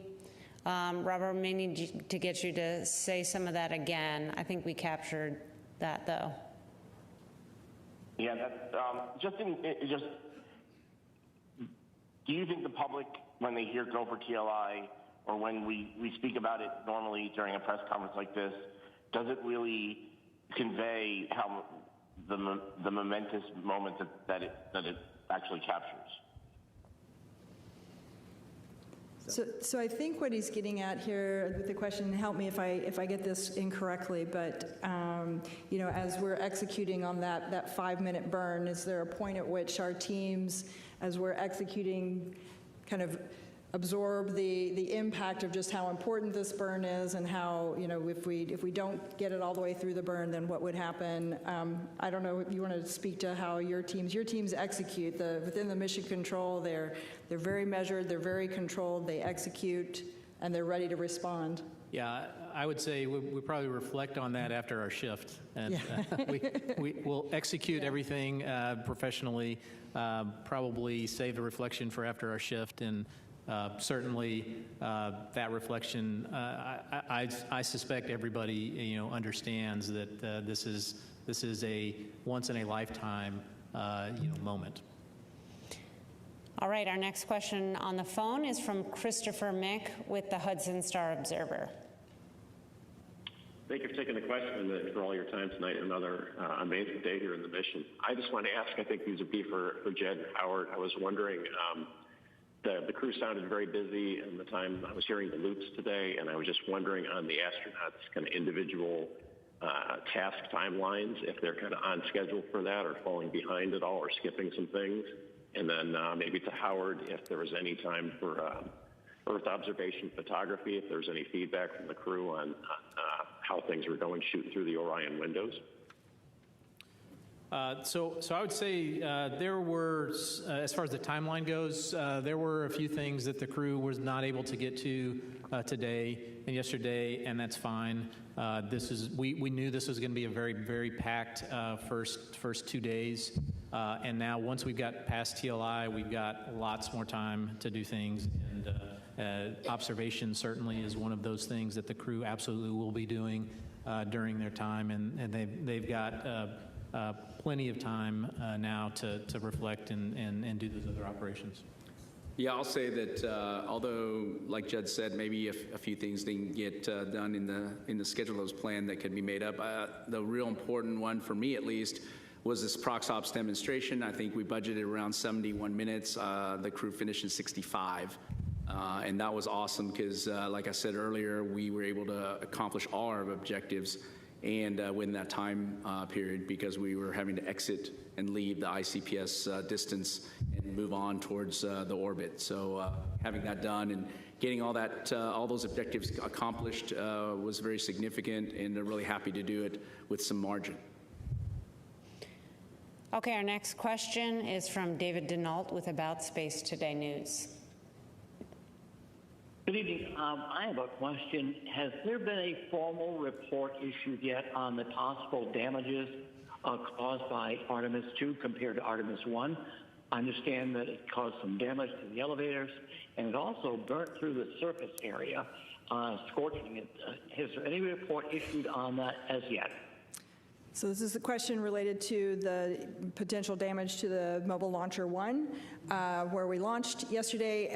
We've talked many times about the ruggedization that we did to the Mobile Launcher following the Artemis I mission. And what I can tell you is that our initial assessment is showing that most of the damage is really largely cosmetic. Really, overall, everything's looking pretty good, especially compared to Artemis I. We know we're going to have some repairs that we'll need to do, but those repairs, the repairs that we made following Artemis I largely worked, so that's a good thing. We are in the process of doing an in-depth assessment of what kind of damage was received there. We do know that there were some bolts, some latching bolts that perhaps didn't hold as anticipated, and there was some, I believe, some issues down in the firing well there. But we're still doing the assessment, so hold tight, and we'll get you some more details as we better understand exactly where that mobile launcher is right now. Okay, Philip. Hi, Philip Sloss. I guess a quick follow-up with Lori about the mobile launcher. After the first launch, there was a pneumatic leak. You didn't see any issues in terms of the continuity with the pneumatic systems in those lines? Everything's doing extremely well, actually. Yeah, and the water suppression system was able to wash things down, so we didn't have the issues of the concerns with corrosion. The pneumatics, all of the other systems seem to fare extremely well. Okay, and then a quick one for Judd. Hopefully, on the first launch, SLS had a tiny underspeed at MECO. And I know they were looking to make some tweaks so that they would hit the exact targeted MECO. What did you see yesterday during the ascent? Yeah, as I mentioned, right on the money. Okay, thank you. Hello, I'm Kaya Burgess from the Times of London. How closely did you study in planning this mission the free return slingshot trajectory of Apollo 13 in terms of the lessons to be learned of what to do similarly or what to avoid, and how different will this trajectory be from the only other time humans have taken that trajectory around the moon and back? You take it. Okay, so it is slightly different from Apollo 8. Apollo 8 actually went into the lunar orbit, gravity well, right? Orion doesn't have the capability or the propellant to do that, and so we're taking advantage of the gravity to slingshot Orion back around the moon.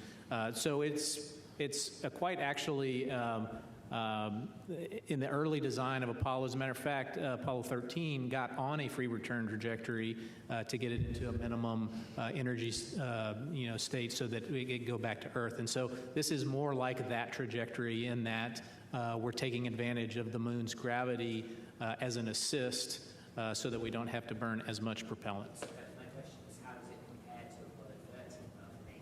Oh, 13, not 8. Okay, yeah, it's similar. So we got on a free return trajectory on Apollo 13, very similar to the one that we are doing now. Okay, we'll take another question in the room over here.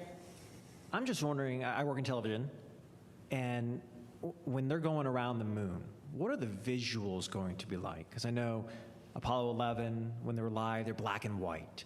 And we're seeing some of the images now from the spacecraft, which we love, But, you know, they're not as grainy as they were in the Apollo days, but they're not necessarily as wonderful as maybe SpaceX gives us right now with some of their work. So what can we expect to see visually as they're going around them? What is it going to look like? So I'll say that we're much further away from the moon than we were on the closest approach for, say, Artemis I or even, Apollo 8, for instance. 3,000 to 4,000 nautical miles away. So the moon will look smaller. It's what I've been told is if you take a basketball at arm's length, that's about what it's going to look like from the crew's vantage point. Certainly the camera technology is a lot better than it was in the 60s, so we'll have that advantage. We also have some really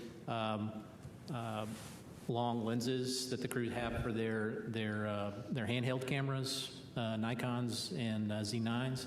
So they'll hopefully, when we get those downlinked, they'll be really sharp images that we've all come to expect.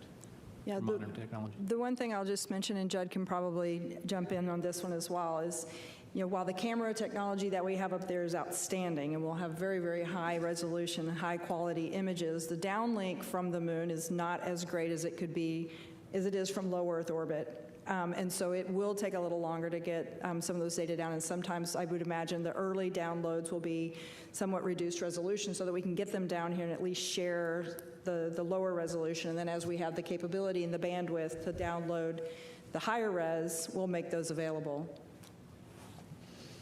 Go ahead. Moises Avila, AFP, Agence France Presse. I know that more than 50 years have passed and it's a new world and new technology, but compared to the Apollo missions, what things have changed and what protocols or beliefs maybe, or traditions maybe remain?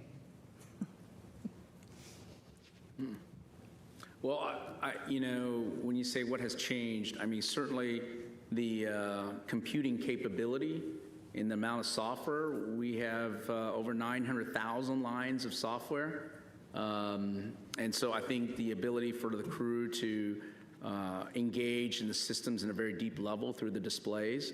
And of course, we have electronic procedures, which Judd and his team is very familiar with, which we don't need to carry paper around. There was a lot of paper procedures. And of course, the sensor capability. The inertial measuring units. When we get close in, we got GPS. Everybody's familiar with that, of course. The ability for us to know exactly where we are in space, the precision by which we're able to do rendezvous prox-ups and docking, just even with a camera, is a huge step in technology. And so I think this is one of these things where the ability for us to utilize the technology to advance and make it easier on the crews to operate. And of course, leveraging the ability for us to build a little bigger spaceship, a third larger, and allow us to fly another crew member and be able to compact that in smaller components, but yet still provide the same functionality and even more in some cases, is a huge advancement for us. So I think overall, but physics doesn't change. The teardrop shape is very efficient from an aerodynamics perspective. The Apollo giants were just very good technical engineering experts. And engineering and the physics does not change.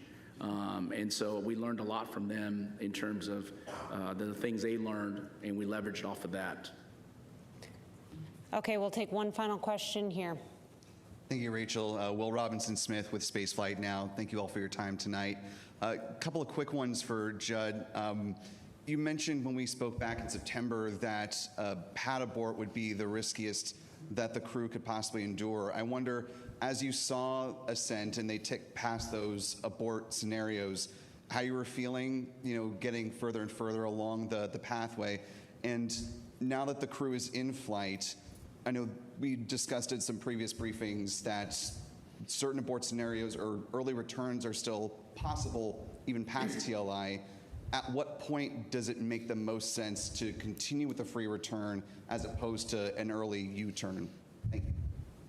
Yeah, so always feel great not to have to do an abort, period, right? And so I'm happy that SLS performed so well, that ICPS performed so well that we didn't even have to entertain that. As far as now that we're post TLI, it's about a day or two in past TLI where it's no longer feasible to do what we call a direct abort, and it's more likely that we'll get home at the same time if we just continue on in the free return trajectory. All right. Well, with that, we'll go ahead and conclude. I want to thank our participants for joining us today. You can follow all of our mission progress in the multitude of ways we have available on nasa.gov, and we look forward to providing another update tomorrow afternoon. Thank you for joining us.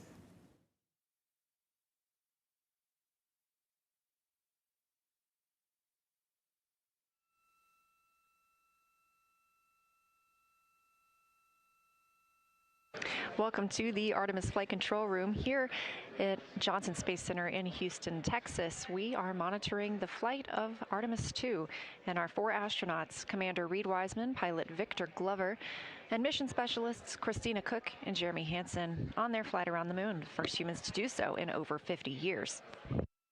This is also the first flight of humans aboard Orion, and it was a banner day for the spacecraft.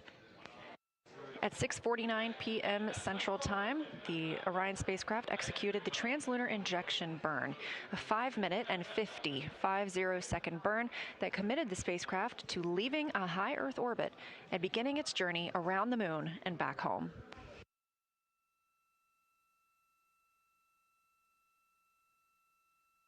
This is a live view inside the Artemis Flight Control Room here, where the Orbit 2 team is now coming on console to take over from the Orbit 1 shift.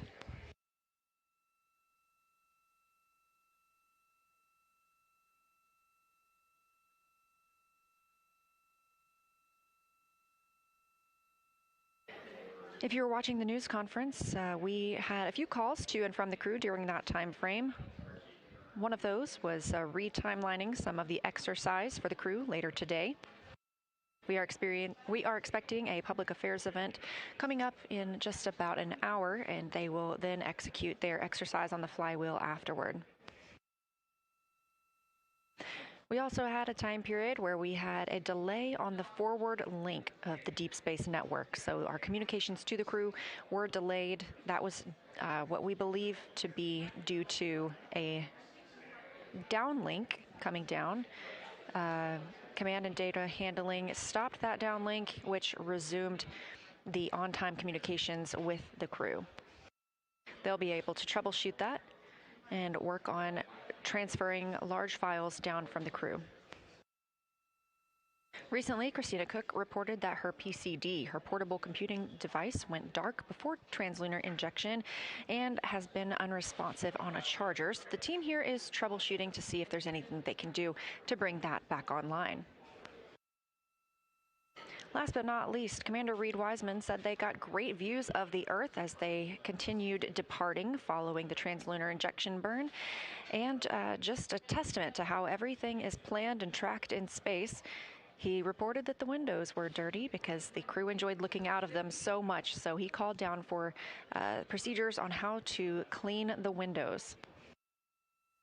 It's important to ask for instructions on things like this. As I mentioned, everything is tracked so carefully throughout a mission that it's important to let the crew and the teams know what is being used.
This is a live view from the Orion capsule looking back on Earth, our home planet. We are now 18,500 miles away from Earth.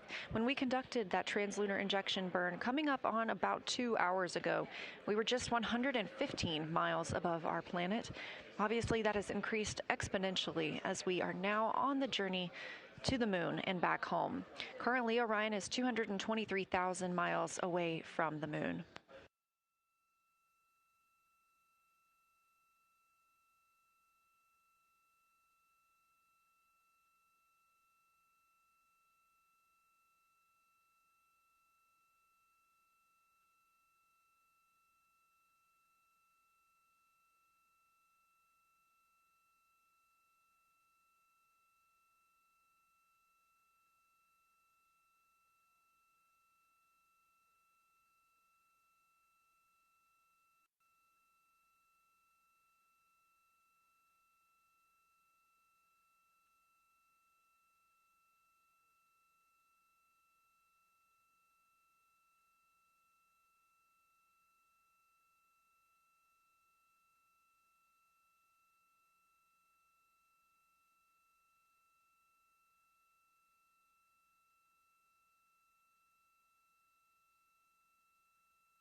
Integrity, Houston, with some additional PCD troubleshooting for Christina.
Go ahead for Christina.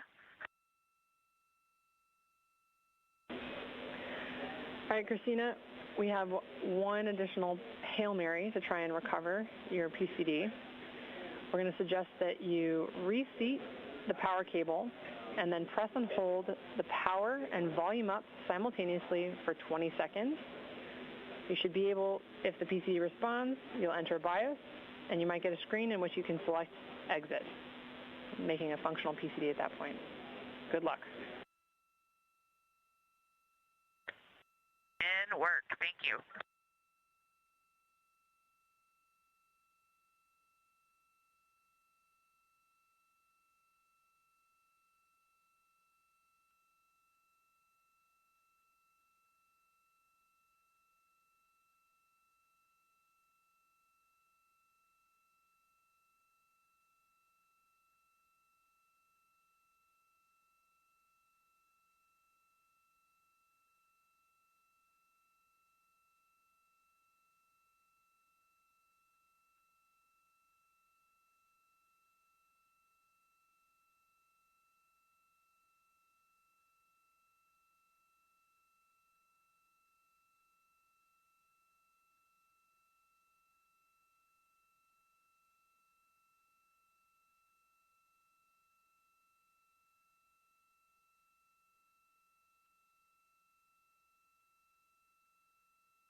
This is Artemis Mission Control, now MET, or mission elapsed time, 1 day, 3 hours, and 10 minutes into the Artemis II mission, the first flight of humans around the moon in over 50 years. And we are going to the moon. After a successful translunar injection burn today, we are now over 19,500 miles away from Earth and growing closer to our lunar neighbor, now 222,000 miles away from the moon. The view on the left side of your screen is from Orion, a live view looking back at our home planet, that small dot. And down in the bottom right-hand screen, you can see Capcom Chris Birch wrapping up her Orbit 1 shift today, as well as Flight Director Jeff Radigan. They've been leading the teams throughout Orbit 1 and the translunar injection burn. Integrity, for your information, toilet is go for use. We're estimating about 5 more uses. We copy that, and I have a question about the flywheel accelerometer, specifically the software that I'm opening up. All right, Reid, I'll take your question. When I'm opening the Orion Crew Seat Accelerometer version 1.10.5.0, I got a pop-up that came up that said, confirm disarm. The device is armed. Do you want to disarm it? Yes or no? Okay. Affirm, Reid, you do want to arm.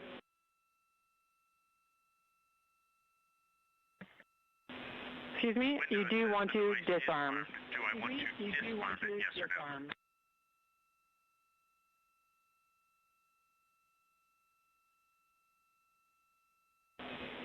Sorry, Reid, I think I stepped on you there. We do want you to disarm.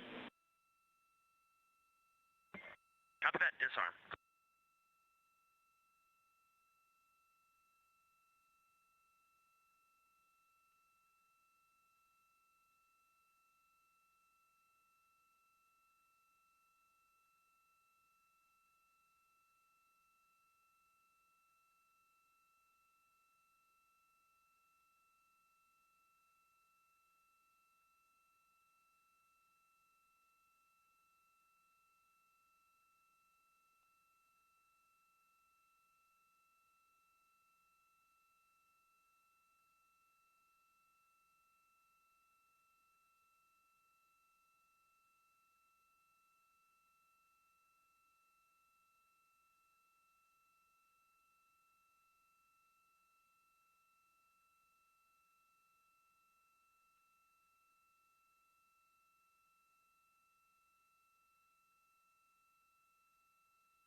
Integrity on 1 for flywheel accelerometer.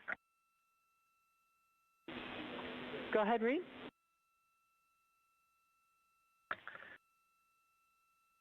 It says to secure the 2 accelerometers, 1 to the flywheel, 1 to the hull, with the Velcro, but then also with Kapton tape, which is supposed to be with the accelerometers. I don't see any Kapton tape there, and my judgment is they are very well secured, so I'm not going to put Kapton tape over them. Let me know if you need me to change that.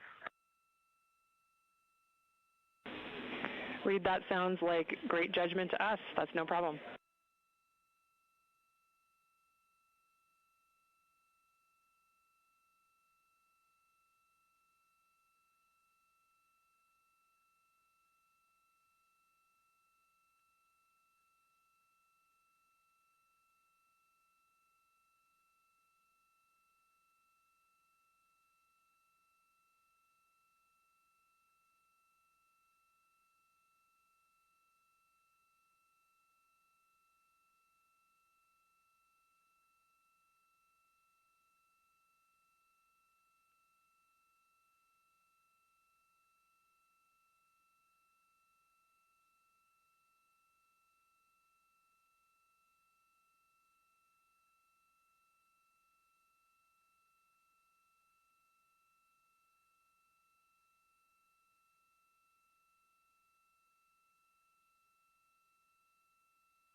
Houston Integrity for PCD.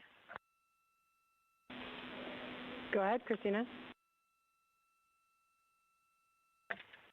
Hey, Chris. Unfortunately, no joy with that action, and I also had Ike try it. Neither of us were successful getting it to respond in any way.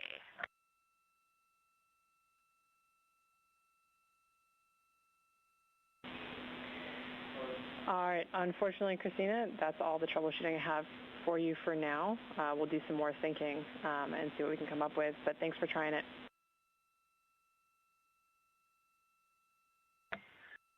Okay, she acknowledges that. I've got a question for you on the dual camera bracket config for transit. When I got to the threaded rods, just want to check with you. I was supposed to do 6 turns. When I get to 2.5 turns on all of them, I start to feel some resistance. I assume it's a helicoil, so do you want me to push through that resistance to 6 turns? And as long as it's a reasonable amount of resistance would be the caveat.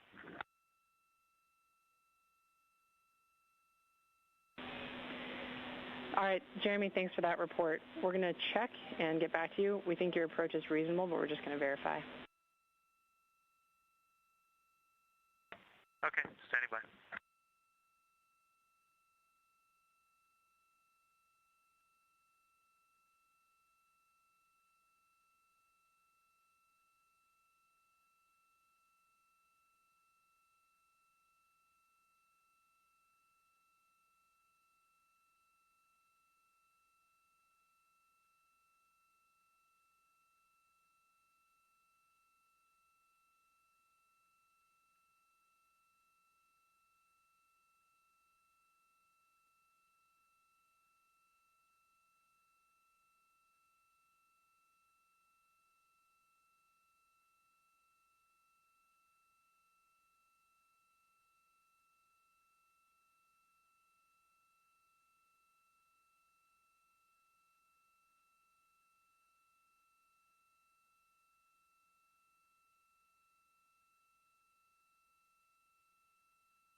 This is Artemis Mission Control here at the Johnson Space Center in Houston, Texas. This is a visualization known as ARROW, the Artemis Real-Time Orbit website.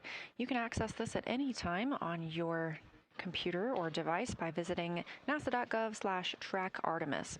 And thanks to ARROW, we were able to see that we are now 22,000, almost 23,000 miles away from Earth, creeping up on the moon, now 219,000 miles away from our lunar neighbor.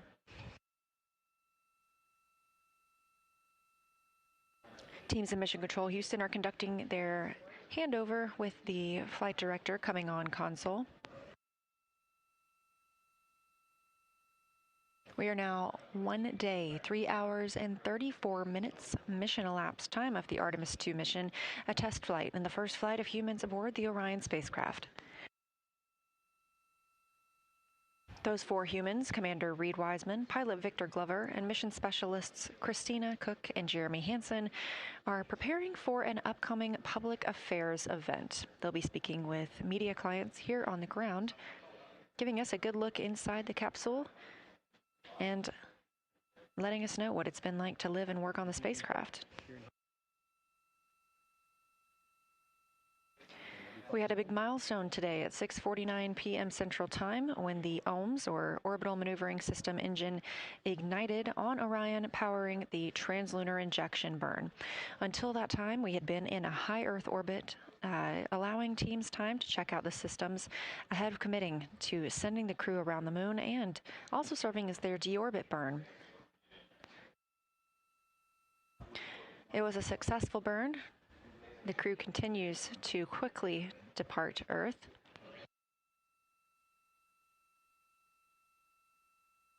We will see the closest approach of the crew on flight day 6 during their lunar flyby.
Integrity, Houston, with some dual camera bracket install words for Jeremy.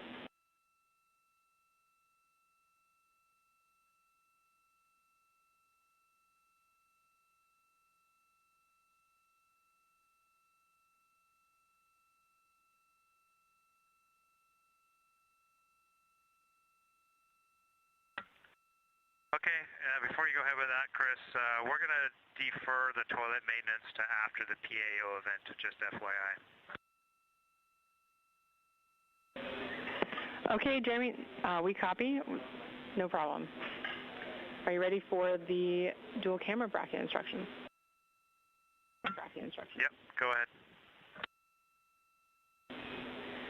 All right, we'd like you to give a little pull test on the fasteners and see if they're snug. It's possible there might be a little play in the system. But if they feel snug, they're not going to come out. You can continue installing the bracket per the procedure, leaving the number of turns as they are. We think we probably have a good enough fit.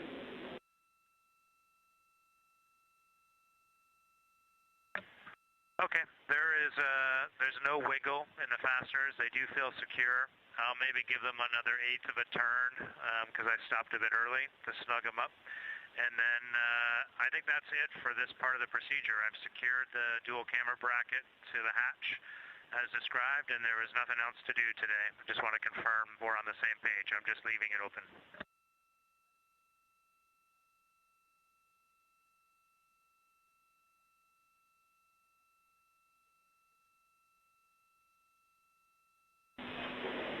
Copy, Jeremy. That sounds good with your 1/8-inch snugging turn.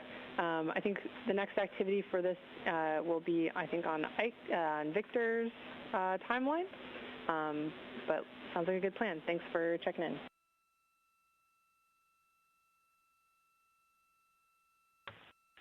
Okay, copy.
This is Artemis Mission Control here at Johnson Space Center in Houston, Texas. Mission elapsed time, 1 day, 3 hours, 43 minutes. Orion has completed its translunar injection burn today at 6:49 p.m. Central Time as the start of the burn. That was a 5-minute and 50-second burn. The spacecraft and its crew, Reid Wiseman, Victor Glover, Christina Koch, and Jeremy Hansen, are now over 24,000 miles away from the Earth. Lots of movement in mission control right now as the Orbit 1 team is starting to step off console after a very momentous shift. We remain live for our coverage all throughout the mission, all the way until the crew is back home on Earth. Currently, the crew is setting up for their first public affairs event while aboard Orion.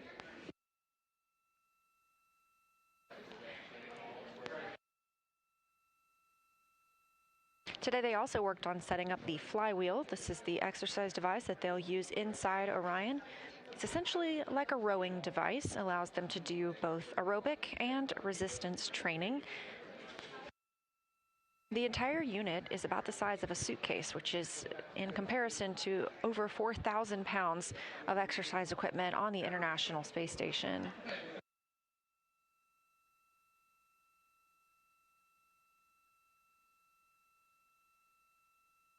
The crew in Orion woke up at 1:35 p.m. Central Time today, and they're slated to remain awake until about 3 a.m. Houston time tomorrow, April 3rd. Their sleep was scheduled to be interrupted last night by the perigee raise burn that put us in the proper configuration for the translunar injection burn. And with TLI complete, they will get the opportunity for a full night's sleep tonight.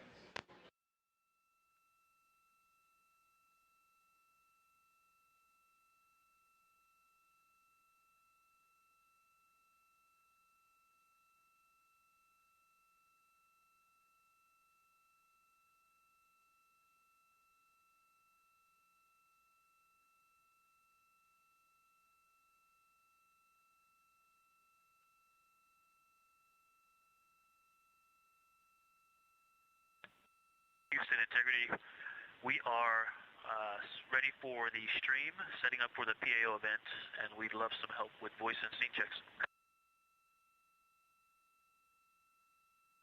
Okay, we copy, we're ready.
Integrity Houston, we're still not seeing anything. Oh, just came on board. Okay.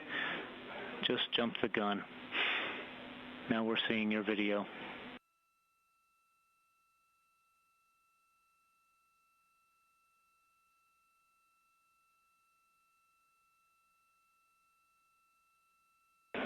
Checking.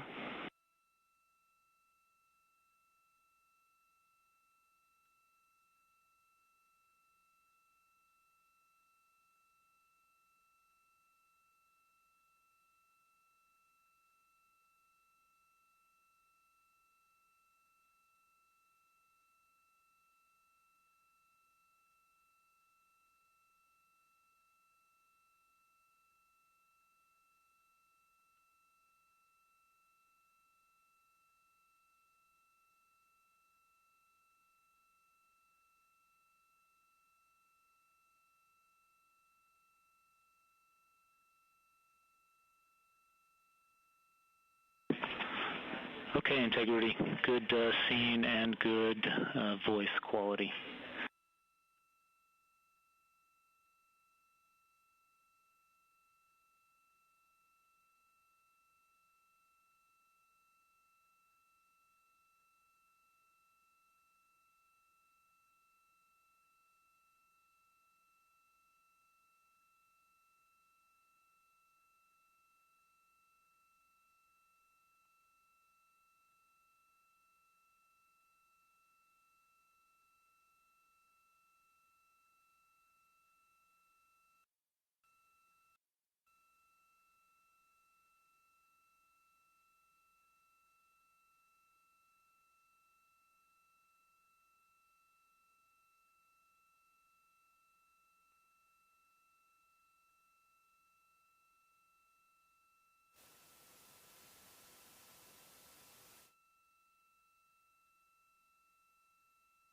This is Artemis Mission Control. You are getting a live look on console as the Orbit 2 team has come into the mission control room. Near the top right of your screen is Flight Director Paul Kanya, joined by your new Capcoms for today. That'll be Mark Reagan and Sandra Moore. Capcom stands for Capsule Communicator, and that's the single voice communicating with the crew aboard Orion. They gather information along with the flight director and make decisions on what can be called to the crew to keep that communication streamlined throughout the day. We are MET, or Mission Elapsed Time, 1 day, 3 hours, and 51 minutes into the flight of Orion, another big day for the crew as they completed the translunar injection burn, 5 minute and 50 second burn.